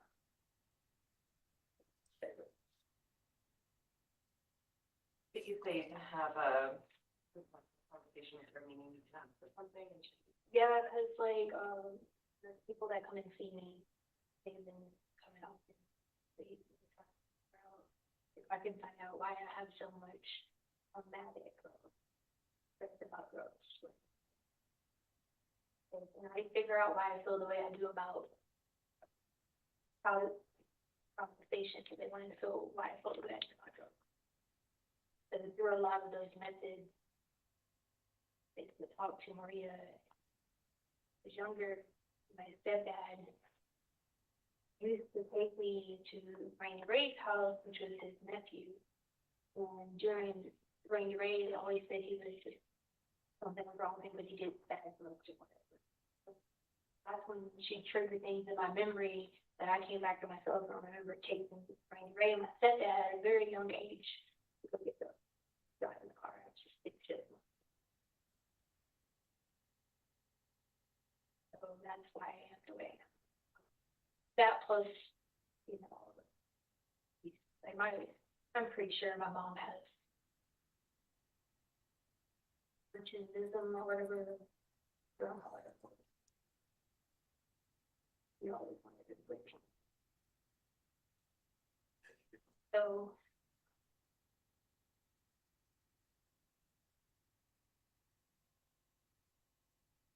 So, sorry, going back to what I was asking before, now it's okay. You said you have an audible conversation with Maria. You also said that there are people coming to see you, I assume doing some sort of therapy with you. Yeah. Associated with this, and that's how you talk to Maria? No, so like, it's been a couple weeks that we've been doing this, but they wanted to know why I felt that way about drugs. So, you know, when someone kind of gives you a certain small thing, like you start having those intrusive memories. Like you could not remember something, but then see something that like triggered that memory. And so as I was doing that, it triggered that memory, and that's how I could hear Maria and have the conversation with her. So it was part of those methods that was going to find out. And who's doing these methods with you now? Whoever my boss.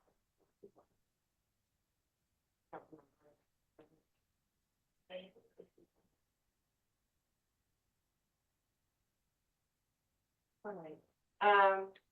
Well, I'm wondering, probably even have an audible conversation with Maria.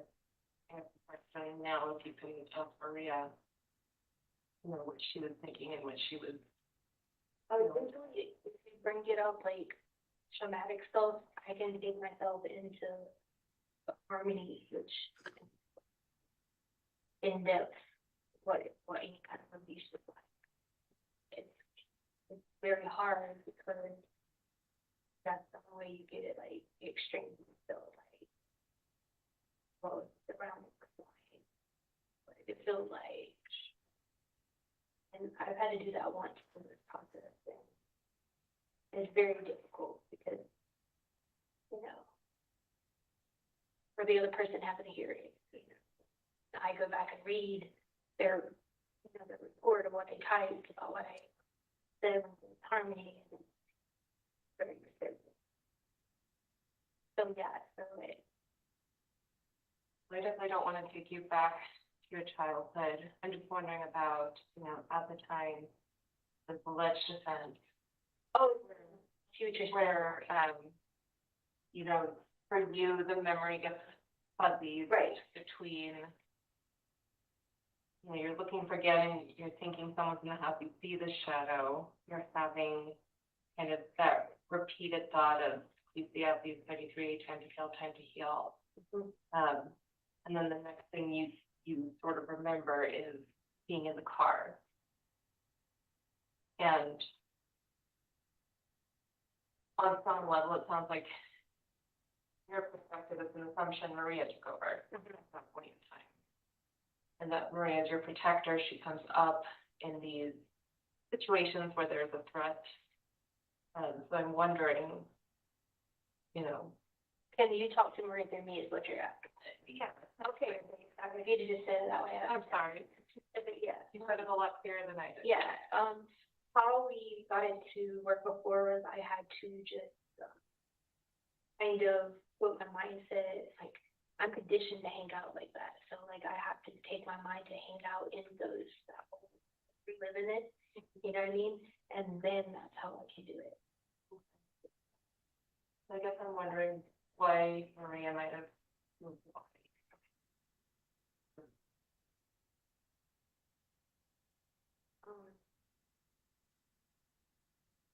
I don't think you guys have any of the stuff, because like how we did it before, was we had like the evidence.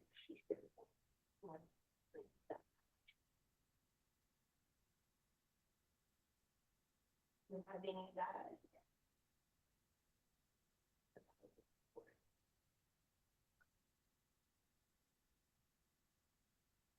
Would have to have something. Trigger the switch or trigger me, like going into that thought process, or to, it's not really daydreaming, it's like just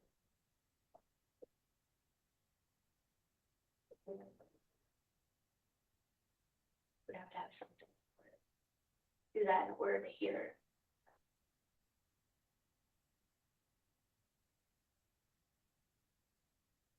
Can't just be like, okay. Yeah, yeah.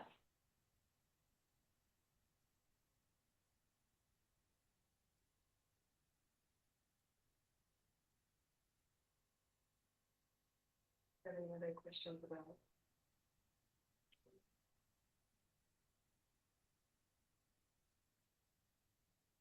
I'm still a little unclear about these gaps.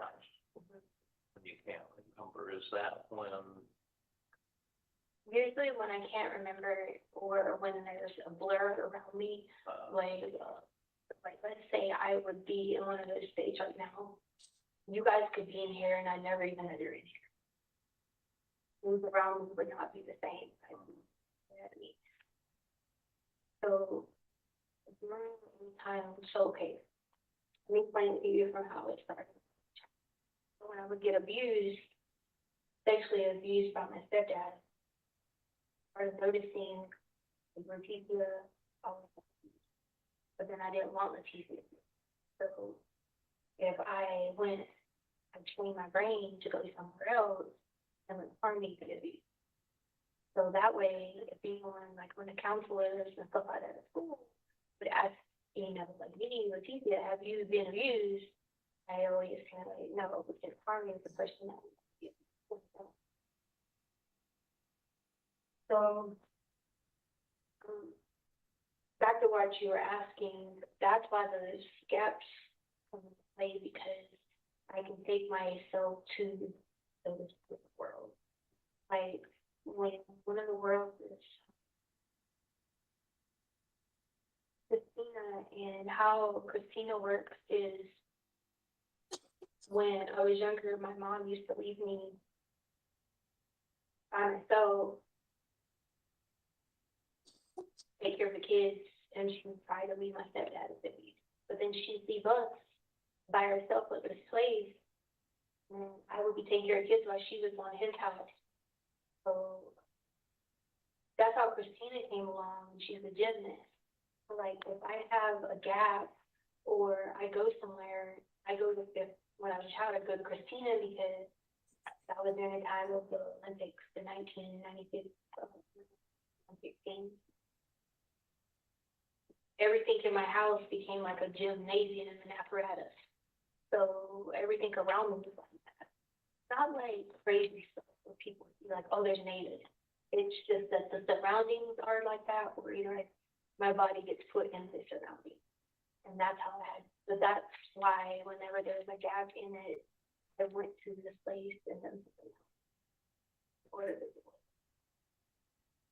I make a mess of things if I deal with the trauma.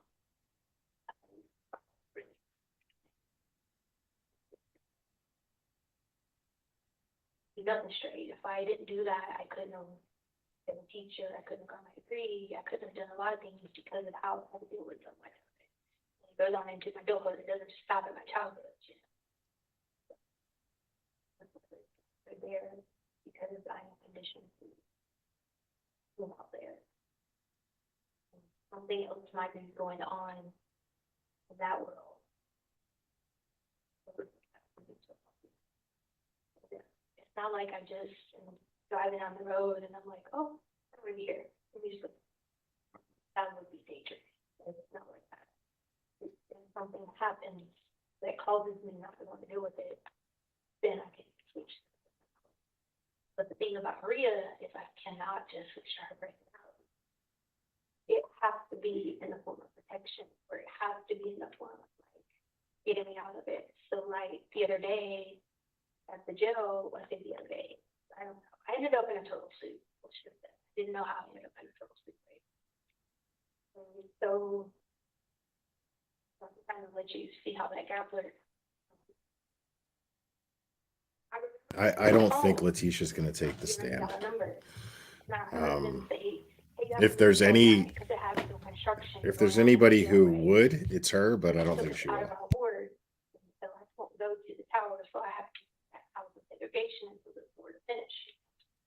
So I remember hearing them say cell 9. Well, cell 9 is where I developed Janelle because so much trauma in segregation. That's where I developed Janelle. Well, that was the last thing I remember.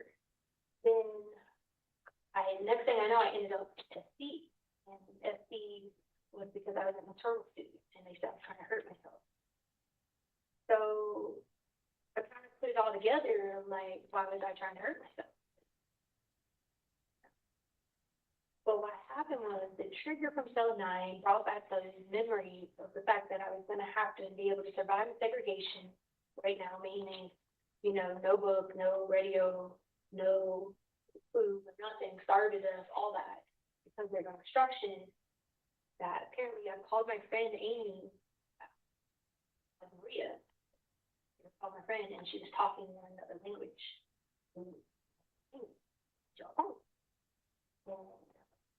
during that time, they said that I went upstairs at my body, Maria, and the deputy gave me a play-by-play. Deputy Lee said that because she was watching from another camera. She said that Maria looks this way, looks that way, and then tries to jump off. So you know how the girl. Nobody believes you, you stupid asshole. Once I was able to come later on, like piece everything back together. Maria had called my friend. She was talking another language, and then she tried to rescue me. How she tried to rescue me was she wasn't trying to kill me. She was trying to like bungee jump off. Because in her mind, I was bungee jumping off. But I am the one that ended up in the truck. So then I had to go through the whole protocol of why are you going to hurt yourself? Like, so the deputy, when she came, Deputy Browder came to SC, is when I came back through. She said I was talking to her first as Maria, but then she was like, when I came back to myself as Leticia, she said, you were just Maria. And then I was like, why is my turtle suit? But then once I got everything back together, you could be together. So answering the question, what you just said, that's how it works. So the only way I'm left to piece stuff back together is like the evidence stuff, or like, okay, well, this has got to be clearly you on the camera, and I see myself. Okay, yeah, that's clearly me on the camera. Looking at it, like that's me. I don't know that's there, you know. That's kind of how I don't know if you understand what I say about the gap, but it's not like I'm just like, hey, I don't remember. It's I'm not there. So, like when you find yourself in Orlando, who gets you there? Well, I found out through this, is that fire?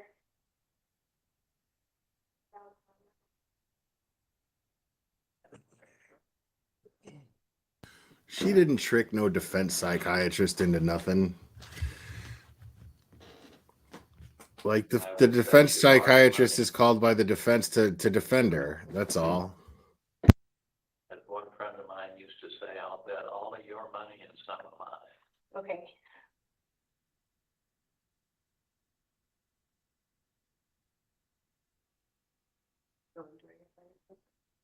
Um, where was I? Okay, yeah, so you find yourself in Orlando. At the end there. All right. Try not to focus on it. Distracted.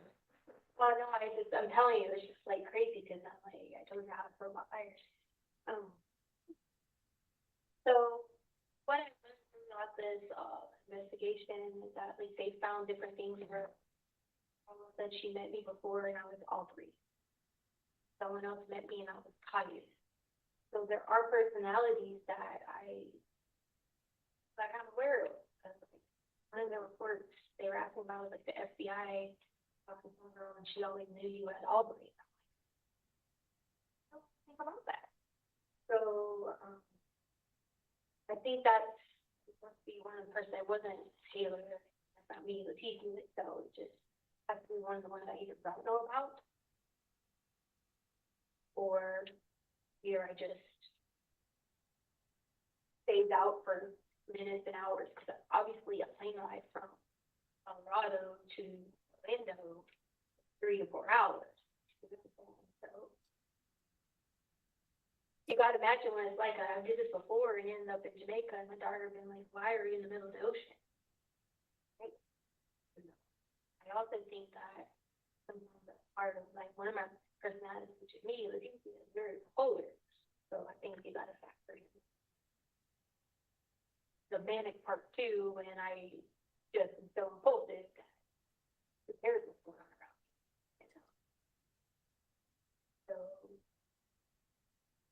I've been asking myself this question for years. In places like schoolwork, and not even know that I did schoolwork. Like, wow, I did it. Oh, I thought I didn't do my homework. And I didn't do it. Guess that came in handy for the fact that I didn't struggle with degrees, but I also don't remember a lot about doing it because there was so much of that going on. And I was living in Chance side. That was the town I was thinking. Just You blew your professors. Stop it. So it was other personalities doing some of the work Right. for your degree. right. Oh, absolutely. Absolutely. But presumably when they would turn things in, Right, but they know about me. You understand? That's always been a thing. Like I tell the people at the jail sometimes, like me, they can call me what they want. But then when I'm Taylor, sometimes the deputies like will come by and be like saying her name, and I'm just like, hey, but that's Letitia's name. Taylor's name, you know what I mean? So it's just hard to like help people with it. Or someone else who's on the outside looking in, they always thought I just hit Letitia all around. Well, fight too much, or you know, questions. how would these other individuals get on a plane without ID? And control of my body. So now they do know that I did have a Exactly. ID and everything. How would these other individuals get on a plane with no ID?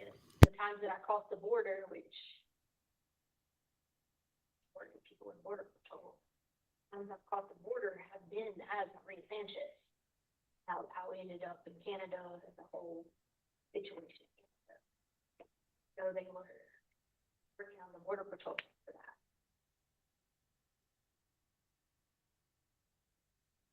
But that's why, like, on some of the questions, when I answer and I say like 5 or 6, 4 or 5 or 6, because like when this would happen, it's not like all the time. It only certain things have to trigger it. It's not like every day I just wake up and oh, I don't have things. Like I don't have cognitive. I don't think I do. Memory as far as like you do their little memory thing. Of course I'm great at that, but you catch me in the middle of a situation, I may not even be able to tell you the date. Right. So it's still the same. When I was talking to the people that come and see me, like Joe, like I said, I had to hit my hand, but I didn't feel it hitting my hand. It hit my hand in Maria. So when they come back and show me all the pictures of how my hand looked, and this girl had drugs or whatever, and she had like this, and she was in depth stuff or whatever. Last thing I remember is I tried to get the deputy's help, and then when they hit me. So when I switched to Maria, that was a perfect example.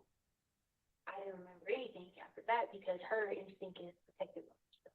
When I hit the wall, it's Maria, and then hers. So by the time I came back to myself, they're all like, "You need something for your hand." For my hand. But I do. The reason the whole thing happened with the shit is because when I was little, I wanted a dog, and some dogs were dirty. We're not allowed to have dogs. So they used to make me sleep outside, and like.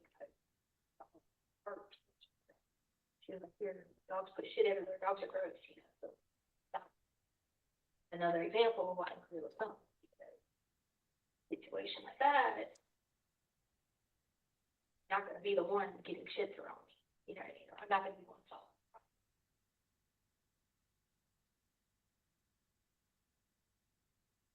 You said Maria was speaking another language. Spanish. Maria can speak Spanish, but my friend said when Maria called her today, she was talking Russian. Because I guess my friend had to figure out what was going on, whatever. So where's his friend? She was speaking Russian. That's what she said. Her name was Amy. Amy said that when I called her Maria, that she didn't understand at first what was going on. She heard the Spanish, but then she heard the Russian. She's like, "Wow, this person speaks Russian better than my own friend," is what she told me later on. Didn't know that I and my brain do have a Russian. What a crock of shit. You speak Spanish?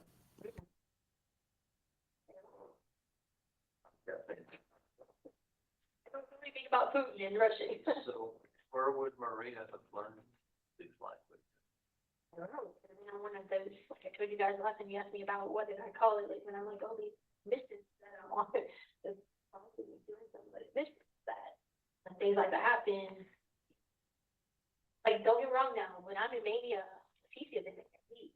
I get excited about everything, and I want to try everything new. I'm this, I'm that, I'm gonna fly planes, I'm do that. Like, yeah, but She said when I'm in mania.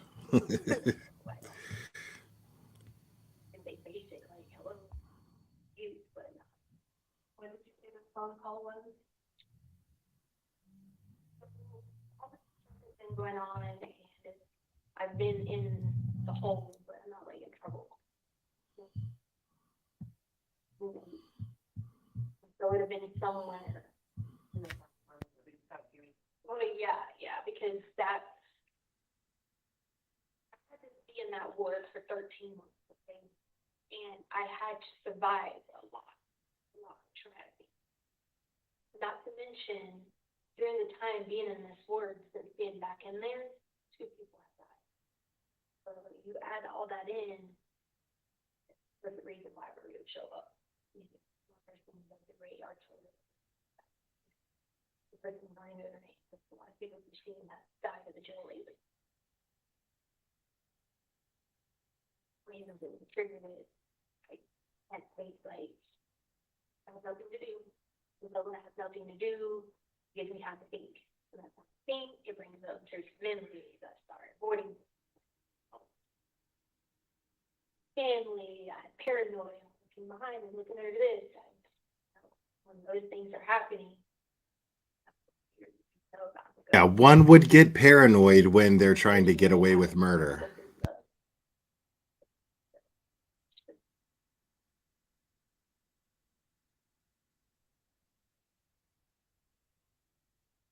And like, as Leticia, I have a jaw problem. You know, I'm sorry, guys. like TMJ. Oh, okay. Yeah, but like, if they give me like a certain. Thank you, crispy treat. For me, when I'm at the jail, because I can't eat the dog. But like, if I'm Taylor, I could eat whatever and it don't hurt my dog. Craziest thing, and people be always like looking at me like that. That's how they kind of can know the difference. You know? Yeah. How I. Yeah. Forget. One item here for one. I think she's saying jaw problem. Is she trying to justify having a meth jaw? Is that what's going on there? Oh, that's why I didn't do it, because I was confused by that, because if you have dreams that you don't remember, then how do you know you had dreams? You know what I mean? Like, everybody. So you're just not sure how to answer that. Right, and like, it says having dreams that you don't remember the next day, how would I know if I don't? Yeah. Unless I'm reading that wrong, that's just how I. No, that doesn't make sense.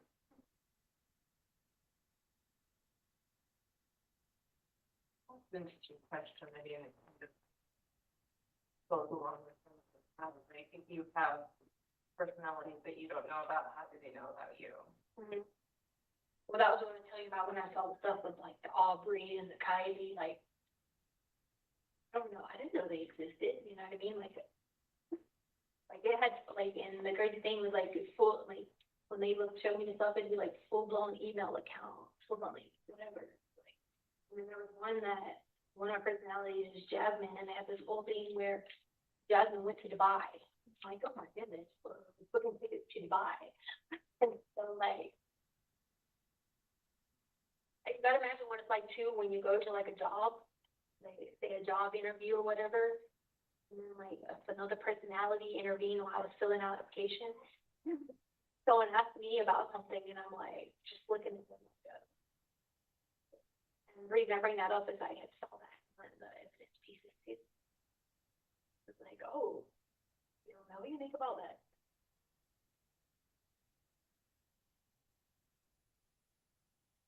We stopped it at 149.07, Your Honor. Dr. Torres, we take. the Dr. stand. Torres, if you would resume your seat in the stand, I remind you, ma'am, that you're still under oath.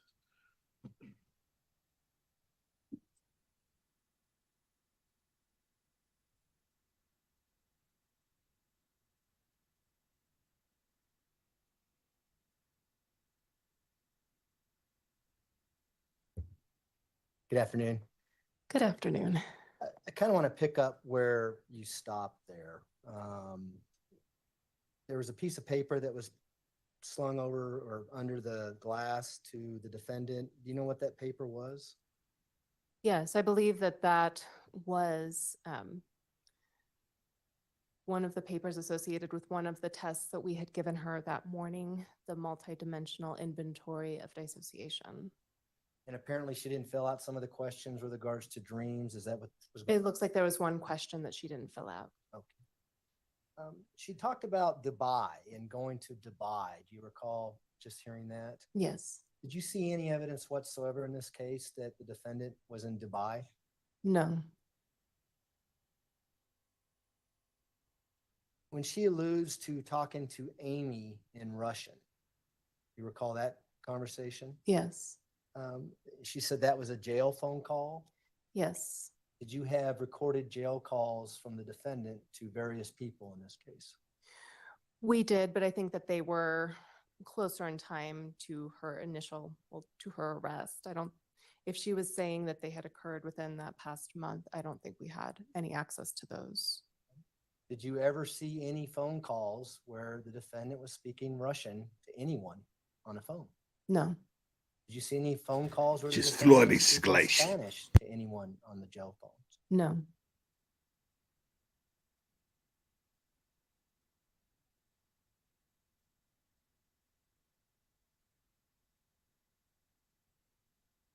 some kind of alarm went off during the interview.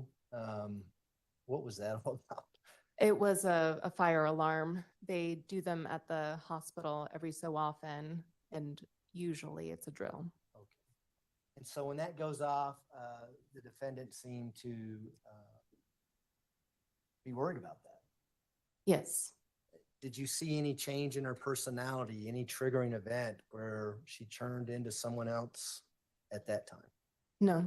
Did you at any time during either this interview process or the interviews in March? No. You asked her a couple times if she could talk to Maria. Is that what you were asking? Yes.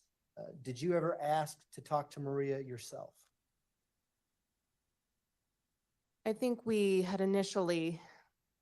were addressing that with her in terms of whether or not we could have access to Maria to ask her some questions.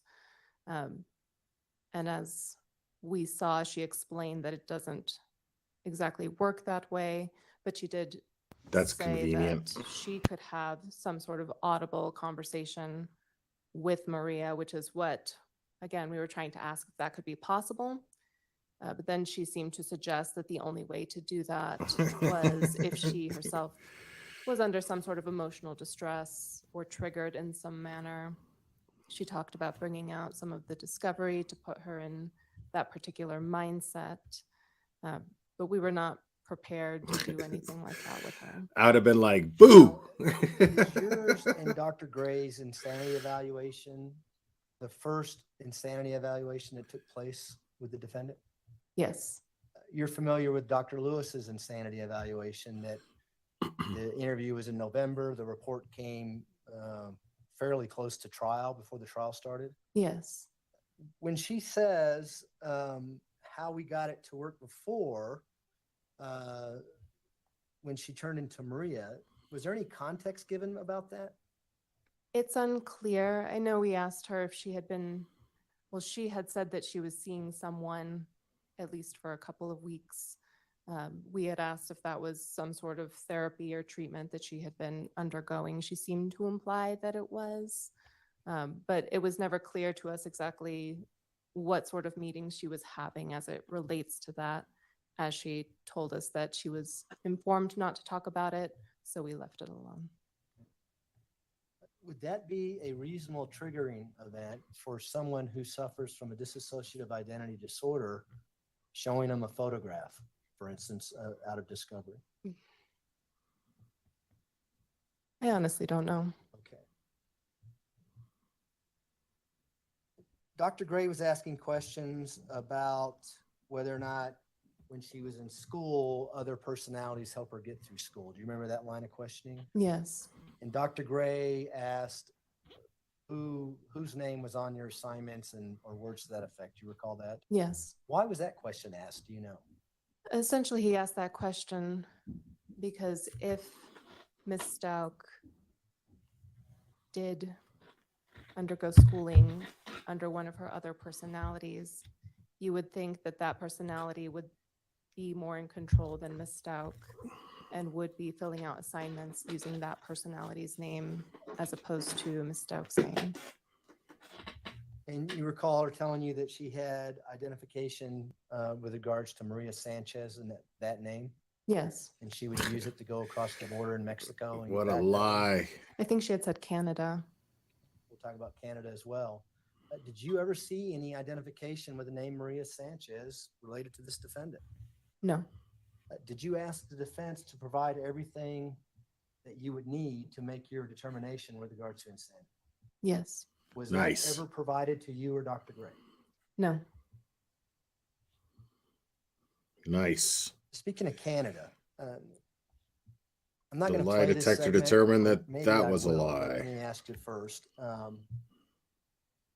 Do you remember her talking about it? And she talked a little bit about it in this last segment about having issues at the border and family members had to help her get back from Canada, that kind of thing. Yeah. Did you recall her telling you that she had a conversation with one of the Border Patrol agents about golf and Myrtle Beach and that kind of thing? I vaguely remember that. Do you recall her telling you that you could look at her passport and see that she's been to Canada? No, I don't remember Okay. saying that. Did you know that her passport's in evidence? I think I do remember that. You know that there's no stamp for Canada. I don't remember specifically the details of the passport at this point in time. I'm not going to ask you anything else about the passport then. Did you ask the defense to provide to you all the documentation of her prior medical visits? Yes. What did you get? From defense, I'm going to look at my report as it's listed here. Sure. From defense, we were provided with records from Naval Health Clinic from Charleston, North Carolina, Evans Army Community Hospital from Fort Carson, Colorado, and Fort Greely Army Medical Clinic from Greeley, Alaska. And these records detailed general medical and mental health treatment that was received from February 2016 through February 2020. We also got a letter that said it was accepting Ms. Stauch into intensive treatment at House of Freedom from Comiskey, Florida, but it was undated. We received Doctor's Care Carolina Forest records from Myrtle Beach, South Carolina, and this just documented one medical visit. So it wasn't anything related to mental health treatment. We got records from Grand Strand Regional Medical Center from Myrtle Beach, South Carolina. And these detailed, again, general medical visits. There wasn't anything associated with mental health treatment there. It covered varying dates in 2014, 2016, 2017, 2018, and 2020. We received South Carolina Department of Social Services employment records. We also received employment records from Whitefield School District. We received an unsigned letter from Rhonda Niederhauser. And that letter talked about stress-related health and mental health symptoms experienced by Ms. Stauch in December of 2019. We received emails from Ms. Stauch to State Trooper Rusty Sanchez related to some accident. Rusty follow-up Sanchez. references to us, in our interviews. We received Humana military records. This only detailed bills associated with general medical and mental health services from 2015 to 2018, but there was no details. It was just billing. We also received a number of documents that were authored by Defense's social worker, Mr. Kyle Varville, that were related to in-person interviews that he conducted with different individuals who were familiar with Ms. Stauch. Any of those documents that you just read, did they have anything to do with any inpatient psychiatric treatment?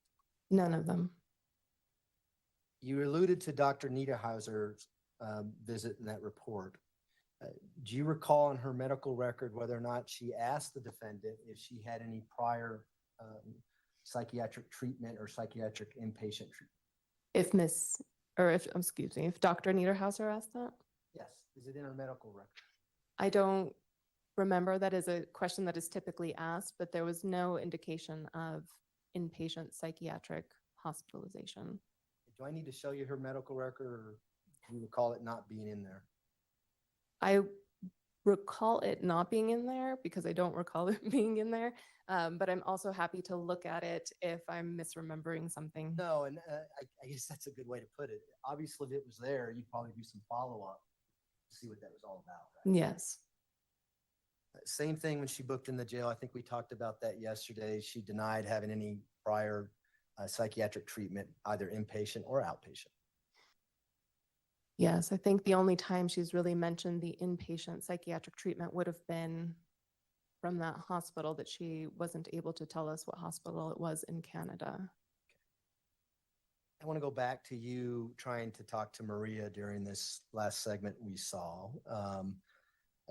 Did you have an opportunity to look at Dr. Lewis's interview with the defendant, Ms. Stauch, in November of 2022?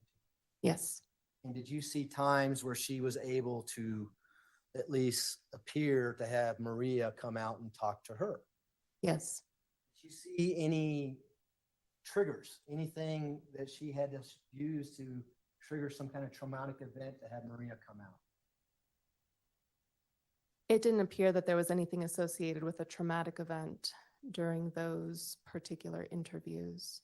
In one portion, does she appear to write something on a piece of paper, slide it over to Miss Stout, and then Miss Stout responds using her right arm, and it goes back and forth, and then she switches to using her left arm?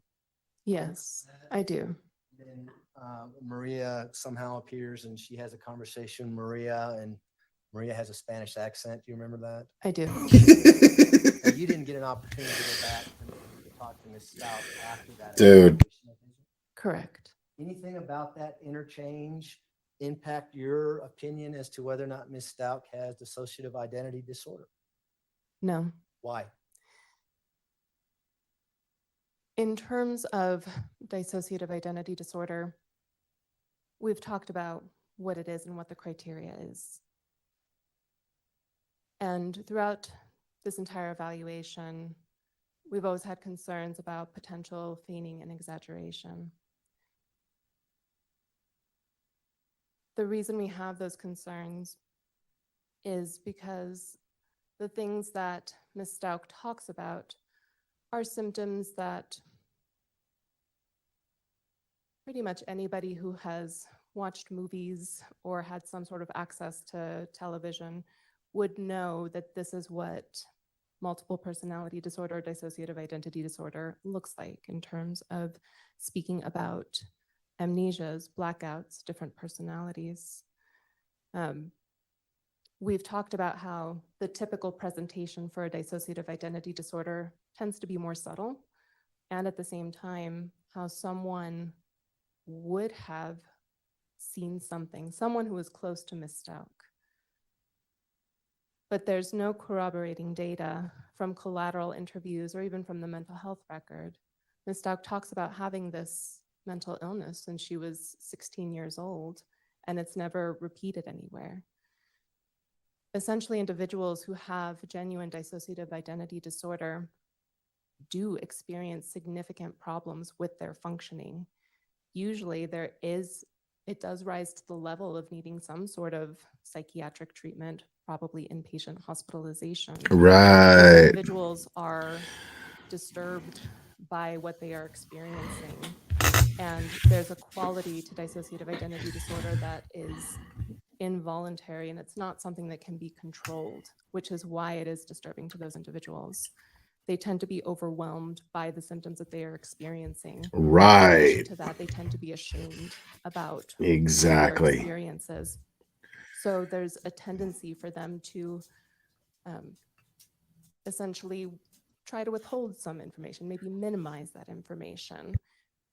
They don't want to readily put it out there for people to know I have dissociative identity disorder. Nobody wants Sybil They jokes. don't enjoy having this condition. So my panda. And Ms. Hi, Stock's baby. presentation here. in our interviews would suggest otherwise. One of the most striking components to me is that she doesn't particularly seem to be disturbed by having all of these personalities ending up in different states or different countries. Swakata. And that's meaningful to me.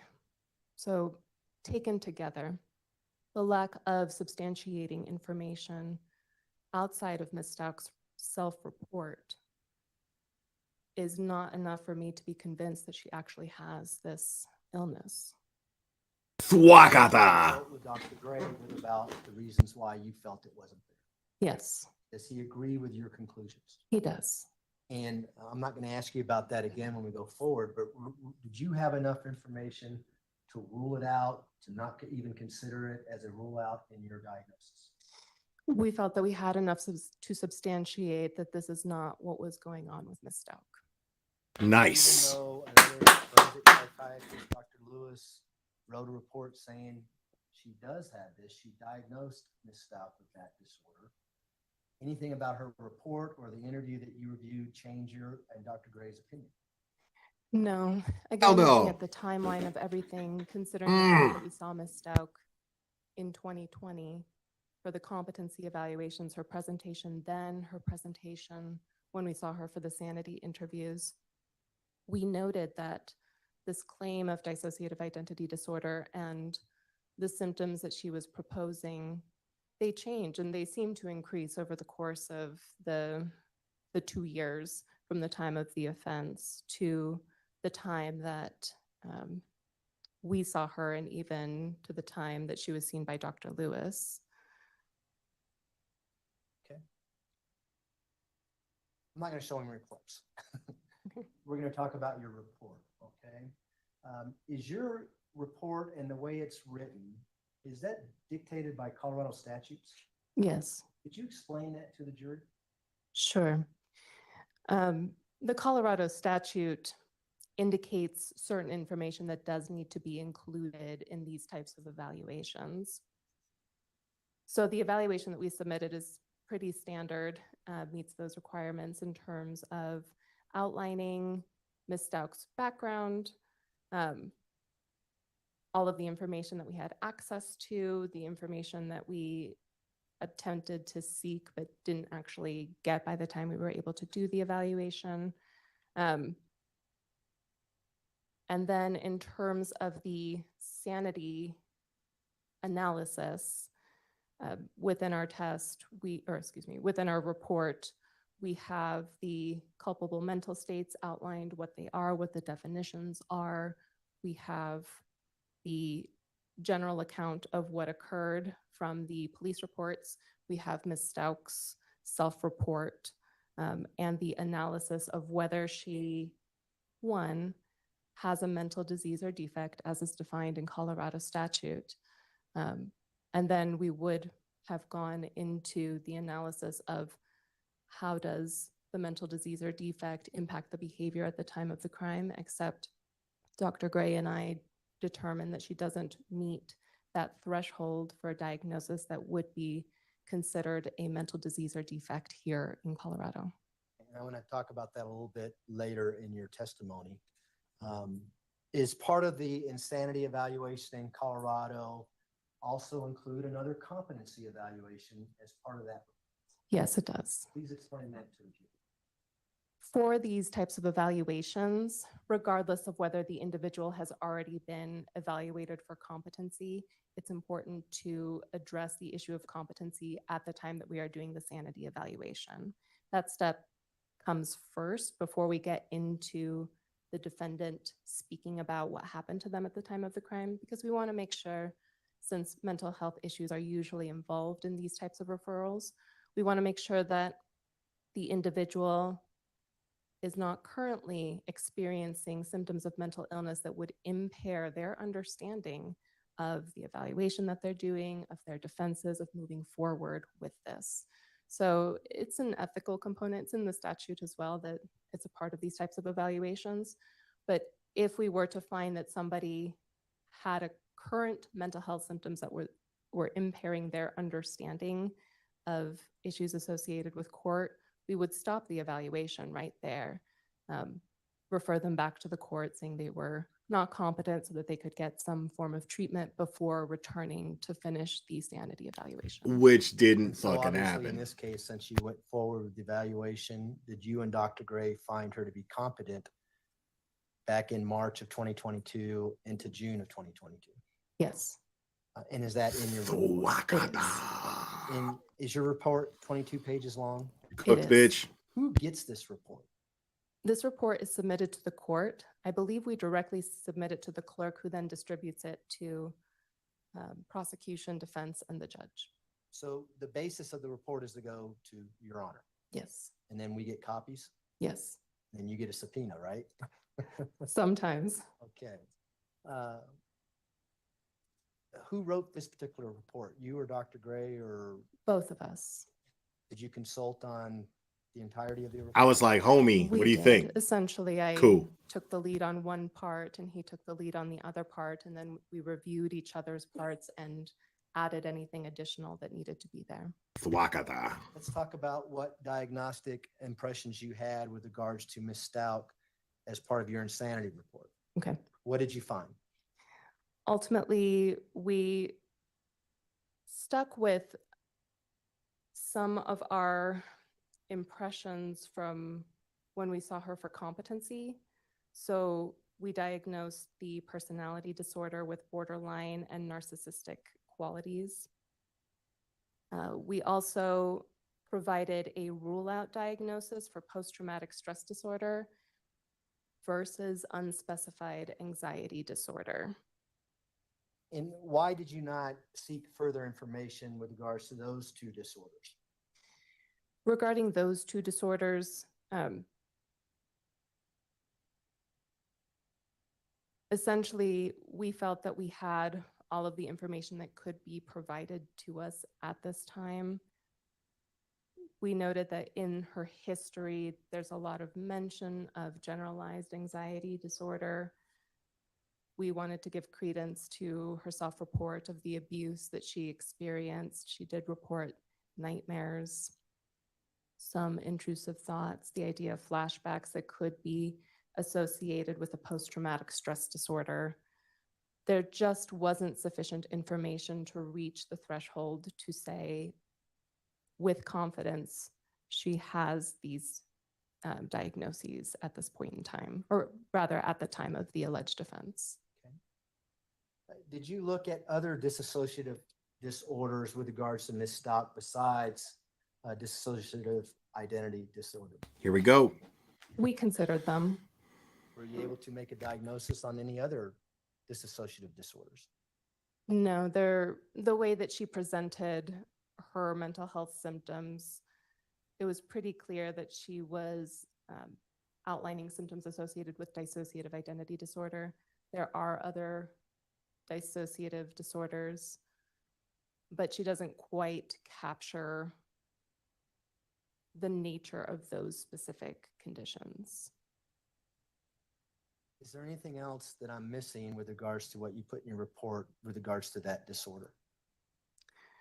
Which disorder? The dissociative disorder. Anyone. Okay. Yes, we did not diagnose dissociative identity disorder. Now, I want to turn to the question of legal insanity.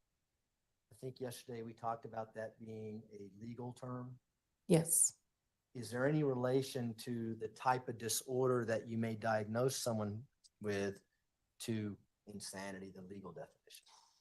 Here in Colorado, it's a mental disease or defect, and the definition associated with that is essentially a mental health issue that impairs somebody's understanding or perception of reality. Is that kind of the first step in the evaluation, or in Dr. Gray's evaluation with regards to legal insanity, to see whether or not there is, in fact, a mental disease or defect? Yes. If you do not find a mental disease or defect, do you stop there? Essentially, yes. If there's no mental disease or defect, then there can't be anything that impairs their capacity to form intent or their ability to understand right from wrong. Both of those things have to be tied together. So if one condition doesn't exist, then legally there would be nothing impairing the definition associated with the sanity evaluation. And so, just to make sure I understand you correctly, are you saying that the mental disease or defect has to be the cause or the reason why an individual may not have the capacity to know right from wrong or have the capacity to form the culpable mental state? Correct. So if that's not there, there's no reason to look at the other two, correct? Correct. Nice. I want to do that anyway. Is that That's all right? fine. That's fine. Yes. What are some of the things you look at in determining whether or not someone may have the capacity to form the culpable mental state? For that, we look at what the specific culpable mental states we're talking about, which are included in the definition of the charges. I believe I may have said this the other day, but in these charges, we have the culpable mental state of with intent, knowingly, and recklessly. All of those have specific definitions.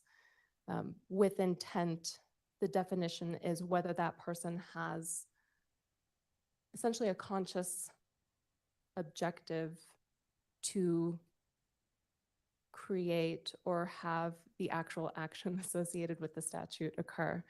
So more simply, for that one, that's related to tampering with evidence and moving the body. So Check. is Check. that action done with intent, with a conscious objective in mind? Whenever we're considering that, we're thinking, what does it mean to be conscious? We are looking at somebody's ability to think, reason, form judgments.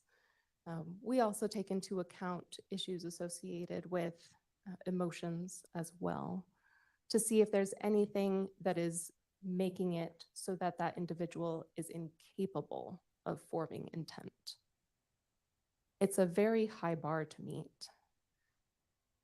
I'm not sure that I've ever seen somebody who a mental illness lacks their capacity to form intent. Certainly, intent can be skewed because of irrational thoughts, things like delusions, but that doesn't necessarily seem to be the case here. So Translation. we also look at the other Thwakata. culpable mental states, which are knowingly. And knowingly is just, do you have an awareness of what is going on? So again, we consider, what does it mean to have an awareness? You have to be awake, conscious, have some sort of understanding of what's going on. Recklessly, the definition is, And Doctor, I'm going to stop you there because that doesn't apply anymore in this case. Okay, thank but- you. But there is another culpable mental state that I want to talk to you about. okay, It's called after deliberation. yes, Okay. And I'm just going to read you the definition of after deliberation, and then ask you some follow-up questions. okay, The term after deliberation means not only intentionally, but also that the decision to commit the act has been made after the exercise of reflection and judgment concerning the act. An act committed after deliberation is never one which has been committed in a hasty or impulsive manner. Okay? Have you heard that definition before? yes, And I really want to talk about the facts of this case with regards to that culpable mental state. Are you okay with that? yes, When you look at this particular case, do you look at the facts that are presented to you, for instance, things that Ms. Stout did before the crime? yes, Do you look at her actions during the crime? yes, And do you look at her actions after the crime? yes, And are all those things taken into consideration when you and Dr. Gray are deciding whether or not Ms. Stout is legally sane or legally insane? yes. Tell me about that. What did you look at in this case with regards to the facts when we talk about after deliberation? When it comes to the facts, I mean, there's a lot of information in the police reports that outline Ms. Stauch's whereabouts. Even afterwards, there's a lot of information that outlines her whereabouts, varying stories that she told to the police as it pertains to what actually happened with Gannon. We take that into account.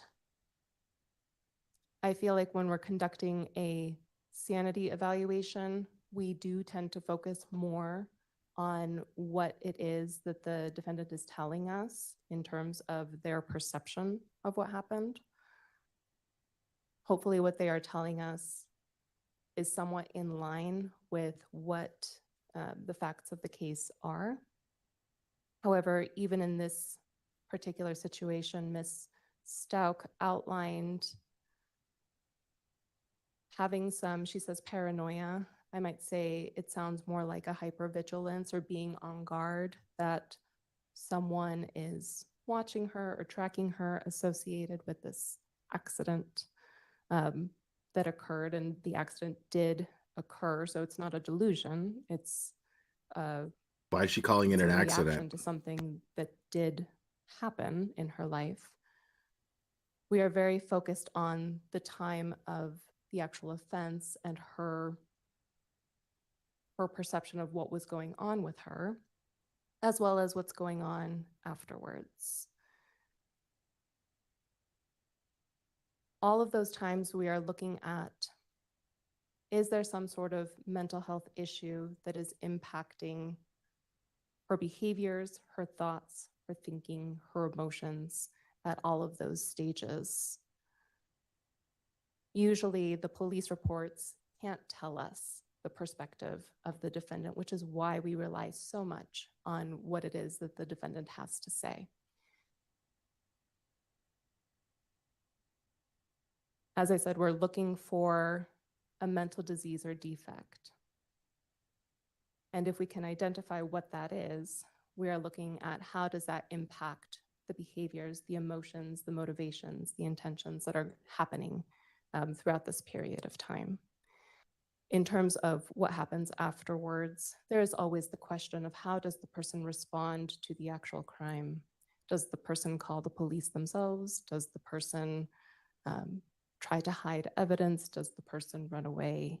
All of that's important when considering whether somebody's insane at the time. And what's even more important is the why, if you can get to that. Fortunately, in a lot of murder cases, you don't get to that why. Right? Correct. And that's usually because there's only one person who survived who knows why. Oftentimes. Now, we didn't talk about the capacity to know right from wrong, but it sounds like you incorporated that into your answer a little bit. Is that what you were saying? Perhaps. I know I was saying a number of things. I mean, we're looking at both of those definitions as it pertains to the issue of sanity. And we've gone on about capacity to form the culpable mental state. And the other one is whether or not a mental disease or defect impairs the individual's capability to understand right from wrong. What about the autopsy report and the nature of Gannon's injuries? Does that help you and Dr. Gray evaluate whether or not she had the capacity to form the intent to kill or the capacity to form after deliberation with regards to HPV? Autopsy reports give us some information in terms of what happened to a victim factually, but it can't tell us exactly what was going on with the person who committed the offense. What about the capacity to know right from wrong? The fact that Gannon's body was discovered in Florida and the evidence suggests that Ms. Stout drove his body left. Does that impact any opinion with regards to the capacity to know right from wrong? Again, I don't know if it's so much those details that weigh in on the analysis of somebody's capability of understanding right from wrong. For us, it's whether or not there's a mental disease or defect that would undermine or impinge on that ability. And Ms. Stout, even if we were to believe that she had a dissociative identity disorder, she speaks about how after the actual act of shooting Gannon or the person in the cape, how she dissociates and that it is her personalities that are trying to help cover up what it is that occurred. Even so, there is no particular mental illness that is impacting Ms. Stout's ability to understand what is right and what is wrong.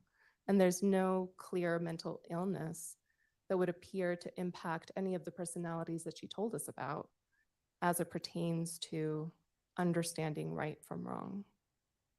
Does that also apply to her decision-making, her ability to make decisions? Does a mental illness come into play when you're rendering opinions as to legal institutions? Yes. Same analysis? Same analysis, that there is no mental disease or defect that impairs her understanding of reality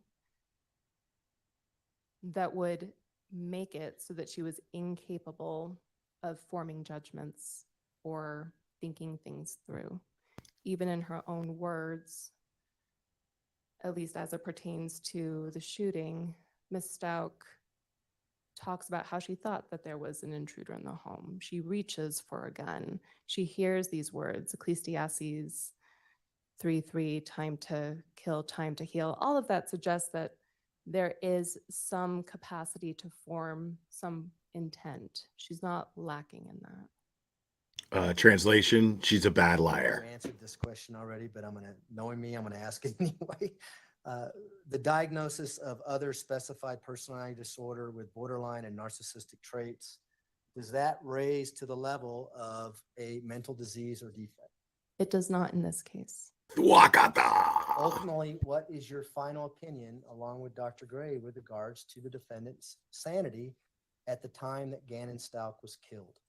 It was that Miss Stout was sane at the time of the crime.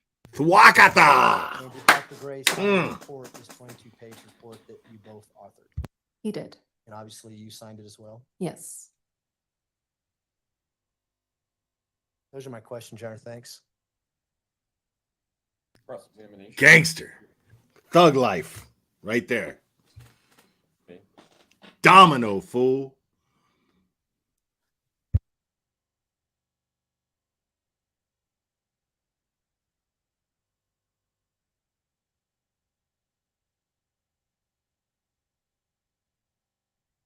She said she was sane at the time of the crime.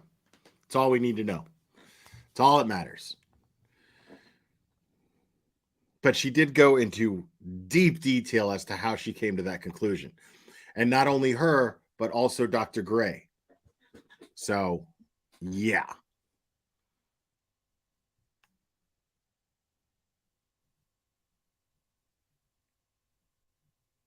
Now, this cross-examination, I sure as shit hope it goes a lot better than that other cross-examination of the other mental health professional that testified for the prosecution. Dr. Torres, how are you? I'm good. How are you? I am very good. I want to kind of first just clear up some procedural history on this case, so I think that everybody has a little bit better understanding of how some of this stuff occurred. You're aware that myself and Mr. Cook are not Ms. Stout's first set of attorneys. Correct. She had a different set of attorneys for a little over a year. Yes. And those were the ones who were actually involved with the first competency evaluations. Yes. And then at some point in time, Ms. Stout was pro se. I feel like I vaguely remember that. Okay. And are you aware that when somebody is pro se, they would be given all of the discovery and access to the body worn camera and everything else? For the period of Exactly. time that they were representing themselves. Yes. How do you like your And eggs? so there wasn't Exactly. the fact that she had reviewed all the stuff and had access. There's nothing. I mean, there's nothing wrong with that. I agree. Okay. And then at some point, I think it was May of 2021, myself and Mr. Cook took over the representation of Ms. Stout. Yes. And when the statute, the not guilty by reason of insanity statute in Colorado is kind of designed for a flow of information from you to me and me to you and the district attorney, is trying to get everybody as much information as possible. Yes. And generally, when you guys, if there was something that came up in one of these interviews, sometimes then you would either email me or call me and said, can you get this type of documentation that we're looking for? Yes. And there was efforts. I mean, it appeared to you, there was efforts we tried, when you guys asked for stuff, we tried to get it to you. I agree with that. Okay. And there was cooperation by the defense and the prosecutions. Everybody cooperated to try to get you guys as much information. Bro, quit trying to I believe cover so, your yes. ass and just get to it. And just to be clear, you don't judge differently information given by the defense than information by the prosecution. And what I mean by that is you were given reports written by my social worker regarding interviews that were done in South Carolina. Yes, You don't necessarily disregard that or give that less weight or reliability or credibility than you would necessarily with police reports. correct. The social worker is a professional person, and a professional person, you would assume, is going to try to Objection. give you accurate information. Speculation, hearsay. And kind of, on that train of thought, is there concern by forensic evaluators at the state hospital regarding implicit bias? Could you say more?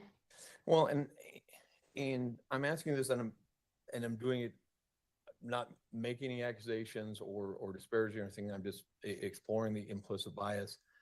You would agree with me that things are difficult at the state hospital right now, as far as staffing, bed space, and so forth. Okay. Yes, it's having its difficulties. Okay. The state hospital is actually currently under a contempt order by a federal judge. What? Yes, And that's in regards to competency. yes, And that's in regards to that the state hospital had been taking too long to get competency evaluations done for people that are in custody. yes. And it puts a strain on the state hospital. I would say yes. Okay. And there's actually a significant backlog for people who are in custody in jails to get into the competency evaluations completed at the state hospital. That remains true. Okay. And if Ms. Stout was to be found not guilty by reason of insanity, she would more than likely be housed at the state hospital. Yes, And if she was housed at the state hospital, she would take up resources at the state hospital. Oh, I this can see what you're trying to motherfucker. say, and I would say that that doesn't go into the analysis of a Nice. sanity evaluator. Get him. And to the best of my understanding, the beds that they have set aside for individuals who are adjudicated not guilty by reason of insanity is separate from those that they have for people who need. You just competency insulted restoration her treatment. No, and integrity, I understand that as well. you but prick. As far as one of the issues at the state hospital is a lack of staff, is as far as like forensic nurses or other forensic Wow. types of staff. That's difficult at the state hospital right now, correct? They are having that problem, yes. And wouldn't somebody who, regardless of the bed space, if they were on, you're adding an extra person who has been adjudicated not guilty by reason of insanity, isn't that person going to take some resources away as far as staff? I could see that, but again, as an evaluator, that's never something that we're considering. I know, and I understand that. And I understand the professionalism of both you and Dr. Gray. But is there, I guess that's my question, is there any concern that there could be implicit bias? So a bias that you're maybe not even aware of that could affect an evaluation? I don't think that there is an implicit bias in the way that you are describing it here. Obviously, biases are a thing, and we do our best to check our biases as often as we can. Okay. And then, like I said, I wasn't meaning that in a disrespectful way. I was just asking questions regarding it. So thank you. Let's talk a little bit about, first start with disassociation, and then we'll kind of move on to dissociative identity disorder. Okay. Have you ever actually treated anybody who had dissociative identity disorder? I have never treated anybody with dissociative identity disorder. Have you ever diagnosed anybody with dissociative identity disorder? Not yet. Okay. And so then when you are presented with something that you may not have a ton of personal experience with, what both you and Dr. Gray will do is you'll go to literature to see, what is this dissociative identity disorder? How does this look? How does this present? And you will use that in making your evaluation. Correct. And that's what you guys did here. It is. And you guys were actually kind enough. We had emails exchanged. I gave you guys some articles on dissociative identity disorder, and you guys gave me some articles and everything as well that end up actually a very lengthy book on dissociative identity disorder that you guys, used to make this diagnosis and determination of missed out. Yes. And so as far as disassociation, it's kind of a tricky term, isn't it? I mean, as far as what exactly it is, there's some differing standards, especially in the book that you guys gave me, as far as what exactly disassociation is and when it occurs and what causes it. That's one of the issues of um, the controversy around dissociation and dissociative identity disorders. Well, and let's talk, I mean, historically, it's been somewhat of a controversial diagnosis. Yes. It goes, I think initially there's diagnosis of it all the way back, late 1800s, there was diagnosis of it. It was kind of there and thought of a lot. And then it kind of, as we started learning more about the brain and how the brain chemically works and everything like that, it kind of fell out of favor. Would that be fair to say? I think that's fair to say. And then we had, kind of pop back up again in the 80s and in the media and the movie Sybil, which everybody watched as a kid, or at least I did. And it was kind of in the forefront nationally, but still there was a lot of controversy regarding it amongst the mental health community. Yes. But it would also be fair to say that in the last 10 to 15 years, there's been a lot of scientific study and data that has come forth to kind of confirm that disassociation actually occurs and is a real and actual phenomenon. I think that that's fair to say. Okay. And while the exact definition of what occurs off, it's more or less, it's an altered state of consciousness. Dissociation? Yes. Yes. And it can be anything from, I'm like I do almost every night for the last month and a half. When the day is done, I get in my car and I leave my office, and all of a sudden I'm home and I have no memory whatsoever of the drive. That's kind of a disassociation, isn't it? Yeah, they describe that as a normal, Yeah. non-pathological type of dissociation that anyone can experience. And that kind of gets me into the next thing that I wanted to talk about. Disassociation, some of the literature and everything kind of breaks it down between adaptive and maladaptive disassociation. Okay. And adaptive disassociation could be when disassociation is positive and it helps a person, in their day-to-day life, and it's useful for them. I feel less familiar with the research that makes this particular separation, but I am following you. Okay, well, I mean, as far as the altered state of consciousness and disassociation, I mean, to some degree, in kind of personas. I mean, and some of it uses personas and disassociation a little interchangeably, but oftentimes people have different personas, and it's adaptive. For example, we talked about this with Dr. Grimmett, when I come into court, I've got a tie. I speak differently than I do with my children. And once I come into the doors and everybody's here, I don't have to think like a lawyer. I take on the persona of a lawyer. And that's a different persona that I have with my children. Sure. We all tend to behave differently depending upon our context. Yes. And kind of the theory or the thing with dissociative identity disorder is that is amplified to a degree that it's become non-adaptive. This is not or true. maladaptive. We That do not do person this. has We do not different try to act like personas different within people them, ever. But they don't have the authority or ability to control the shifting between the two of them, and they're much more pronounced as far as the differences between the personas. I think that that is a fairly accurate description of one of the criteria of dissociative identity disorder.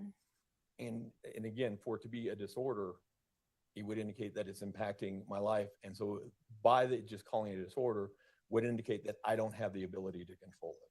Yes. And that's one of the things that you're using as far as whether or not somebody has that disorder or not, being able to control it would be much more like me.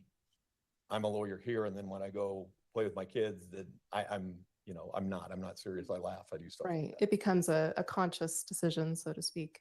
And as well as with the idea of it being a disorder, that would suggest that it has to have some sort of impairment in your functioning. So is it impairing your relationships, your ability to work, your ability to uh, have an education, some other part of your life? And also, a disassociation can affect how memories are stored. Yes.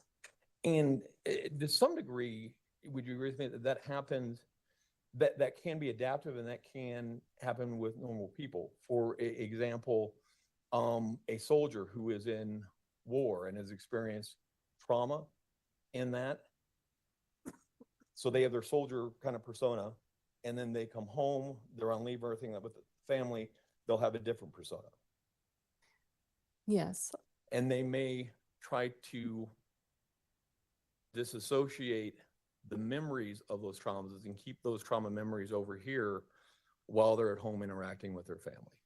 Like just trying not to think about it. Yes. And trying to keep, and it's easier because that memory, and this is part of the theory of disassociation, because that memory was stored when I was in my soldier persona, it's a little bit easier to keep it over there when I'm in my other persona. Okay. Then have you seen some of the literature that reflects that? Again, I haven't specifically read anything that outlines it in that matter, but I'm following you, and I believe that that is something that can happen. Can happen, and that would be adaptive. Yes. And people in, you're exposed to a lot of secondary trauma in your job. Yes. They're exposed to a lot of secondary trauma in their job. I'm exposed to secondary trauma. And keeping that memory at bay when I'm at home with my children may be an adaptive or semi-form of disassociation. I don't know that I would use that term. And at the same time, There you I go. think that that is something that we all naturally do. Nice try, homie. And again, part of the See, theory I of love you guys in disassociative chat. You were already saying that. Disorder is those memories are stored with the other persona and they don't necessarily have access to it. Sometimes, yes. I mean, and that's kind of the, in the theory, and kind of going into that, into how dissociative identity disorder is informed or caused. I mean, the literature is pretty much in agreement. It's almost, as far as dissociative identity disorder, is almost always and exclusively caused by childhood trauma. There is a very high correlation with that. And generally, it's not just one instance of childhood trauma. It is complex or long-standing childhood trauma. I think it either has to be fairly severe, it can be prolonged, and everybody responds differently to the issue of trauma. Sure. And I guess that's actually a good point. Not everybody who suffers childhood trauma, not everybody who suffers complex childhood trauma develops dissociative identity disorder. Correct. And what are the different types of factors that would cause somebody who suffered complex childhood trauma to develop dissociative identity disorder? Some of the factors are going to be related specifically to that person's personality, how sensitive they are to issues of trauma. Some of them might even be related to the context or environment in which they are raised and whether they have support in place to help them deal with trauma versus not having that. Especially the lengthy book that you gave me, a lot of it, sometimes it talked about how dissociative identity disorder can be connected or can kind of grow through attachment, especially disorganized attachment. Yes, it is, again, correlated with that type of attachment style. And just what is disorganized attachment? Disorganized attachment, like I'm going to take a step back from that question. It's a much lengthier response.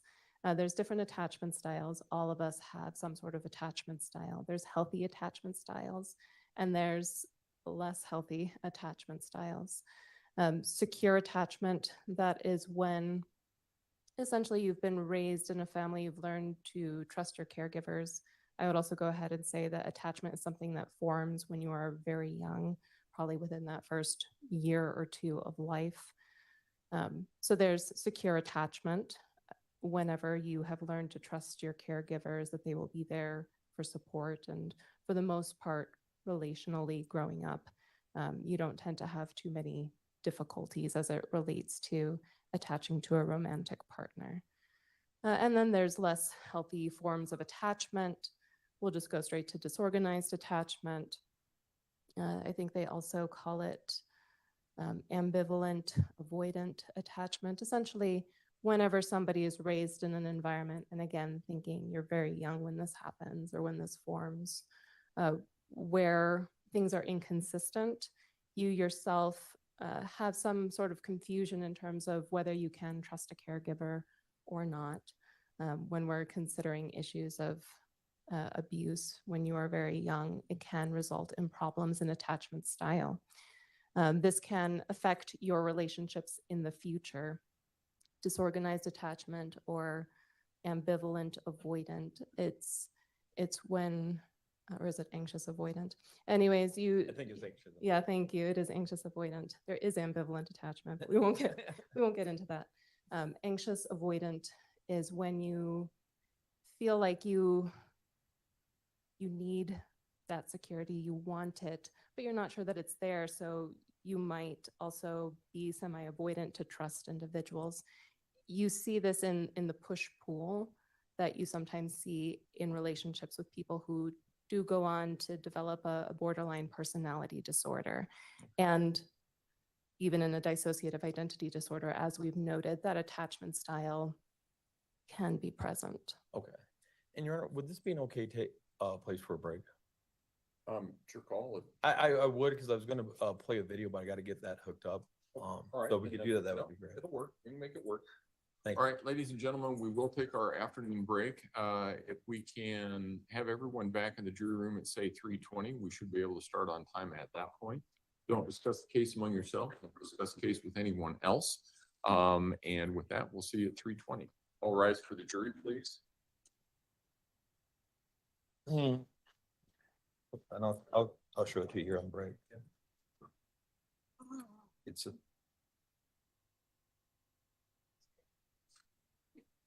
We're gonna show them some of that clip. Yeah, I'm sure it's from 3:24. We can do it on this one if you want. Do you know the Just- timestamps? wanna Look it up. I'll look it up. Okay. Wait, I don't have the exact. Well, actually, I do. It's 3:24. On what day and what clip? It's March 21st. At 34:20. Why don't you play? Why I play it? Okay. Yeah, just so. Yeah, because ours are both in the. Yeah. No, that's why. Yeah. It's just- All right. Thank you. Record should reflect the jury has left the courtroom. We'll be back at 3:20. Absolutely. Makes sense. Sounds good. Just for you, heads up. What time, Your Honor? 3:20, 3:20.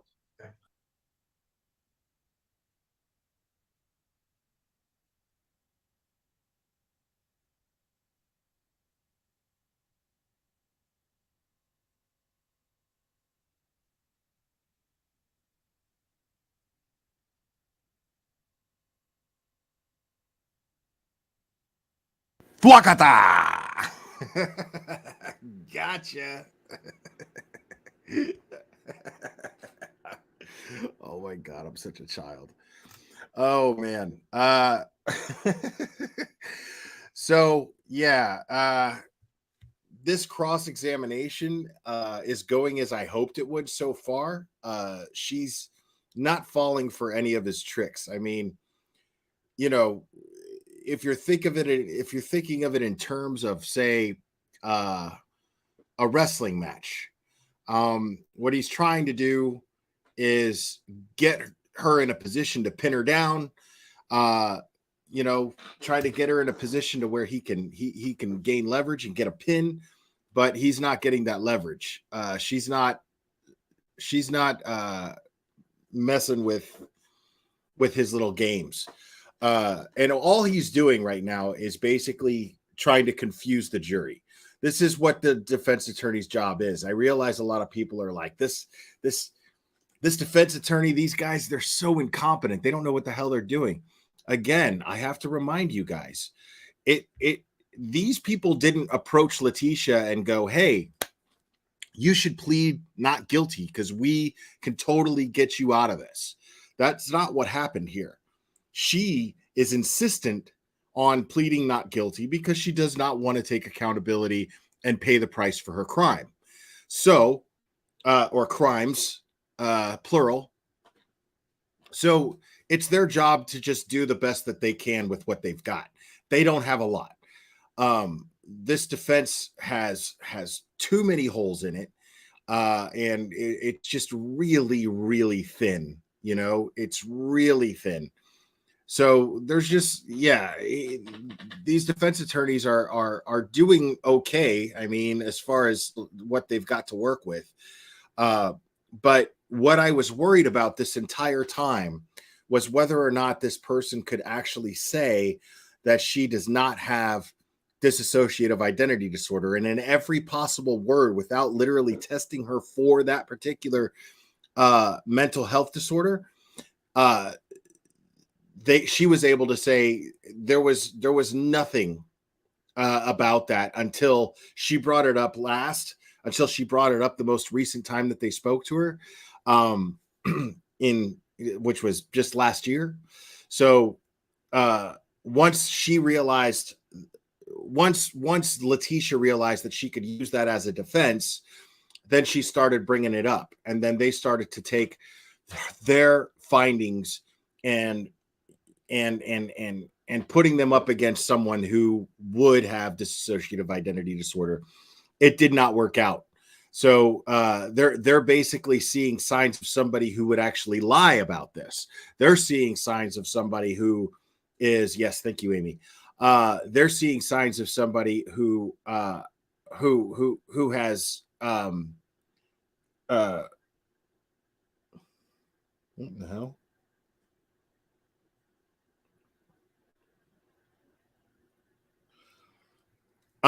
They're seeing signs of somebody with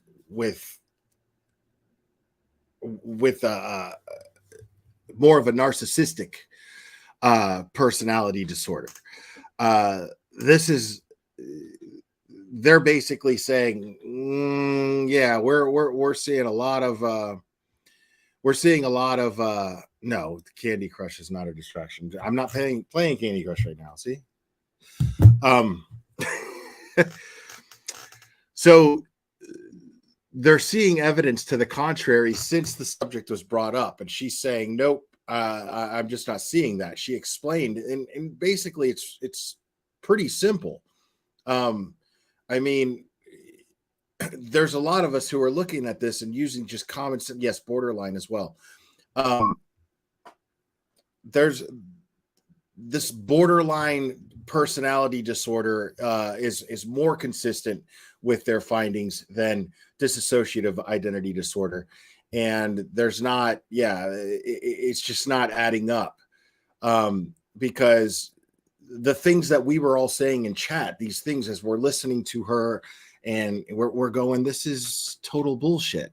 You know what I mean? Like, how could she be aware of all of this behavior if somebody with DID would absolutely, not have memory of that? And she's talking about these other personalities and going into all these great details of these other personalities, but at no point does Letitia, the one that is the innocent, happy homemaker that she's trying to convince everybody that she really is, this person never takes any control of the situation. This person just doesn't seem to be existent in any way, shape, or form. So this Maria person that she's trying to pass off as the evil one, well, it's showing that Letitia's actually this evil one. And it's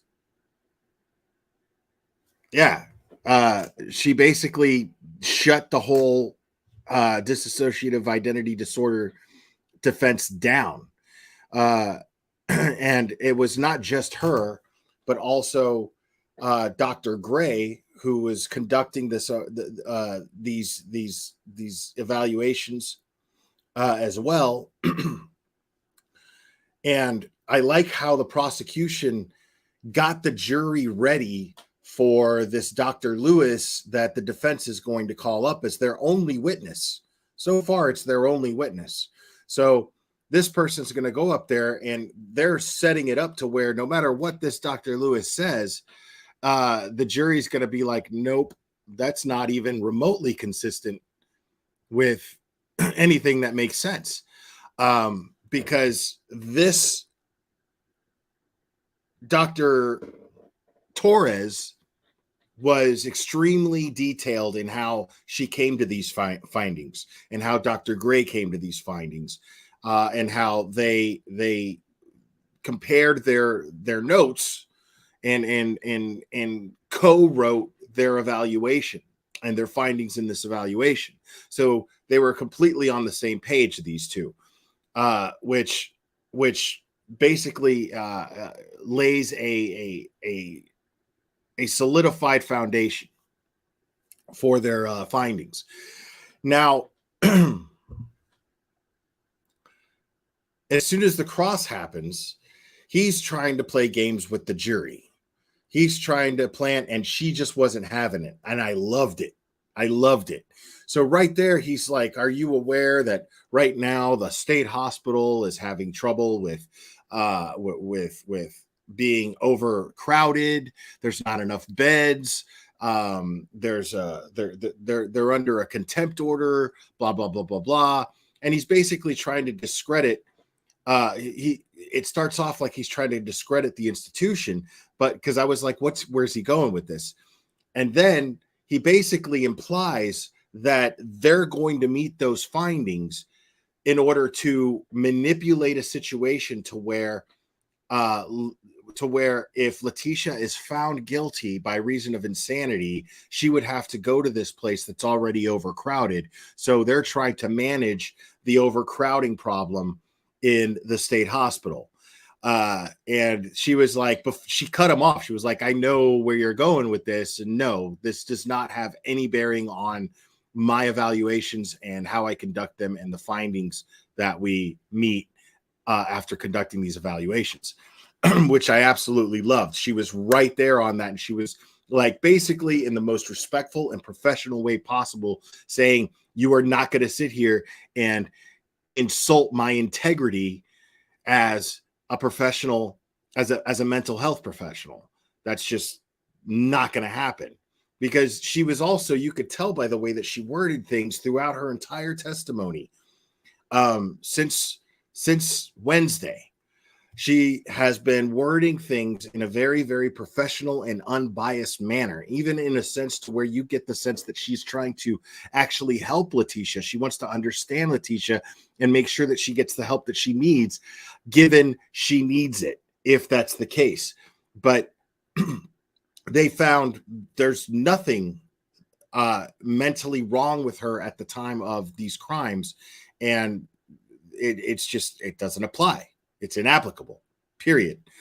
So her being this empathetic towards her, you could tell that this is somebody who takes pride in her integrity. And when he insulted her integrity, you know, he implied that her integrity was not intact. She got insulted, but handled it extremely well, extremely professionally. I was extremely impressed, and I was really happy with it.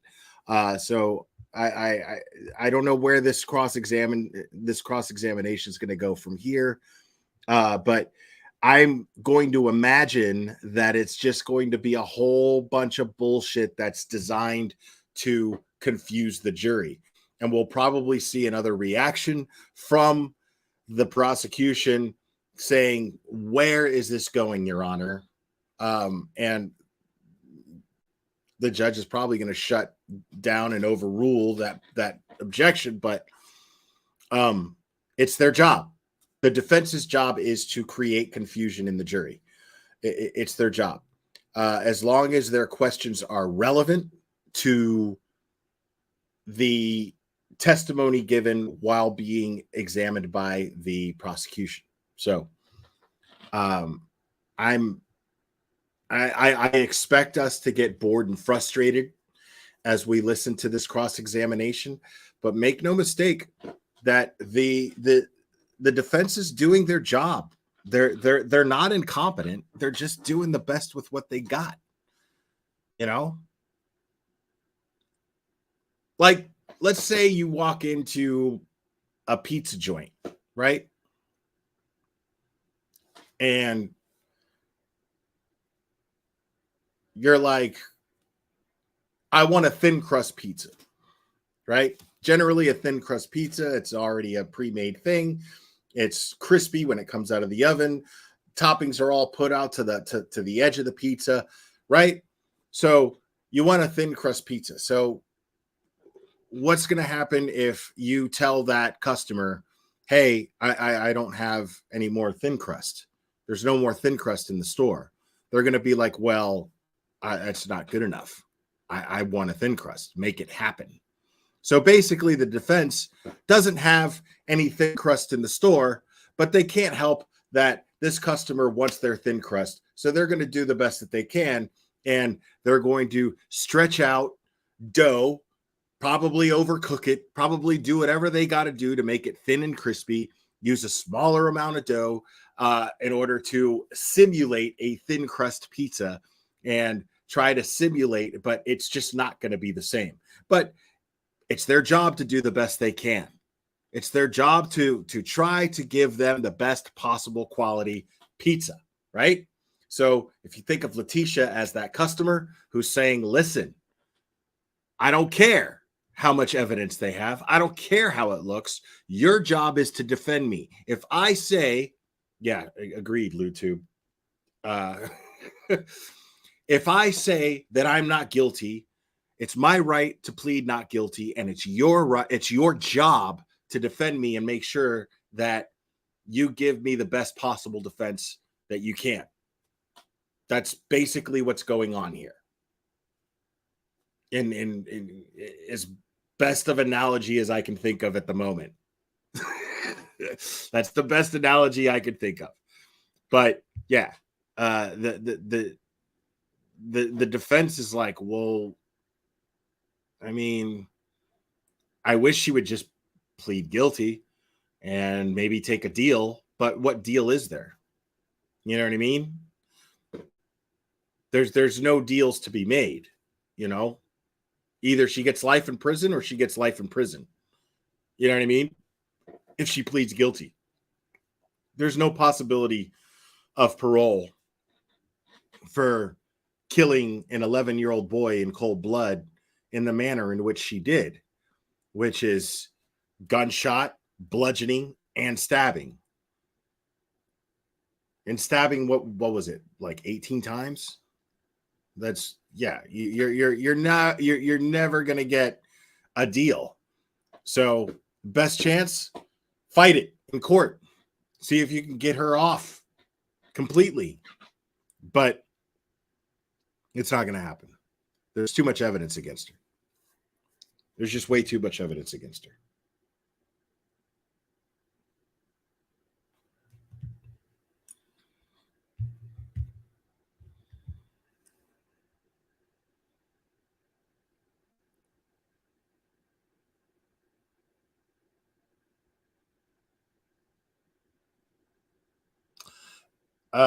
There's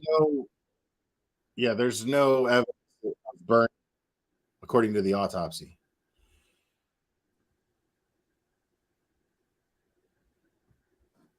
Oh, all right, look at that. Want to be? That is where I want to be. Oh, you're already there. Dr. Torres, I just remind you that you're still under oath.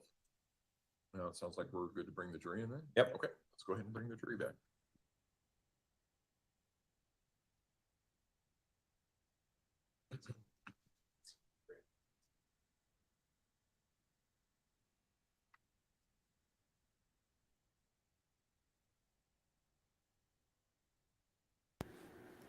The body was too decomposed, lockpickings gal, in order to determine whether or not he was burned.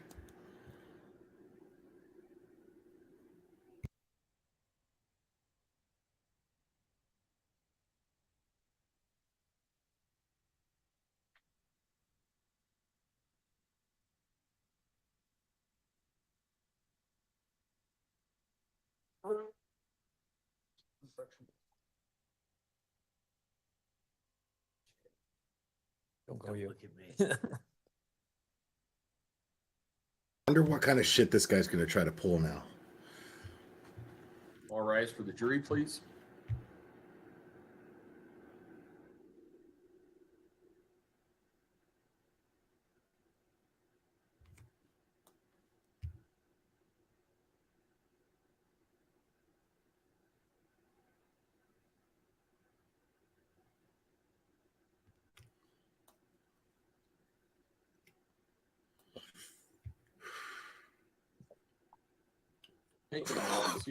Court will recall 20 CR 1358, People versus Latina Stout. Record should reflect the jury have returned to the courtroom. Mr. Delaney.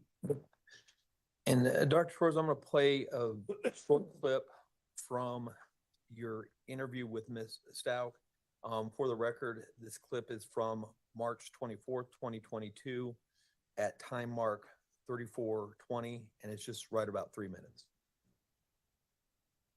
We'll talk a little bit about the abuse that you suffered. Yeah. Oh. Were you ever physically abused? So like, some people might not consider it physical abuse. It depends on your perception of it. But like belts, mop, broomsticks, switches, like, wasn't a bad kid at all. Oh, come on. Is he doing what I think he's trying to do?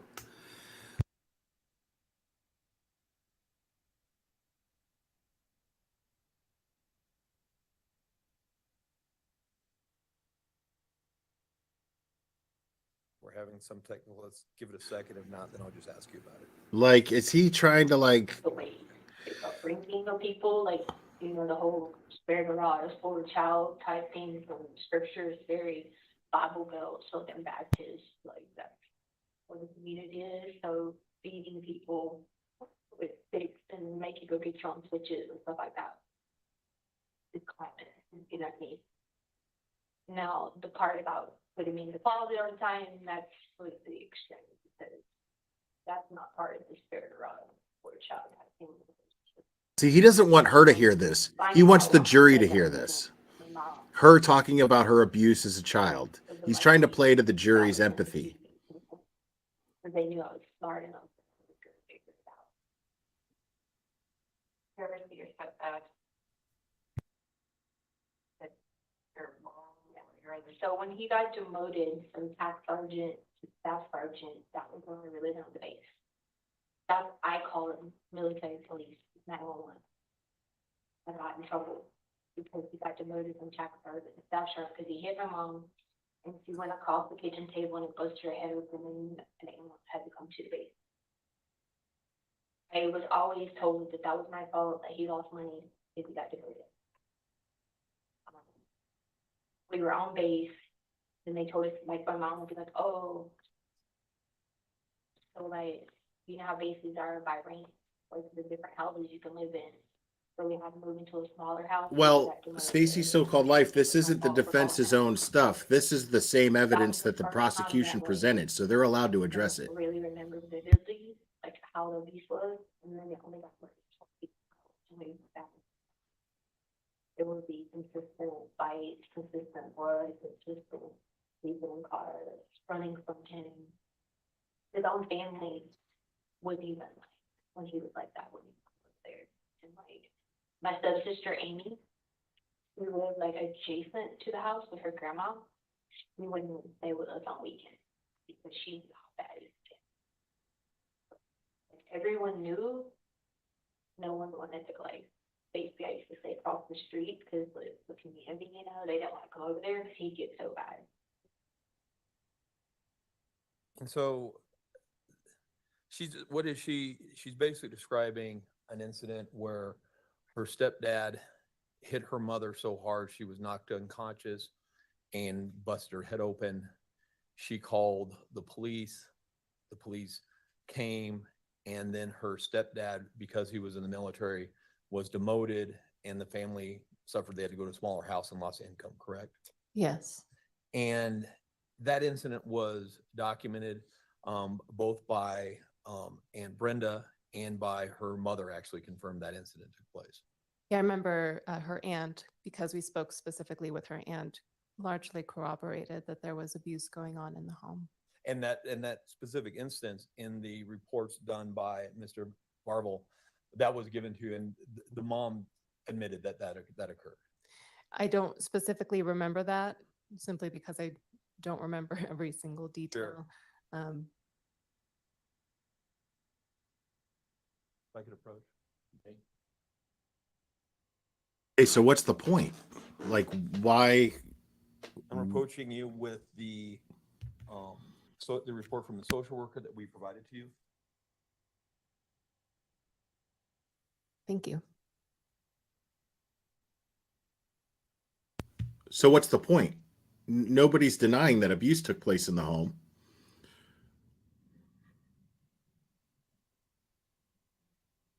Yes, it does summarize that.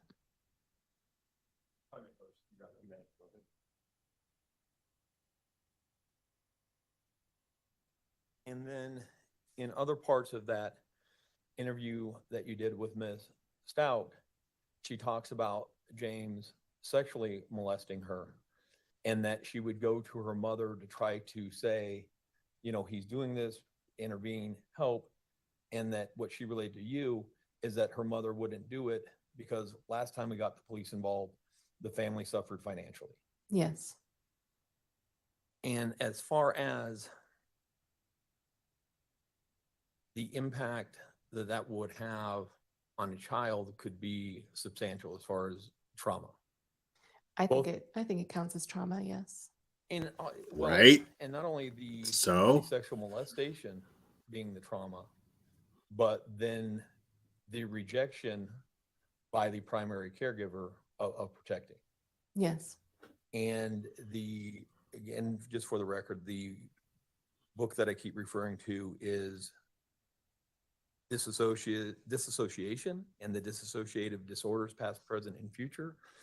It talks about the correlation between children who suffer childhood trauma and the ones that develop dissociative identity disorder. And it talks about one of the issues that there is a significant correlation is betrayal.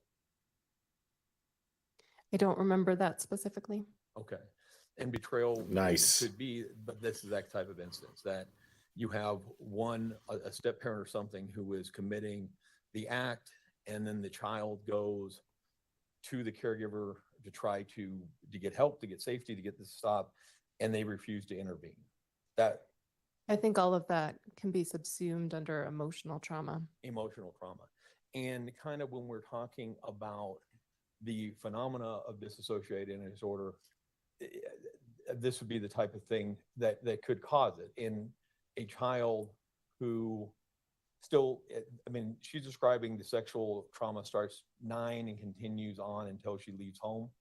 Yes. And so a 9-year-old child still needs their mom. They still even need, the stepdad for food, shelter, and kind of how we went back to attachment. Children need emotional support as well. And so they need that attachment from their caregivers, correct? Yes.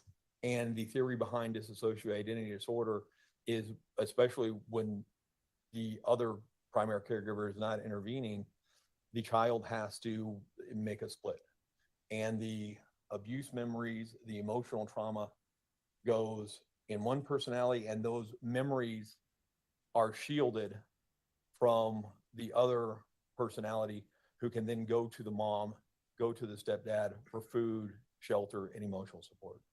That is the theory around how dissociative identity disorder can come to be from issues of trauma. Okay.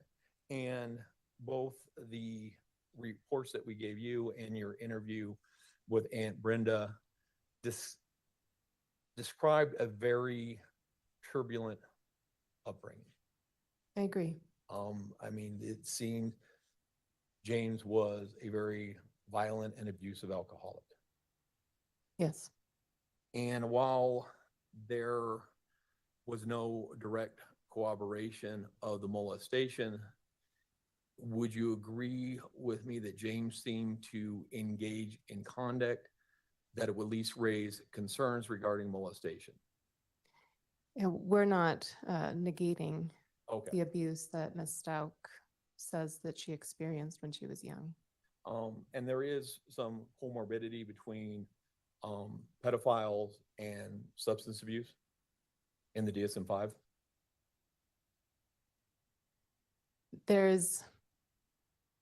I'd have to read the DSM-5, and I would say that there's comorbidity with substance use And with just a about lot of disorders. Sure. And also when you talk about, one of the things when you look for molestation is somebody who crosses boundaries can be a concern.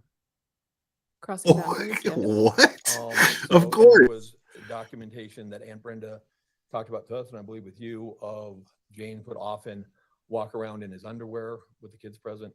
She mentioned that, yes.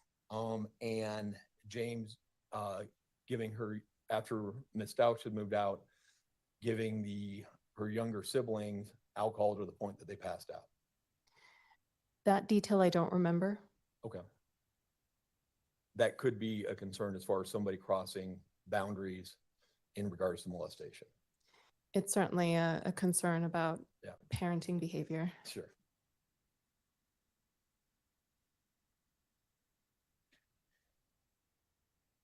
It's somebody who has disassociative, well, let me rephrase this.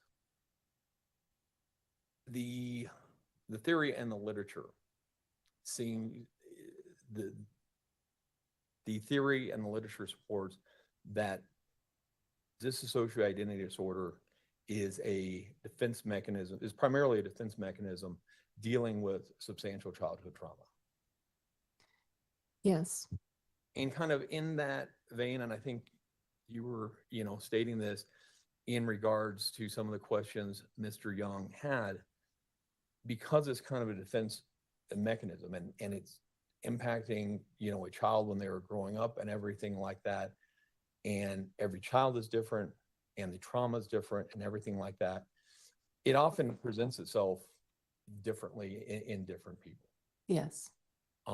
Sometimes it can be very subtle and sometimes it can be more pronounced. Correct.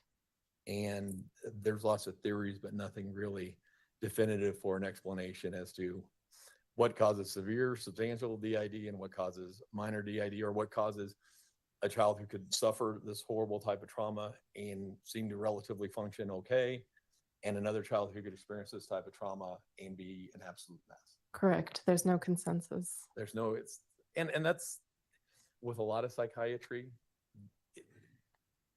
It's not, I don't want to say not an exact science, but there's a lot of nuance to it because it's how different people's brains develop and how they react to different factors. Correct. There is some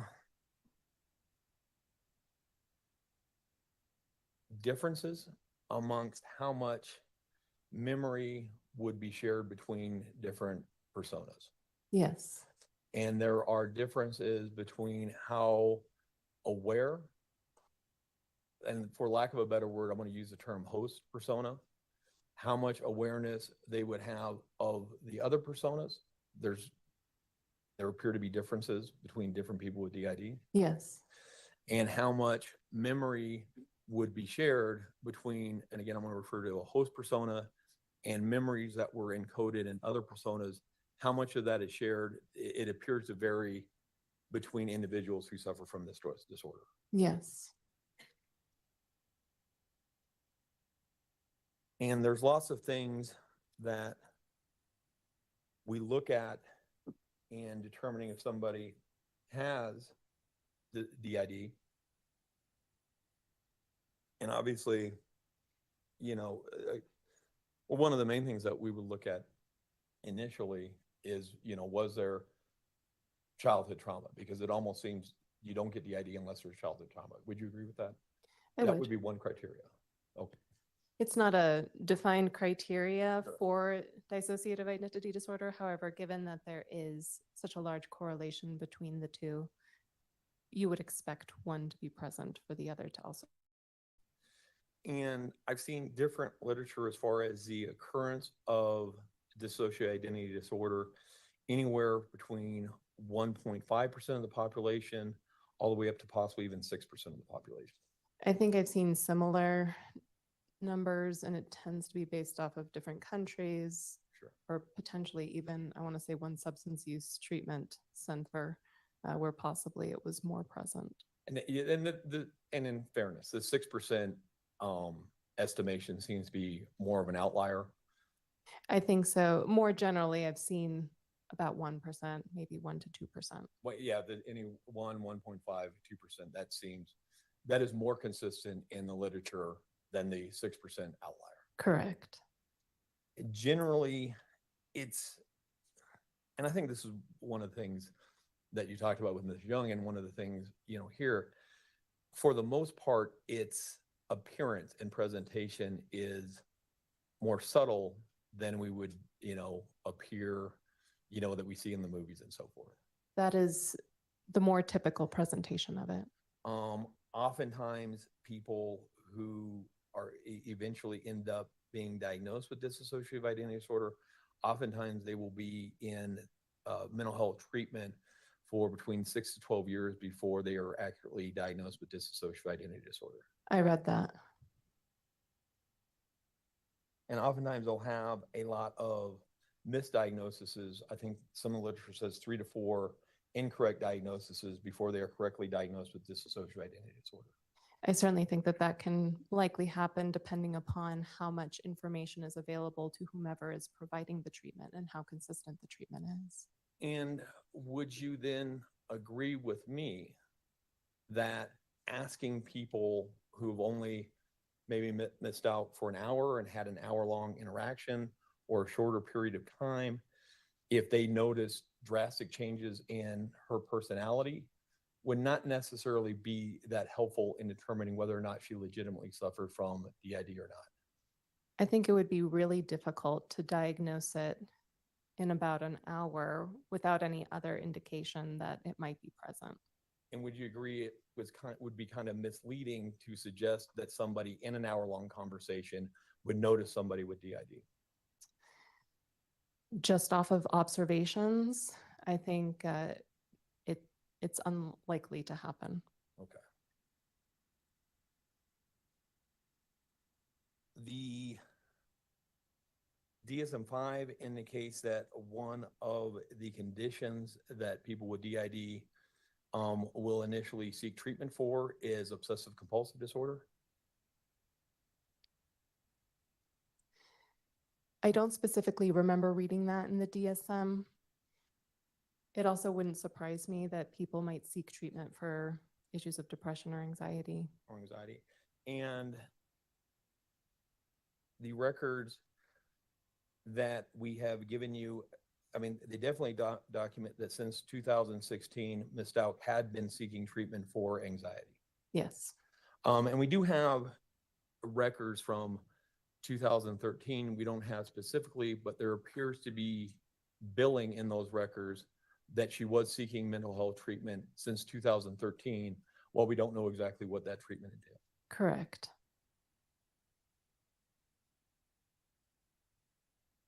One of the things that correlates or is often seen in people with dissociative identity disorder is suicide attempts. You do see that. Ms. Stout talked about being in a turtle suit.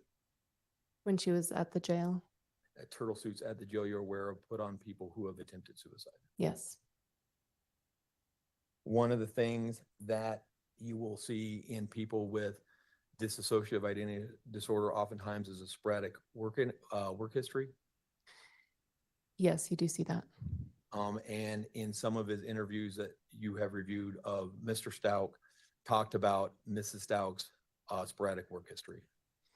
Yeah, and I would agree that it was spotty. I think she noted to us that her longest period of work was approximately 6 years, maybe when she was in her mid-20s to early 30s, and that she didn't work for a period of time specifically associated with taking care of the children. Other than that, there's a little bit of jumping around from one job to another in the later years. Some of the literature notes that sexual promiscuity can be present with people with DID, but that they actually don't enjoy it. I don't remember that specifically.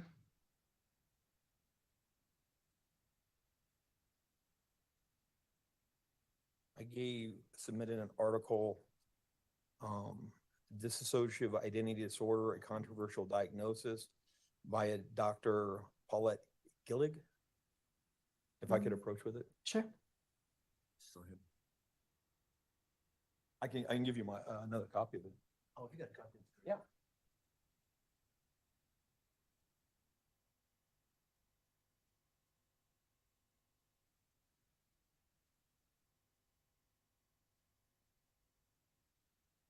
This one or this one? See this one, I got. If I may approach? Sure. Go ahead. Thank you. And so you had a chance to, these are some of the articles that I sent to you, both yourself and Dr. Gray.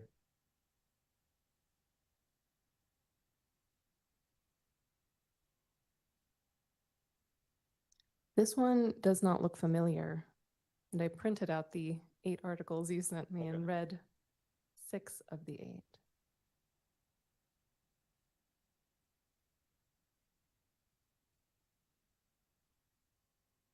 And with this article, however, does it appear to you to be the type of peer-reviewed journal that would be relied upon people in your profession?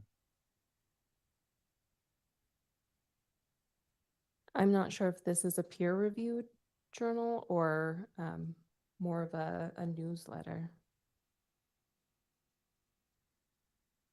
I'm not 100% familiar with it. Okay, if you go to page 28 of that article, it has references.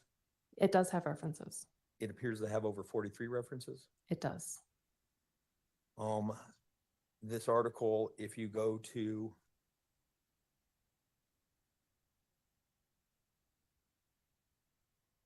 page 27 of that article, in regards making the diagnosis a clinical description.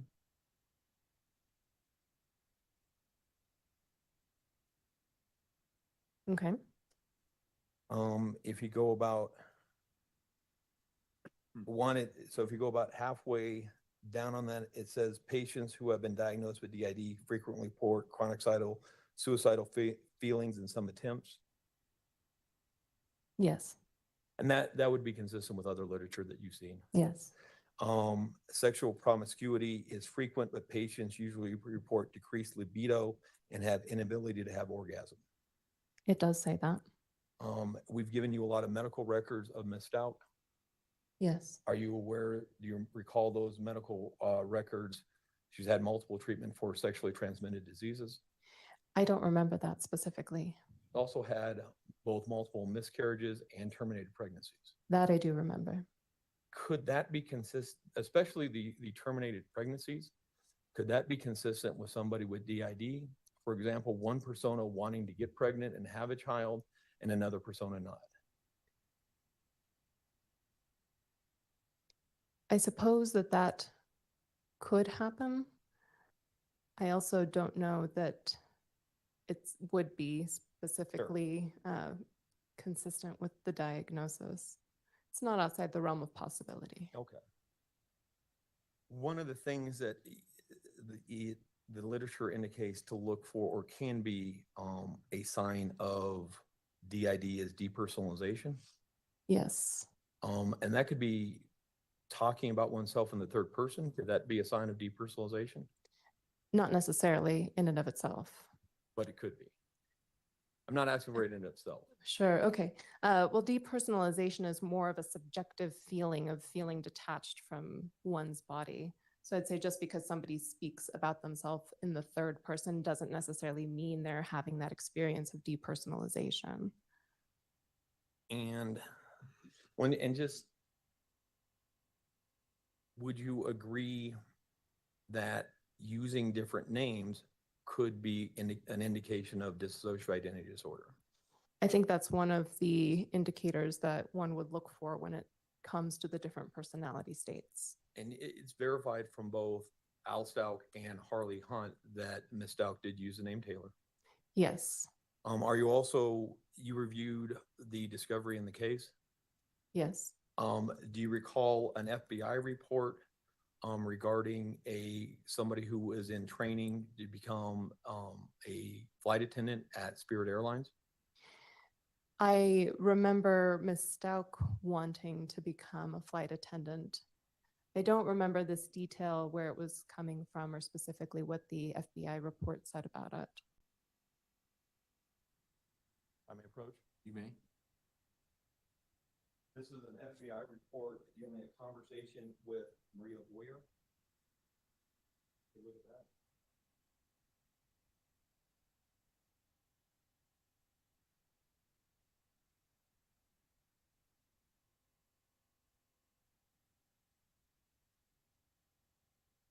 Go grab it. Oh, sorry. That's okay. You're supposed to be lost, mistaken, Reaper. That's what he's trying to do. He's trying to confuse the jury. Supposed to be lost, So mistaken, Reaper. if you're on the jury and you're confused, then he's doing his job.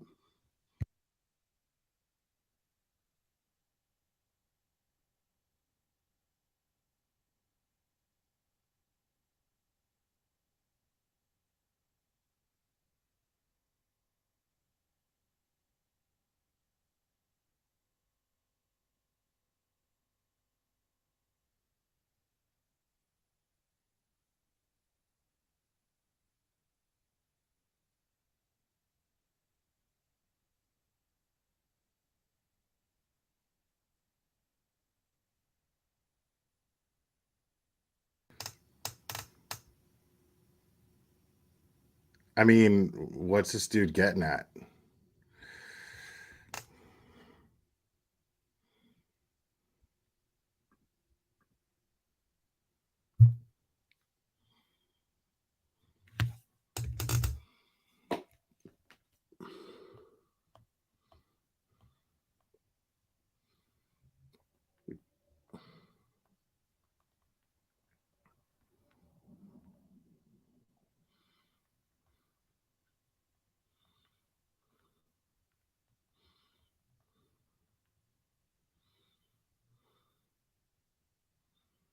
Okay.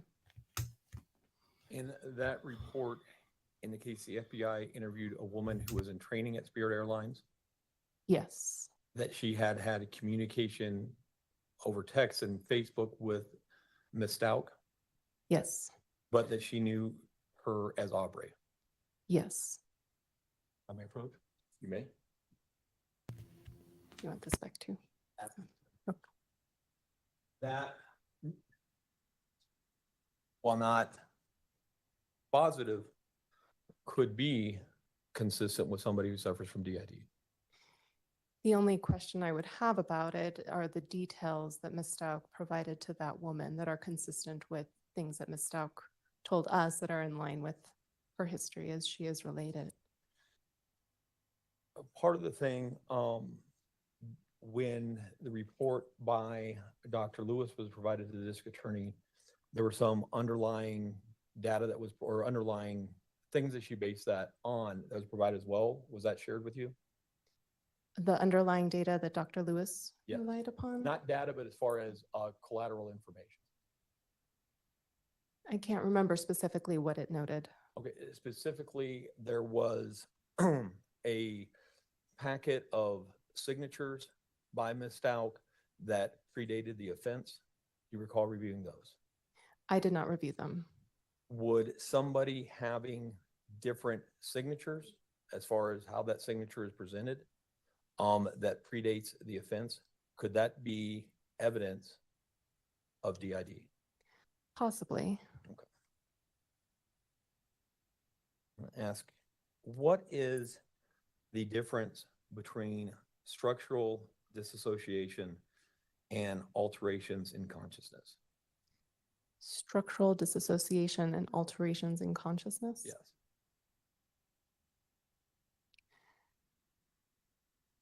I feel like I would need to understand a bit more about what you were asking me to define. Well, in The dissociation past, present, and future. It talks about in a clinical setting, how it can be difficult for a clinician to distinguish between structural dissociation and alterations in consciousness. And at least my reading of it seemed to be structural dissociation would be kind of more what we were talking about originally as far as adaptive dissociation, where a person may go to a different place or be different, maybe not paying attention to what the person is saying. And then alterations in consciousness being more consistent with DID as far as the changing in personas. Okay. I'm glad you said that. I would have flipped those. And Okay. at the same time, to speak to the issue that I think that you are raising, there, in terms of it being subtle and not being able to readily observe it, a person can switch from one personality to another, but not necessarily show any behavior demonstrating that. It is something that happens internally, which is why a lot of the research and even the DSM says that typically dissociative identity disorder presents as multiple states kind of being present at the same time, and why it's subtle and one wouldn't necessarily notice it. And I think it sometimes even talks about it's not necessarily, and again, the Sybil, where I'm a young kid and I'm an astronaut, but the personas will kind of shift as to which persona may be better functioning in a certain type of situation. Yeah, that I'm not so sure. I understand it more as something that happens involuntarily that can't be controlled, as opposed to adapting to the environment. But could it involuntarily shift subconsciously to a persona who would be better able to handle a situation? The shifts can happen in response to some sort of trigger, Okay. and they can also happen randomly, to my understanding. And when we're talking about triggers, one of the things that can be perplexing or difficult or cause the confusion of somebody with DID is they could be triggered by something that relates to a memory that is shelved in another persona, and so they don't even understanding why something is triggering them. Why the host may not understand why something triggers them. Well, there would be that amnesia, so the host wouldn't have the realization necessarily that it is happening. And that's where the confusion and the distress that comes from having dissociative identity disorder can come into play. Because a lot of times trauma and the trigger is that's stored in the body. Yeah, there's literature that says that. Yeah, and so the body can be reacting to trauma, but the host personality fails to connect why this is triggering or why this is causing this kind of trauma response. And that can be one of the things that can be very confusing to somebody who suffers from DID. The whole thing can be confusing, Sure. especially because there's some component of amnesia associated with it. And then at the same time, the literature talks about how there's some awareness, sometimes even among the personalities, that it's a bit more porous, even though you would expect to see amnesia. Well, and sometimes literature reflects that clusters of personality may share certain memories. Yes. And when you were talking about whether or not somebody else, a family member or something, would have noticed these types of things, are you aware that Miss Dowk left the home when her brother Dakota was only 2? If she told us that, I don't remember that specifically. Okay. But if they weren't necessarily raised in the same household or had a lot of contact with each other, that may be a possible reason why he didn't notice any of these issues. I think that's possible. I don't remember off the top of my head how much interaction they've had Absolutely. from her ages of adolescence forward. But whether or not somebody would pick up on these subtle cues of somebody who legitimately suffers from DID would largely be based upon the amount of time that they interact with somebody. That can certainly be helpful, consistency and amount of time interacting together. And when Ms. Stout was speaking, with you, about her relationship with Al Stout, the history that she presented is they actually, even though they had been married for, I think, 4 or 5 years at the point in time of the event, they actually hadn't really lived together for very long. That's correct. And so the sustained long interactions between the two of them may not have been as substantial as you would normally expect in a married couple who had been living together for 5 years straight. That was my impression. And, Mr. Stout, in the interviews that he did talk some about her varying moods, as far as like 1 week she would be a great mother and the next week she may act like she doesn't pay attention to the kids at all. Yes. And again, he talked about her sporadic work, and that was a thing of frustration for them. Yes. In regards to Harley, we provided you with a memorandum regarding our interview with her in South Carolina. Yes. Do you recall that memorandum reflecting Harley being somewhat confused by Miss Stout changing her name to Taylor? I remember, and I don't know if it's written in that report specifically, I remember her noting that she added Taylor as her middle name and used it with individuals outside the family. Let me approach. Yes. Okay. So I can review that, see if that refreshes your report. Thank you. It's on the second page, I think the last paragraph off the top of my head.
See, what this dude is doing is risky, man, because he's trying to like fuck with perception.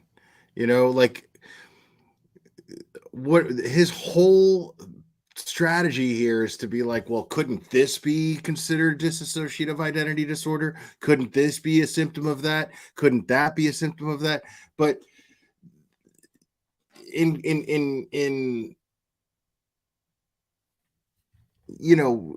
in consideration of perception, well, it could be considered a symptom of a bunch of different things. And he's not giving the jury enough credit to do that, which I think is a bad look. I think the jury's going to go, well, dude, like that could be fucking anything. And he's like playing the jury for being stupid and not being able to do that is what it seems like. I mean, I think he's doing fine. I mean, he's, like I said, he doesn't have anything to work with. This is the best that he's got, but you know what I mean? Like he's not giving the jury much intellectual credit, and people don't like to be played for stupid, Like I'm seeing a lot of like what this was the same thing that Okay. That memorandum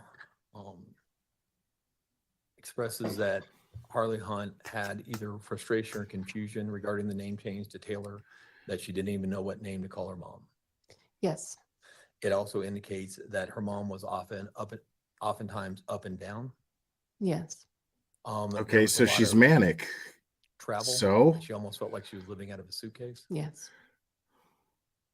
And she talks about how oftentimes she would find her mom crying in a closet. Yes. And that would be consistent with what she kind of described to you, that oftentimes she would sleep in the closet. Yes. She could have just been And on drugs. would you agree that it's not unusual for children who are raised by parents who suffer any type of mental illness to not necessarily be aware of the unusualness until they have left home for a while and look back and say, now that I see other stuff, now I realize how messed up it was, because the kid only knows what they're exposed to. Exactly. It becomes normalized for them. See, we saw these I wanna same talk a tricks little with bit about Derek Chauvin's defense. the evaluation that you did, the sanity evaluation that you did. And I guess initially the main thing that I want to get out of the way is feigning or malingering is not exclusive of an actual mental health issue. Correct. Right. Oftentimes in a forensic setting, you can have somebody who has a legitimate mental health issue, and for whatever reasons, they may either be making up something else or exaggerating the symptoms of the mental illness that they actually have. Yes. And that makes your job much more difficult. It does. Because so much of what you do in making these evaluations, having an unreliable narrator makes it difficult. Yes. And knowing that, that's part of the reason sometimes you guys give certain tests. Yes. One of the tests that you guys gave here is the MMPI-2. Correct. And what is that? That is the Minnesota Multifaceted Personality Inventory, second edition.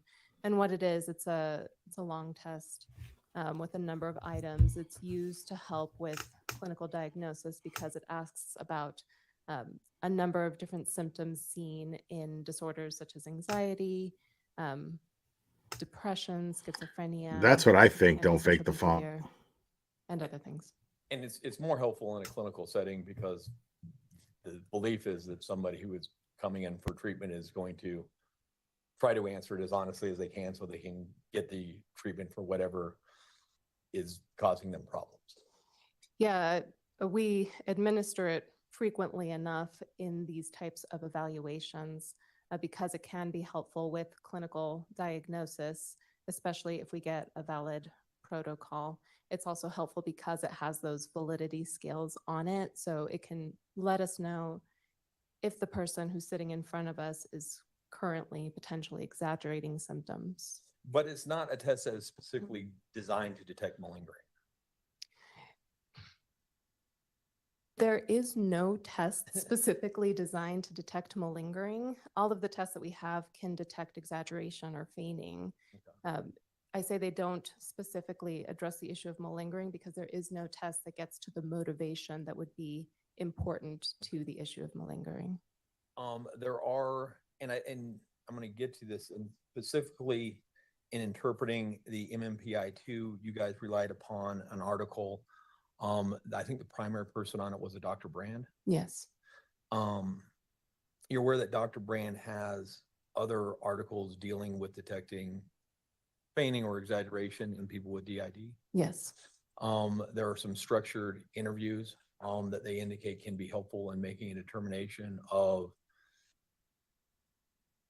the validity of DID. Yes. You guys did not use any of those structured interview techniques talked about in those in that article. We used the multidimensional inventory for dissociation, which is another self-report that looks at, again, the gamut of the different dissociative symptoms. And it can be particularly helpful for teasing out whether somebody's experiencing a dissociative identity disorder or a post-traumatic stress disorder or borderline personality disorder, which is why we chose that test specifically. Okay, but you didn't, as far as the structured interviews that Dr. Brand talks about, can be of assistance and a DID determination. You guys did not use that specific structured interview. Yeah, there are a couple, and we did not use them specifically because we were already conducting our own semi-structured interview of sanity, which does include a mental status exam, which goes into a number of the symptoms that one might exhibit for different disorders. And we had asked questions as it pertains to the issue of dissociative identity disorder. And those structured interviews, they simply go off of the criteria as it's outlined in the DSM, and they don't have validity measures. So we didn't see the utility in adding that to our interview. And in the back to the article by Dr. Brand, dealing with the MMPI too, I mean, and not only Dr. Brand, but there's other literature that indicates people with dissociative identity disorder can score higher on the MMP2. Yes. And they can legitimately give answers that would lead, or other types of diagnosis would be indicative of an invalid response. Yeah, the limitation with the MMPI2, especially in these types of circumstances, is that there's a lot of items on this test, and there's a lot of item overlap on the scales themselves. And on some of the scales that detect the issue of exaggeration, it incorporates items that speak to issues of trauma. So when you have somebody who has a significant trauma history or even a dissociative identity disorder, it is said that they can elevate those scales and still be responding genuinely. And the MMPI has a third scale that looks at the issue of exaggeration that takes some of the trauma stuff out of it and just looks primarily at issues of what you would see in psychiatrically hospitalized inpatients. And she still elevated that one as well, which is the, you could say, prototypic profile of an individual who might be exaggerating issues of dissociative identity disorder. And just for the exact quote by Dr. Brand at the beginning, or I think it's like the third paragraph, and I think it's a she, so I'm going to go, it's Bethany Brand, so I'm going to make the assumption here. She indicates the ability to classify individuals with severe trauma in DID correctly is challenging, as individuals with trauma-related disorders, characteristically, it's been a long day. Characteristically. Thank you very much. Display high scores on a clinical and validity scales, including on the MMPI2. Quit drinking while you're cross-examining, bro. Classified as malingerers or psychotic because of the elevated scores on multiple scales. Yes. And basically what they do is they do a study to try to figure out what questions on the MMP2 would be indicated of actual patients who have been diagnosed with DID versus people who are attempting to malinger or feign DID. Yeah, they compare them to people who have been coached by somebody in terms of what does dissociative identity disorder look like. You know, like her versus lawyers. those who have not been coached. So they would just be going off of what they believe they know about dissociative identity disorder. Civil. Awesome. Potentially. Okay. And basically what they did is, so they had 3 groups of people, people with DID, people who've been coached in DID, and non-coached. They gave them all the MMP2, and then they compared scores. And what they found was certain scores seemed to indicate were endorsed more by the coached or the non-DID people than people with actual DID. Yes. And you guys use that in kind of making your determination that her scores did not fit with somebody who has DID. Yes. Do you have the raw data with you? I should have the raw data with me. From which administration? Let's go with the first one.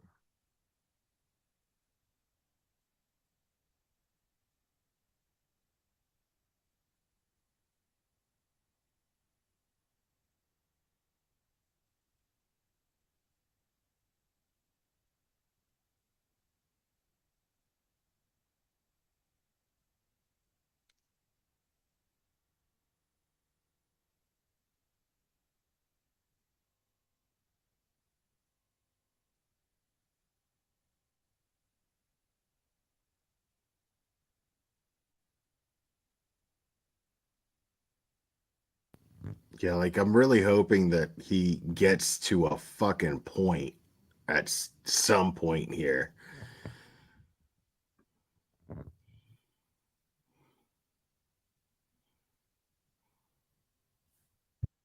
I'm ready. And so it kind of, and taking that and then comparing it, and do you have the article by Dr. Brand? I do. All right. Basically what Dr. Brand, and there's actually Dr. Brand and Fuck Dr. Brand. other people that helped with this article, they had some different scales, and they had basically DID endorsement. Right, he's trying to wear her down. Most, and then kind of least in comparison of the two groups, or the comparison of the three groups. Right. Yes. And then they kind of went to specific questions and had kind of percentages of, how much of the DID group endorses versus the coach group and versus the uncoached group. Correct. One of the questions, there's question number 12, which dealt with sexual difficulty. The DID endorsement group was at 90%. So 90% of people with actual DID in response to that question, which dealt with sexual difficulty, 90% indicated that they had that. And it's a true false question, right? Yes. Who gives a shit? And 76% of the coach group indicated they had that, but only 59% of the uncoached group listed that as a symptom. Correct. She actually listed that she had that as a symptom. Correct. And so at least with that, in that question, she would be consistent with an actual DID group. Well, I would argue that I don't know that that is the best item specifically to differentiate, given that 90% is a substantial majority, but I would also consider 76% a majority. Okay. And 59% is more than half. Well, and in regards to question, I mean, if you want to get mathematical, bro. Regard for law enforcement, only 1.9% of the DID group endorsed that. It's compared with 28, almost 29% of the coached and almost 50% of the uncoached group. Yes. And she said that she would be consistent in her response with the actual DID group. Yes. Again, question 123, rejection of law enforcement laws. DID group that had Wow, 3.8, dude, really? coached 16, uncoached 53.7. She denied having that. So she would be consistent in that question with the DID group. As well as the coached. Yes. Every cokehead has a hard time getting a boner. That doesn't mean that they suffer from dissociative identity Surprise disorder, you bro. Well, I'm not going to go through every one. Okay. Would it surprise you that she, on the questions that they list as kind of the flags, that 58% of the time she is consistent with the DID group? And I would say almost the same with all of the others. It's a little bit all over the place. Yeah. Okay. In your report, when you're talking about how kind of her speech and so forth, at one point you indicate she displayed a tendency to provide unnecessary and unsolicited detail, a shift to unrelated topics, not responding to questions, and requiring redirection. Yes. Could that be consistent with loose association? I wouldn't call it a loose association necessarily. It's that rambling behavior that maybe we saw in watching some of the interviews. Sorry. In the rambling behavior, and I understand you're not calling it loose association, it appears, at least in the videos that we watched yesterday, would you agree, the topic that she's talking about somewhat seems to correlate it with it. And what I mean by that, of all the videos that we watched yesterday, when that one where she's talking about the abuse, suffered in James, that to me seemed pretty rambling and almost a loose association. I'd have to go back and look at Okay. that specifically. I would say that generally speaking, she had a tendency to ramble. She usually come back to the main point or the topic, but sometimes she did need to be asked the question again simply because she had strayed. And so you ended up diagnosing her with a personality disorder, and borderline with narcissistic features. Would that be? Yeah, consistent with a murderer. What are the Cold-blooded. similarities between dissociative identity disorder and borderline personality disorder? There is some overlap, although I'd say that the nature of the symptoms tend to be different, Okay. but they both have that identity disturbance. They both have issues with mood swings. They're both correlated, even though it's not specific criteria for DID, with suicidal behavior and attempts, as well as impairment in functioning. And in fact, there was some literature, I think almost 20 years ago, but trying to say that there's no such thing as dissociative identity disorder, and it's just a presentation of borderline personality disorder. Are you aware of it?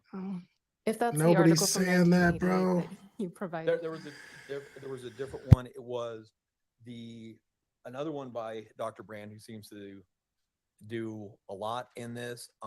It was the separating fact from fiction, an empirical examination of the 6 myths about dissociative identity disorder. Yes, I did read that one. And the one that she disproves is the myth that DID is the same entity as a borderline personality disorder. Yeah, I would agree that they are two distinct things and they can coexist with one another. Okay. And so they could be comorbid. Yes. And what does comorbid mean? Comorbid means you have both of them at the same time. And borderline personality disorder has a correlation with childhood trauma. Yes. While it's not like the same as DID is almost all 100%, anywhere between 95 and 100% associated with childhood trauma.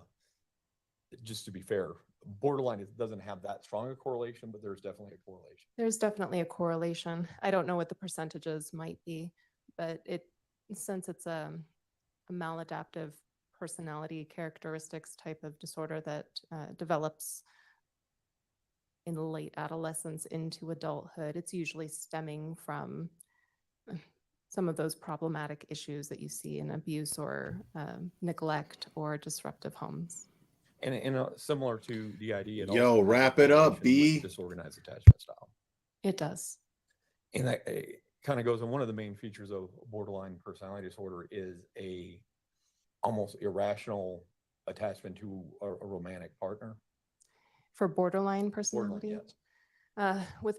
With borderline personality disorder, as it pertains to the issues of romantic attachments or even familial attachments, people that you're close to, you see a pattern of idealizing them and devaluing them, and it can change very rapidly. So that's where that push-pull comes into effect. And borderline personality, where does that term come from? Ooh, it's from a while ago. I do know that borderline personality disorder originated in issues associated with neurosis and psychosis way back in the day, before it became officially a personality disorder. And the thought was it was on the border between neurosis and psychosis. Yes. Because oftentimes people with borderline personality disorder can suffer from psychosis. Yes, they do have the psychosis. Okay. The DSM says transient psychosis. The research says it's not always transient. Okay. And what the DSM talks about, I mean, so people with borderline personality disorder, especially in times of high stress, can suffer from video and audio hallucinations. Visual. You said video and audio, but Thank you. visual and auditory hallucinations. And sometimes from delusions. You see paranoia more so than anything else.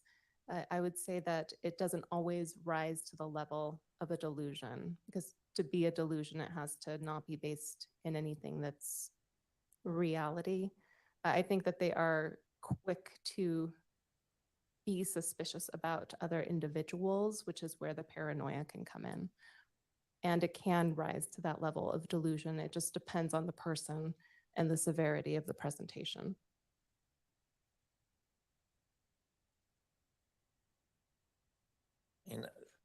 And so I guess you have some different, so is there more literature coming out now that psychosis would be longer present as opposed to transitory?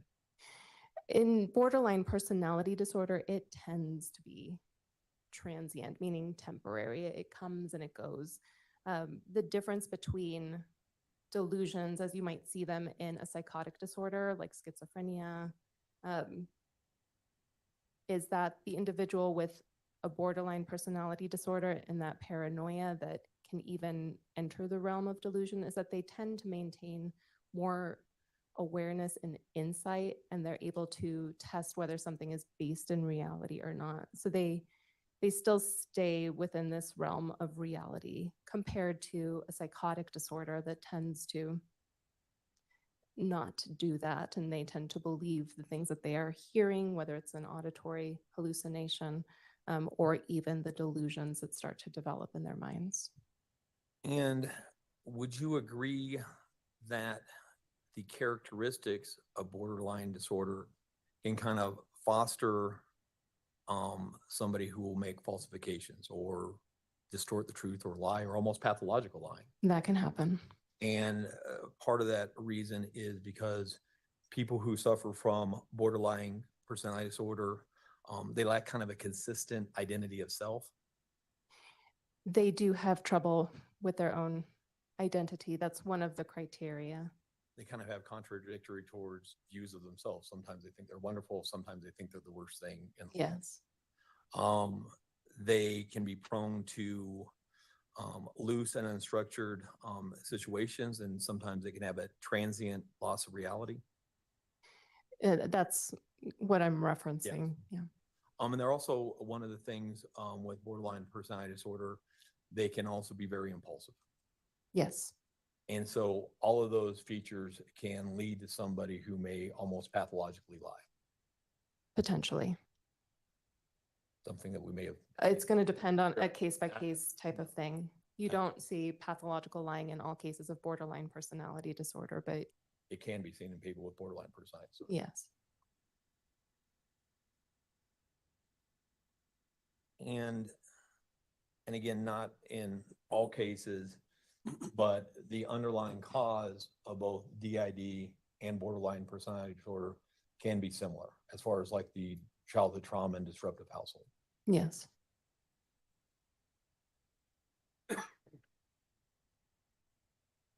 And just to be clear, there is nothing in the Colorado statutes or in any case law that precludes borderline personality disorder from being a significant mental illness that could in some cases rise to the level of insanity. Yeah, I don't know any case law associated with that. And the statute explicitly doesn't speak to what disorders can or cannot rise to the level of a mental disease or defect. Well, it kind of excludes antisocial personality disorder. Thank you. It excludes antisocial personality disorder and issues associated with substance use. Okay. But any other type of mental illness, depending upon the circumstances, is not necessarily excluded by the statute. Correct. And the DSM-5 doesn't make any distinguishing between the level of severity. The DSM-5 itself doesn't make any differentiating between the level of mental illness between a personality disorder and even schizophrenia. There's no severity level specifically associated with the DSM criteria. Okay, the DSM itself doesn't say this is a serious mental issue and this is just nothing. Because that's going to depend upon how much it's impacting the individual. And that's kind of what we look at, is to see, we judge it by how much it impacts that individual's life. And that's part of the analysis of a sanity evaluation. And you talked about generally with somebody who is going to rise to the level of insanity, we would have to have, generally, I mean, especially when we're talking about, I can't distinguish right from wrong, you're generally talking about psychosis.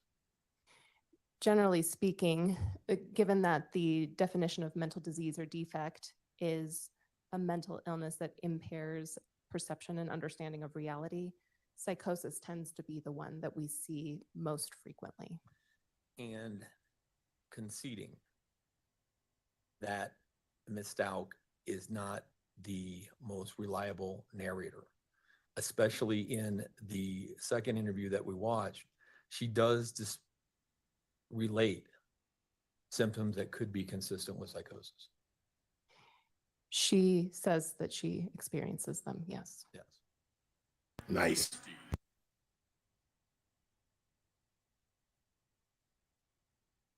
And finally, lastly, in the definition of insanity in Colorado, is whether or not you know right from wrong, not whether or not you know something is a crime. Correct, it's different. And somebody can know something, think what they're doing is right, but still know that it's a crime. Yes, And I think that's what you were kind of alluding to. You could be insane by definition, think I am killing somebody because I think they're the Antichrist and going to bring the end of the world, but still try to hide that so that I don't go to jail for something that I think is good because of my mental illness, but know that I could suffer consequences for that. it comes up. And so it would not be the fact that I am trying to avoid punishment because of it's criminal. That in and of itself, while it could be a factor that you're looking at, doesn't necessarily exclude insanity. I would say it's one of the data points that we consider looking at a variety of data points when coming to a determination. Absolutely. But again, kind of Mr. Young was kind of indicating on his, direct view, I can't remember if you or Dr. Grimmett, that, and this happens, sometimes you will have people who, I've had clients who are insane, who are paranoid schizophrenics, who have gone off their medication, and they may brutally kill their own children. And then they'll just be sitting there in the blood waiting for the police to come. That happens. Yes, And that makes it pretty easy. it does. I mean, it's, they're talking about, I had to get the devil out of her, and she's sitting there, and that's an easy determination. But you can have people that could be suffering from a psychosis that they think that they have to do this, but still try to cover up the crime. And that person could, not saying always, could still meet the legal definition of insanity. It would depend upon the circumstances. Absolutely. And it's not outside the realm of possibility. Okay. And it's not excluded by the statute. It's not excluded by the statute. We have just a moment. Dude, you are literally getting jack shit done here.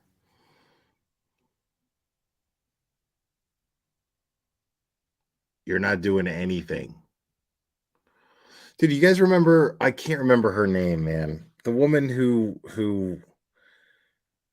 killed her 2 kids and made a video, but she was in a custody fight with her husband.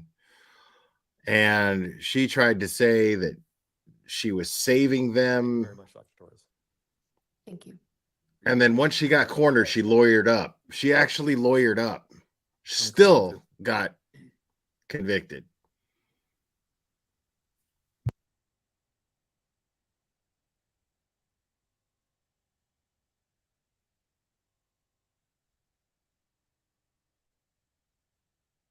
Anything's possible, right?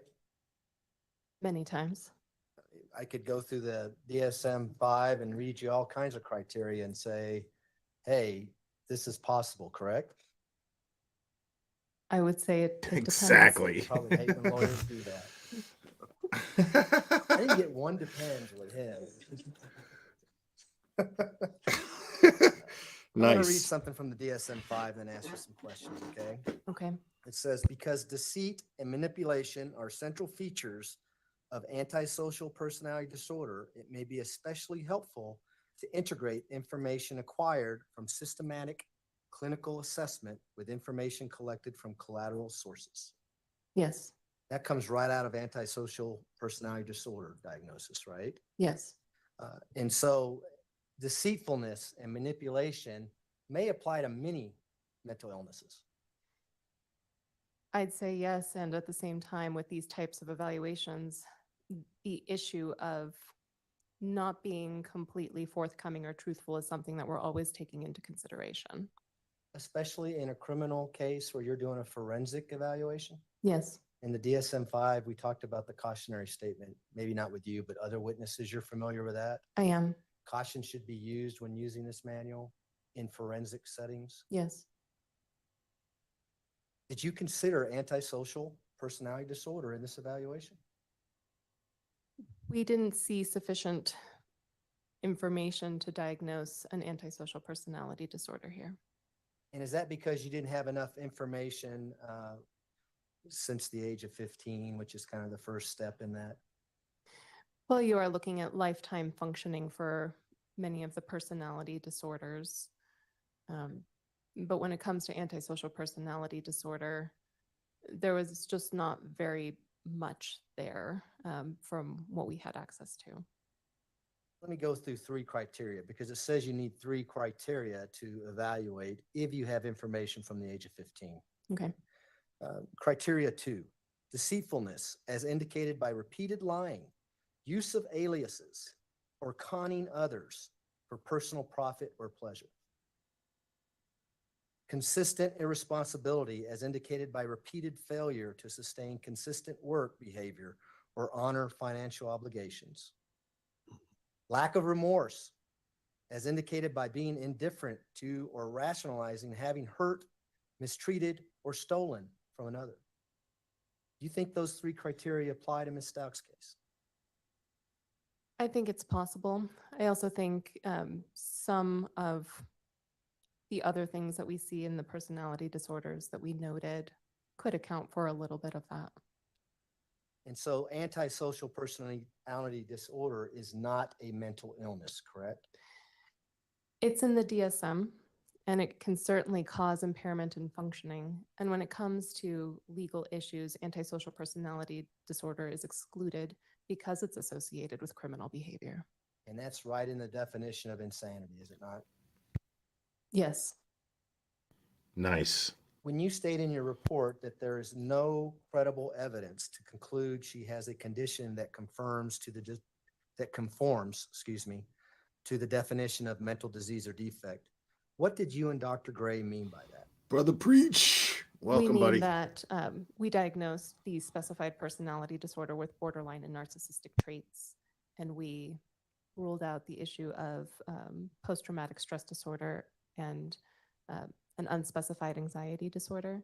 But essentially what we're saying is that in none of these disorders do we see Ms. Stauch presenting with symptoms that would impair her perception or understanding of reality. Are you giving your opinions because the hospital has overcrowding issues? No, What would happen to your license if you came in here and did something like that? it would not be good. Yeah, you wouldn't be able to do the job you're doing right now. Right? Wow. Correct. Yeah. DID. I'm glad is he a rare addressed that. diagnosis, Yes. And in the DSM-5, it talks about a study that they did with a group of classified people. Yes. What classified people are we talking about? I don't have access to that study, but it does mention something about substance use. So I wondered if it wasn't conducted. Thank in you, the Perfectly substance use Imperfect. That's the one I was facility, thinking of. or potentially in some sort of inpatient setting. And they list out the percentage of people in that group that had DID as 1.4 or 1.4% Correct. out of that small group Yes. who has mental illness issues. Yes. So that's not related to all society, although I think, well, I'm not going to ask you that. You know what I'm saying? I think anybody who goes to a psychotherapist is probably going to be diagnosed with something. It's like when you go get your car changed, you need tires. Well, they got to sell those meds. I would hope not. At least you didn't say it depends.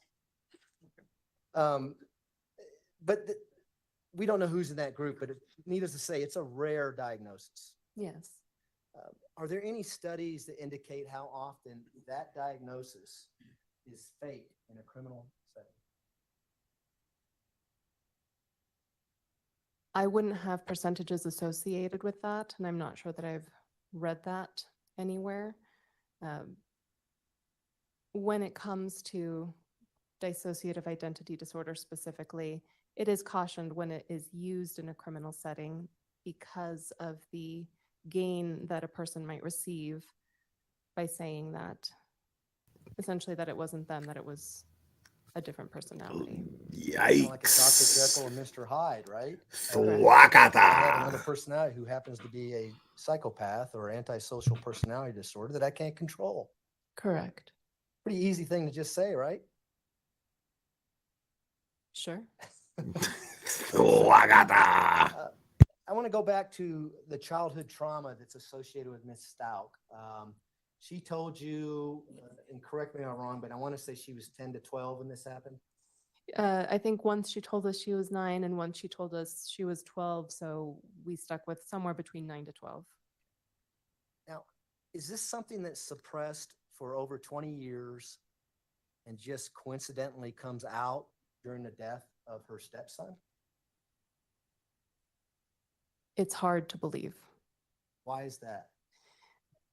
As we've mentioned or talked before, essentially, you would have expected to see it at some other point manifesting itself, especially if she herself is saying that she's had these different personalities, including the personality of Maria since she was 16 years old. And we talked about this again, but family members, when we talk about, as Mr. Cellini said it, sometimes it takes 6 to, I believe he said 12 years for it to be diagnosed, is because family members may not know what's going on because there's blackout periods and they can't explain it, things like that. Potentially. Is it rare that the individual themselves would know what's going on with it, or would they have to seek help and get into therapy for 6 to 12 years until they figure that out? That's another, it's going to be, it depends on the presentation and what it is that they are going through. If it is so severe that they are blacking out, finding themselves in different locations, cities, acquiring objects that they have no memory of acquiring, you would think that they would say something to someone. And the first time that you or Dr. Gray ever learned anything about the potential of Miss Stout having dissociative identity disorder is based on a psychological test that you did during the competency evaluation. Is that right? Well, during the competency evaluation, we weren't looking for dissociative identity disorder. It was never brought up. She did not mention it. Her attorneys did not mention it. Well, let me, I could be wrong, but I thought yesterday you said there was a test that you asked her about because she answered it a certain way. Yes. No, that is correct. Because we gave, during the competency evaluation, 2 psychological tests. One was the personality assessment inventory, the PAI, is the first one that we gave, and she invalidated it.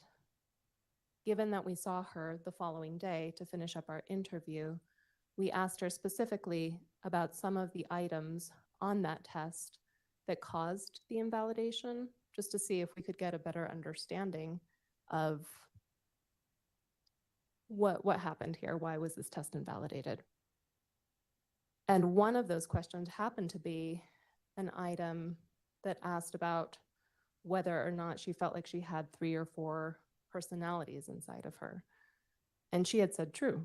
So we simply read the item to her. We ask her, Well, what were you she's thinking? not Cherry. What does this mean to you when you say true? And even when we asked her about that, she did not talk about having different personality states. She did not name any of these other personalities. Her response to us was essentially talking about different mood states, saying, well, sometimes I feel very competitive when I'm playing sports. Sometimes I feel more compassionate, or sometimes I feel like I lack empathy with my family. And then was it during the second competency evaluation where Dr. Grimmett actually looked into the DID diagnosis and said it doesn't apply here? Do you remember that? Yes. And that was well after she had been in the jail for months. Yeah, I forget exactly how far after our evaluation Dr. Grimmett conducted hers. And Dr. Christine Moore, who is a psychologist at the jail, who was meeting with Ms. Stout almost on a weekly basis, would she be in a good position, based on her weekly conversations with Ms. Stout, to make a decision as to whether or not she had dissociative identity disorder? Potentially, and it might depend upon what Ms. Stauch told her. As I imagine, I bet Dr. Moore could tell you better than me, but I imagine that those meetings could potentially be pretty brief. Do you recall reviewing her notes where she indicated there's no symptoms of dissociative identity disorder based on what Ms. Stout was telling her? I remember those notes suggesting that situational anxiety associated with her case was the predominant read of a diagnosis that they saw during her jail time.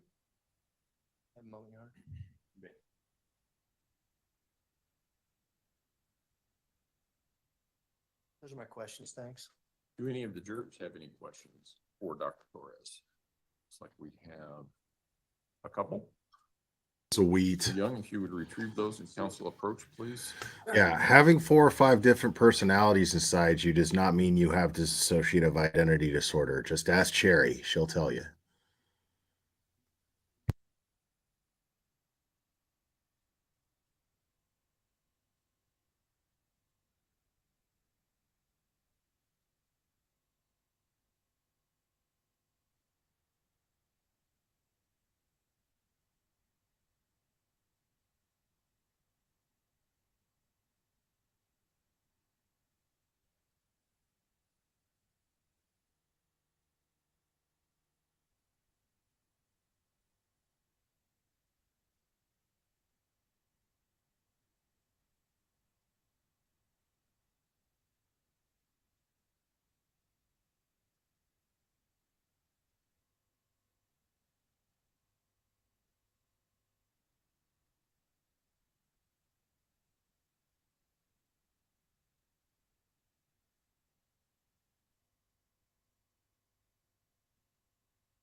What the hell are these guys going over right now?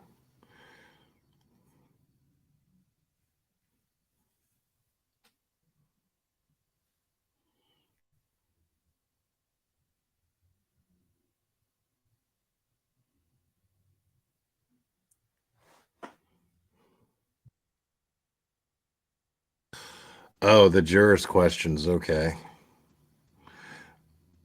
I mean, maybe yeah, I guess they have to like see if there's any objections to the questions, I guess, maybe.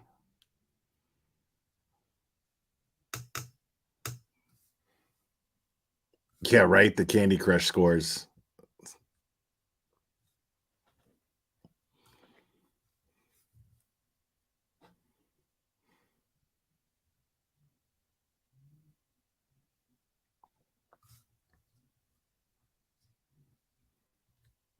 Yeah, they have to they have to see if anybody objects to the jury questions, I guess.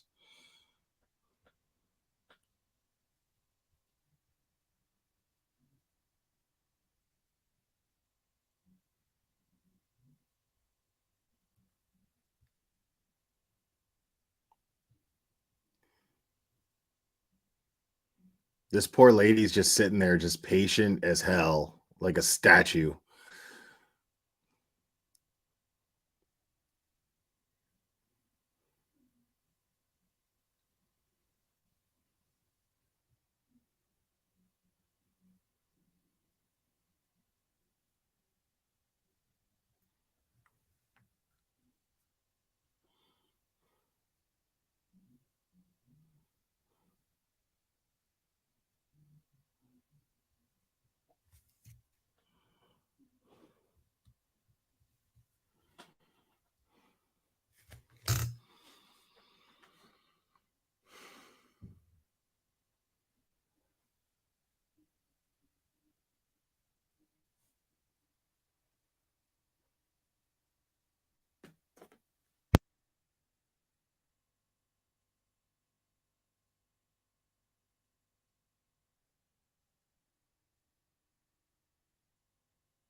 Bruh, today.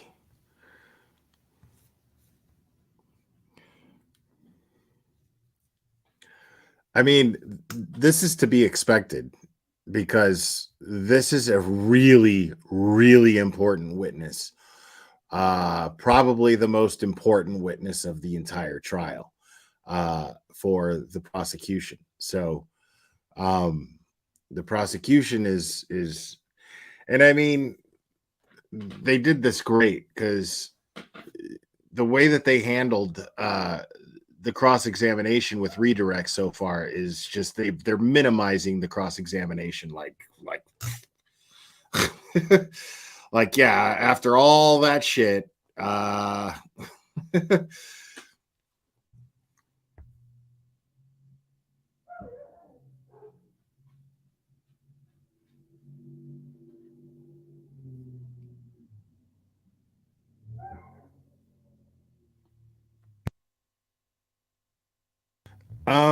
they don't have to answer the question. The judge has to approve the question if there's an objection. Dr. Torres, would a person with multiple personalities refer to themselves as I when describing the actions that a different personality carried out? Great question. I don't think so. So that means that a juror was listening to her talk about Let another me know if there's an personality exhibit for this. and referring to that personality in a first I'm person. sorry, it's late Friday, and I'm not even sure if you were the witness that had this exhibit, but that's where we're going to start. We were shown how the defendant performed the clock test well on the first competency test. We were told she performed the same test poorly on the second competency test. And I think you were asked the question about, were you aware of the test that was done by Dr. Lewis? Is that right? Yes, Okay. we gave the clock drawing. Oh, is there more? Yes, there is. I just wanted to make sure that we were thinking about the same thing. Yes. Why would the same test be used twice when the first one could train the defendant how to perform or not perform on the second? Great question. I'm just going to say a little bit to clarify this situation, but during our initial competency evaluation, we gave a brief cognitive screener to see if there were any cognitive problems on it, which is where that clock drawing came in. And she did it fine with us. I don't think the issue of the clock drawing comes up again until Dr. Lewis's evaluations, meaning I don't recall that Dr. Grimmett Meaning she was gave that coached. specific test or knowing any results associated with a clock drawing test there. And in Dr. Lewis's administration of that specific test, the clock came out very different and looks impaired. In terms of why would the same test be given, at this point in time, We would have given that test sometime in 2020. So ostensibly, Dr. Lewis would have given it at some time in 2022. And I think I noted that we gave a cognitive screener, but that test specifically is supposed to be sensitive to issues of brain impairment or some sort of brain dysfunction. If something had happened in between 2020 and 22, like a substantial head injury, it could impact the results on that particular test. But to answer the question more specifically, why would we give the same sort of test at 2 different times? Depending on the test, sometimes the person might respond differently. So for example, we talked about the MMPIs being administered multiple times, 3 times in this case across the years. That test is more sensitive to what is going on with the person right now. So you could give it last year and you could give it this year and get different results depending upon what's happening with the person if they're receiving treatment. With cognitive tests, those tend to be more stable across time in terms of any issues associated with deficits. But like I said, if something is happening or if something has happened, it can change the results on the test from one administration to the next. And we even see it with issues of severe psychosis. Somebody who's acutely mentally ill with severe psychosis might perform cognitively worse, get treatment, and then perform cognitively better. So there is benefit to giving it at different times. All right, and then I'm going to rephrase this question a little bit. But let's assume that you believe everything that the defendant has told you and everything that she said in her story. So you're not looking at, I guess, correlating information or anything like that. The question is, if you believe everything the defendant said in her story, would you diagnose the defendant with dissociative identity disorder? Very direct question. I love it. Just basing it off of her self-report? That seems to be the question, yes. I think I still would not, because the way that she describes creating the personalities, being able to have some sort of control switching between worlds, to me, that is inconsistent with the nature of a dissociative identity disorder being something that is involuntary, overwhelming, and uncontrollable. Thwagata. We'll allow reasonable follow-up to those questions only. Prosecution? Briefly, Your Honor. You don't know why Dr. Lewis administered that cognitive thinking test. I don't know why. Consult with her prior to her doing that? No. Did you ever consult with her? We never spoke with her specifically. We just read her report and saw some of the testing and watched the videos. Defense? Oh, God.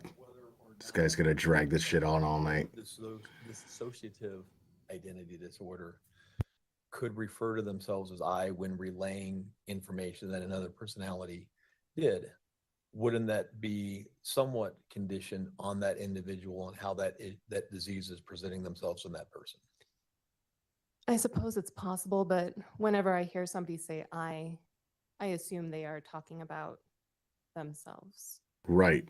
And then lastly, the question, if you took its face value, everything that she said, I understand some of the stuff would be inconsistent with DID and not having control, but at least in relationship to how she described Maria, the Maria personality, that would be more consistent with somebody who had DID, in that she said she did not have control of Maria or access to Maria's memories.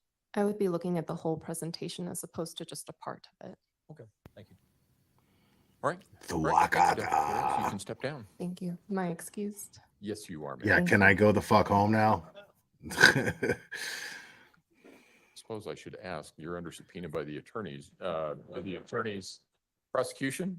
We want to play some more videos. Okay. Kidding.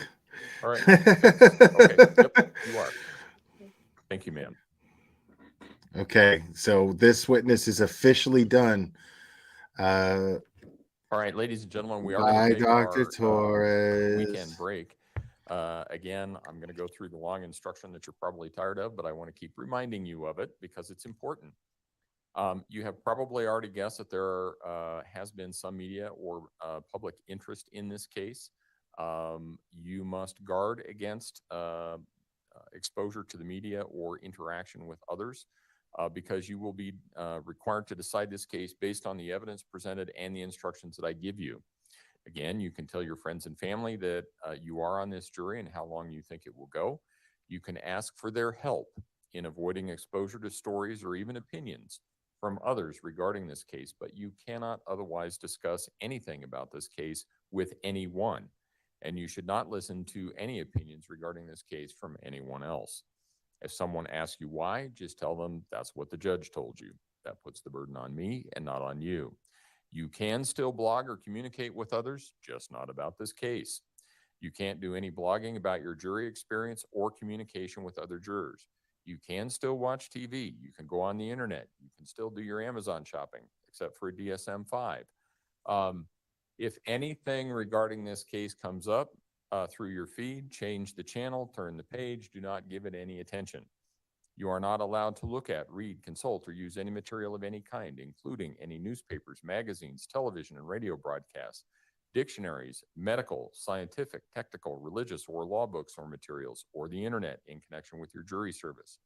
I want to emphasize that you must not seek or receive any information about this case from the internet, which includes all social networking, Google, Wikipedia blogs, and other websites. You simply are not allowed to do any research of any kind about this case or this kind of case. So with that, if we can have everyone back in the jury room at 9 o'clock on Monday morning, we should be able to start on time at that point. Have a good weekend. All rise for the jury, please. Everyone fuck off now.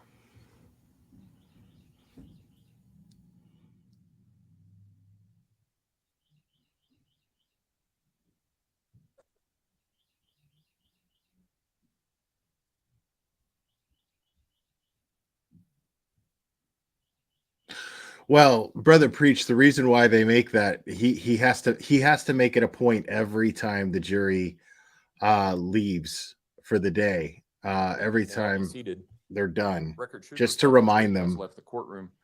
What are we looking at on Monday? We should just have our final witness on Monday, Judge. Okay, how long do you think that'll take? What's that? How long do you think that will take? It'll take a chunk of time. There's quite a Okay. bit of territory that we need to cover. But not the whole day? Hopefully not. Okay. I just need to, do they need to have their expert ready to go on Monday or? Okay, Yeah, I think I think we'll be able to tell by the time we break for lunch whether we're going to That's get to fine. that, and obviously we'll coordinate with them too on okay, timing. So all right, okay, that'll be, and she's gonna be staying here, right? Okay. Okay, so that should be fine, okay. All right, then we will see everybody on Monday. You can leave everything here if you want to do that. It's up to you. The courtroom will be closed and locked. The other thing that we're scheduling. Go ahead. I've already talked to this, all except for one, the way out of Colby. Might have an objection to one that's out of Colby, but all the rest of them. Is that the statutory language that's Yeah. based on the one? Yeah, So okay. that's gonna, we can talk about that later. Right. Just to give the court a heads up on scheduling. I don't think we're gonna need. Okay. The other thing that I want to talk about or get a better idea as we get closer, I'm not going to put limitations, time limitations on this, except for I'm probably, and I know neither side even came close to using the time that I gave them for opening statements. I understand that. I understand we're at a different place now. So I'm not going to put time limitations on, but I most likely would interrupt you somewhere after 90 minutes because I don't want the jury sitting there. So we may have to figure out a reasonable break or something like that. I guess. I don't know how to do this, I'm just speaking out, like a fairness with rebuttal. They do theirs and I do mine, and then, rebuttal takes, 2 hours, I'm sure. Right. That would be, appropriate for her, and I don't know how to solve, but I think we have that issue in every single case where there's not time limits. And as you know, my typical practice is to put time limits on everybody, but I also understand that this length of case is rare. And we're at, I don't know what, somewhere in the mid 700s for exhibits. I frankly am going to have to figure out some logistical issues because we can't get all of this back in the jury room and get the jurors in the jury room. So probably what I'll do is That's crazy. put the exhibits in one room, the jurors in another, and they can get whatever they want to get to take back with them to the jury room. The other issue that I will need to advanced problem solve, or at least be aware of, is I think everybody knows that when we get closer to where the closing arguments are going to be and the verdict, we're going to have more crowd control issues. I also want to know what other family from either side may be here. As per my other order, family will have priority over anybody else. And then we will, so I'm going to need some help from the attorneys to give me some idea about how to manage all of that, and may need to draw on other resources. So anyway, those are logistical concerns that I have, but we can talk about it as we get closer to that. Yeah, just initial thoughts on that. I think the space that we had reserved at the very beginning of trial for family probably will be sufficient, but we'll check with them to make sure that we have a good handle on, at least from a victim standpoint, who will be here and can give you that information. You're talking about the opening statement. Yeah. This judge is like, And bro. defense, let me know. And then we will go from there. And my guess is if there's not a whole lot of change in the instructions, I bet I get through them in 40, 45 minutes, something like that. I would guess. Yeah. So that gives you a pretty good, decent part of the day. As I said, I'm not going to put time limits on. It'd be nice to get everything done before the lunch hour so that not ever had one.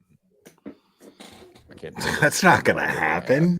Where I've broken up the closing arguments with lunch somewhere in between, but we may end up having to do that simply because that's the way that it is.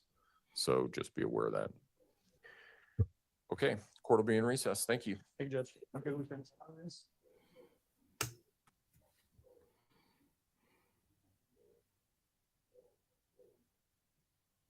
Yeah. Okay. So,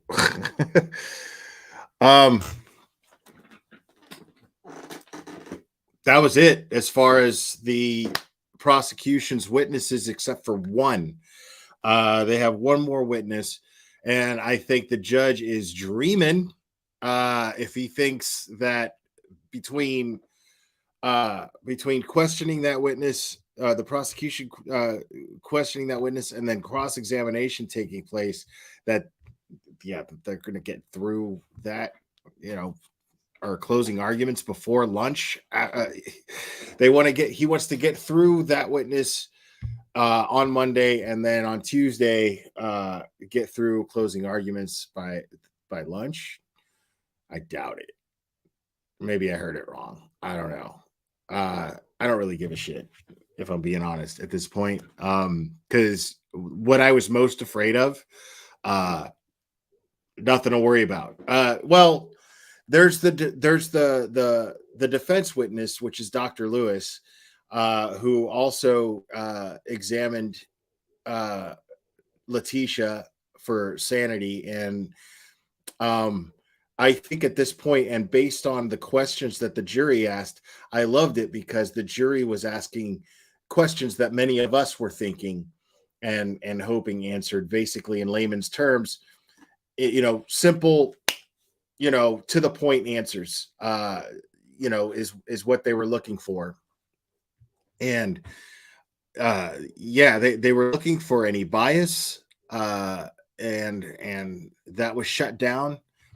I'm content personally with how direct she came to the conclusion that Letitia does not suffer from dissociative identity disorder. She had no indications of that.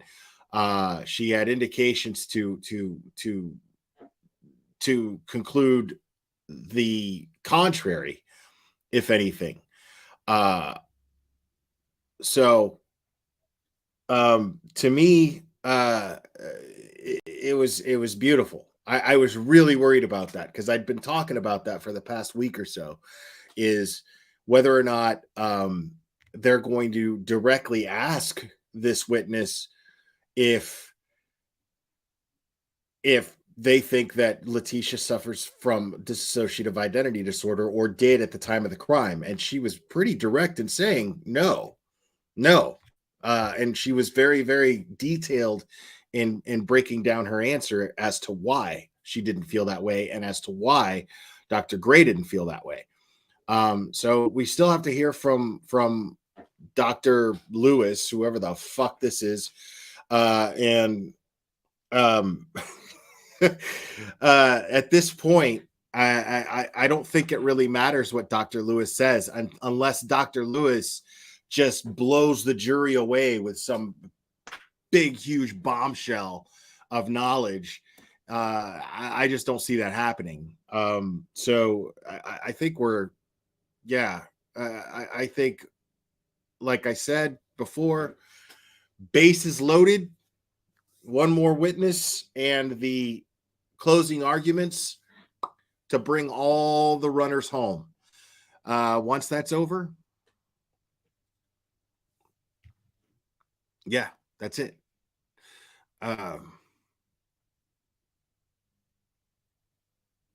Yeah, I mean, yeah, criminal insanity and a DID specialist. Get out of my face with that shit. Like, I don't. Yeah, I mean, somebody who specializes in DID,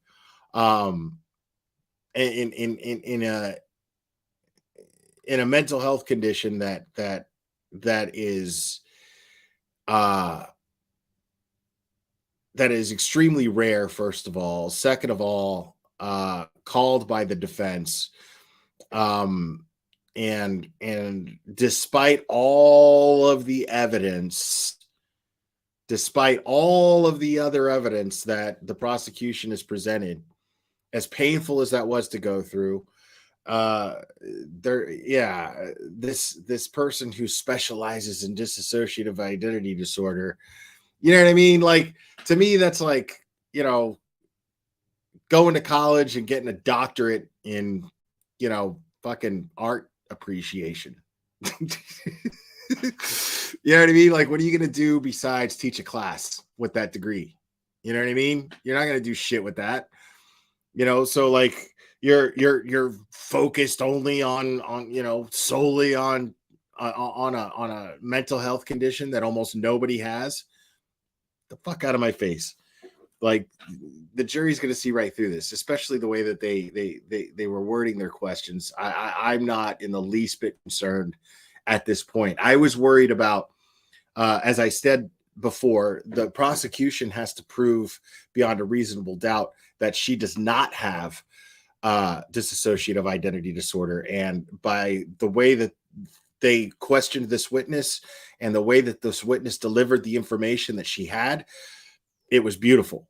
I think they did a great job. So yeah.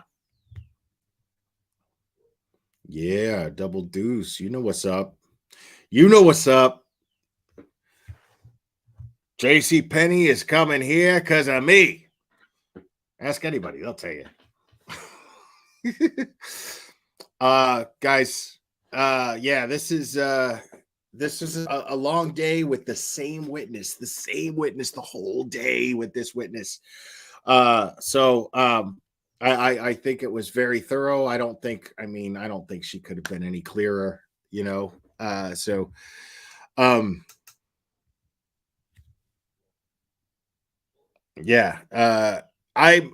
I'm wanting to go live again tonight, not in regards to this case. There's a tragedy pimp that's been a little loud. in their videos lately. And this person is getting on my fucking nerves. So I'm probably gonna go. That the intention is to go live about it tonight. And we'll see. We will see. But that's all depending on how I feel. An old buddy of mine from South Florida messaged me on Instagram, and he wants to catch up and talk, and that conversation could take forever. So I'm gonna give my homie a call and catch up with him and see how he's doing and everything like that. I'm looking forward to doing that, and then depending on how I feel after that, we'll see. But I promise you, guarantee that there will be an ingestion of very high potent gummies. So that's not happening tonight without the help of these gummies, because there's no fucking way I'm going live sober. That's just not gonna happen. So I might I the plan is to go live again about this because it's been bugging me. So we will spend our Friday night together if I'm feeling up to it. If not, I will see you guys tomorrow. I should go live tomorrow by the latest. But I'm talking about this shit. Whether I do it tonight or tomorrow is the question, but I'm talking about this shit. And I know yesterday was Thursday. I did not have a guest lined up, and by the looks of things, there won't be a Thursday to have a guest lined up, at least not as far as the day off in the trial. All of that rest of the week is going to be done. So, yeah, what I initially planned on, it didn't really go. It didn't go through, and I didn't really make other plans. Honestly, if I'm being honest, I didn't really try too hard to book somebody on for yesterday. But this that whole thing, I'm gonna be honest with you. There's a couple people that I thought about asking and I just didn't.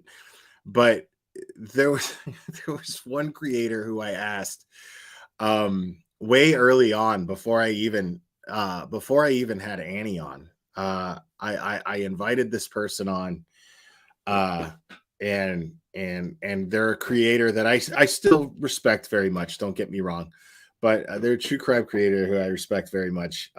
This is not, but I just thought it was really funny because when I asked them, their response was that they had to check with their PR person. And I mean, like, okay, I guess, I mean, if you have a PR person, what do you have a PR person for if you're not going to like check with them? I get that. But it was like, really? Because I mean, and I know me and Annie are friends, but Annie didn't give a shit about that. Like, Annie has like 5 times subscribers this person has. You know what I mean? So I was just kind of like, really? As soon as that person told me this, they were like, yeah,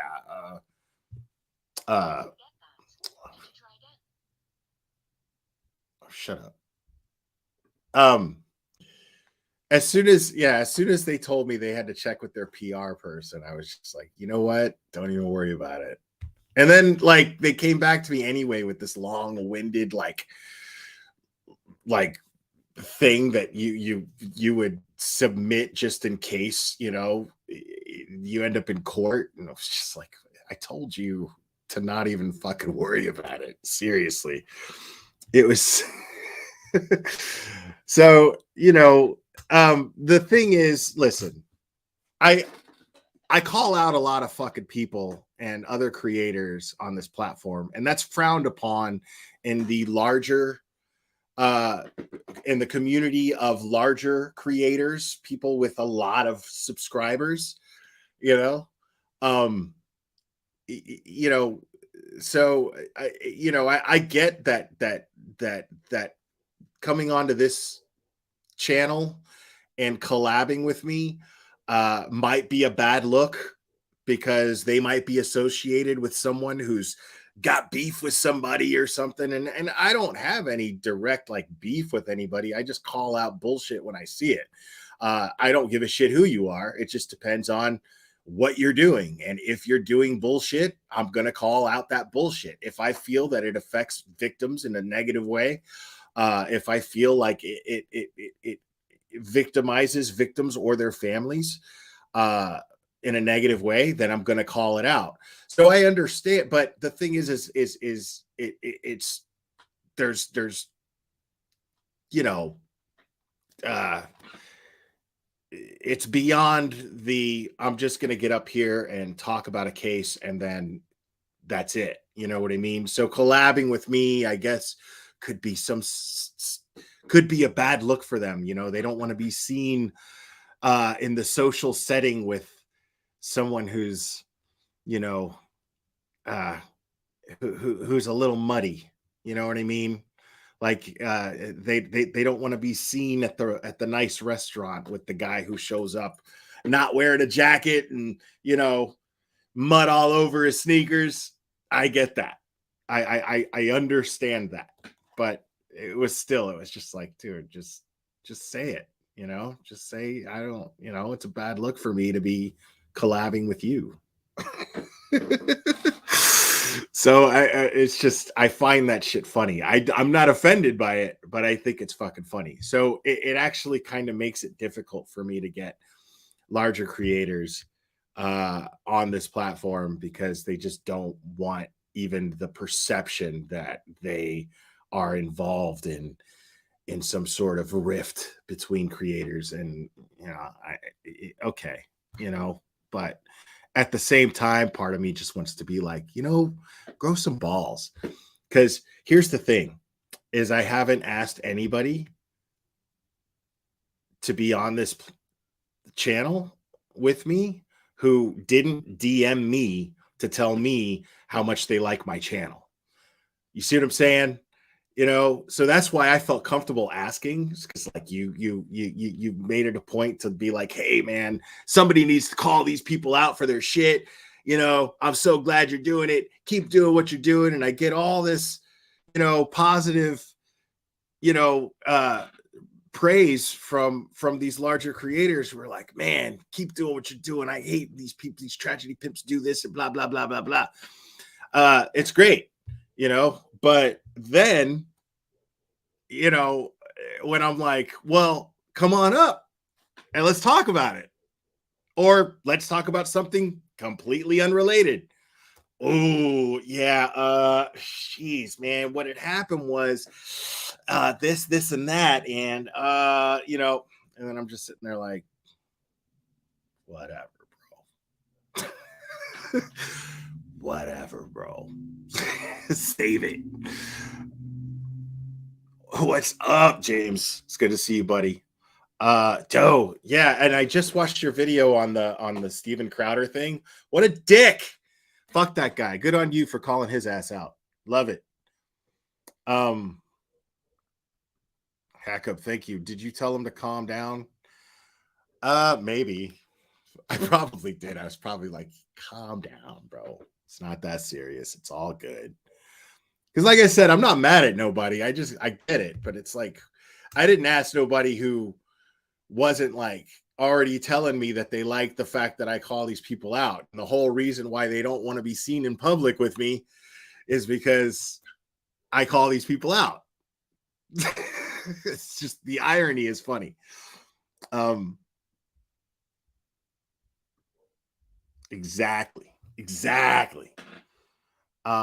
And that's what I mean. That's the thing is I just wish, you know, like people are like, it's bad for my channel. You know, they don't say it outright, say it. And I get all that, you know what I mean? But it's like, it's disappointing me being a fan of those channels that like, you know, you're making it a point to reach out to me to tell me that I'm doing such a great thing. And then, you know, like you realize that by making these people that I talk about and point out what not to do as a true crime YouTuber, that fucking helps you. You know that, right? As long as you're not doing that shit, it helps you. You know, like I'm promoting good channels just as much as I'm demoting bad channels. You know, like there's two sides to that coin. I'm demoting the shitty ones and I'm promoting the good ones by doing that. You know? So anyway, I just find the irony funny. It's like, okay, all right, you dig what I'm doing, but you know, don't tell anybody. Got it. Anyways, guys, I'm gonna call it. I love you guys very, very much.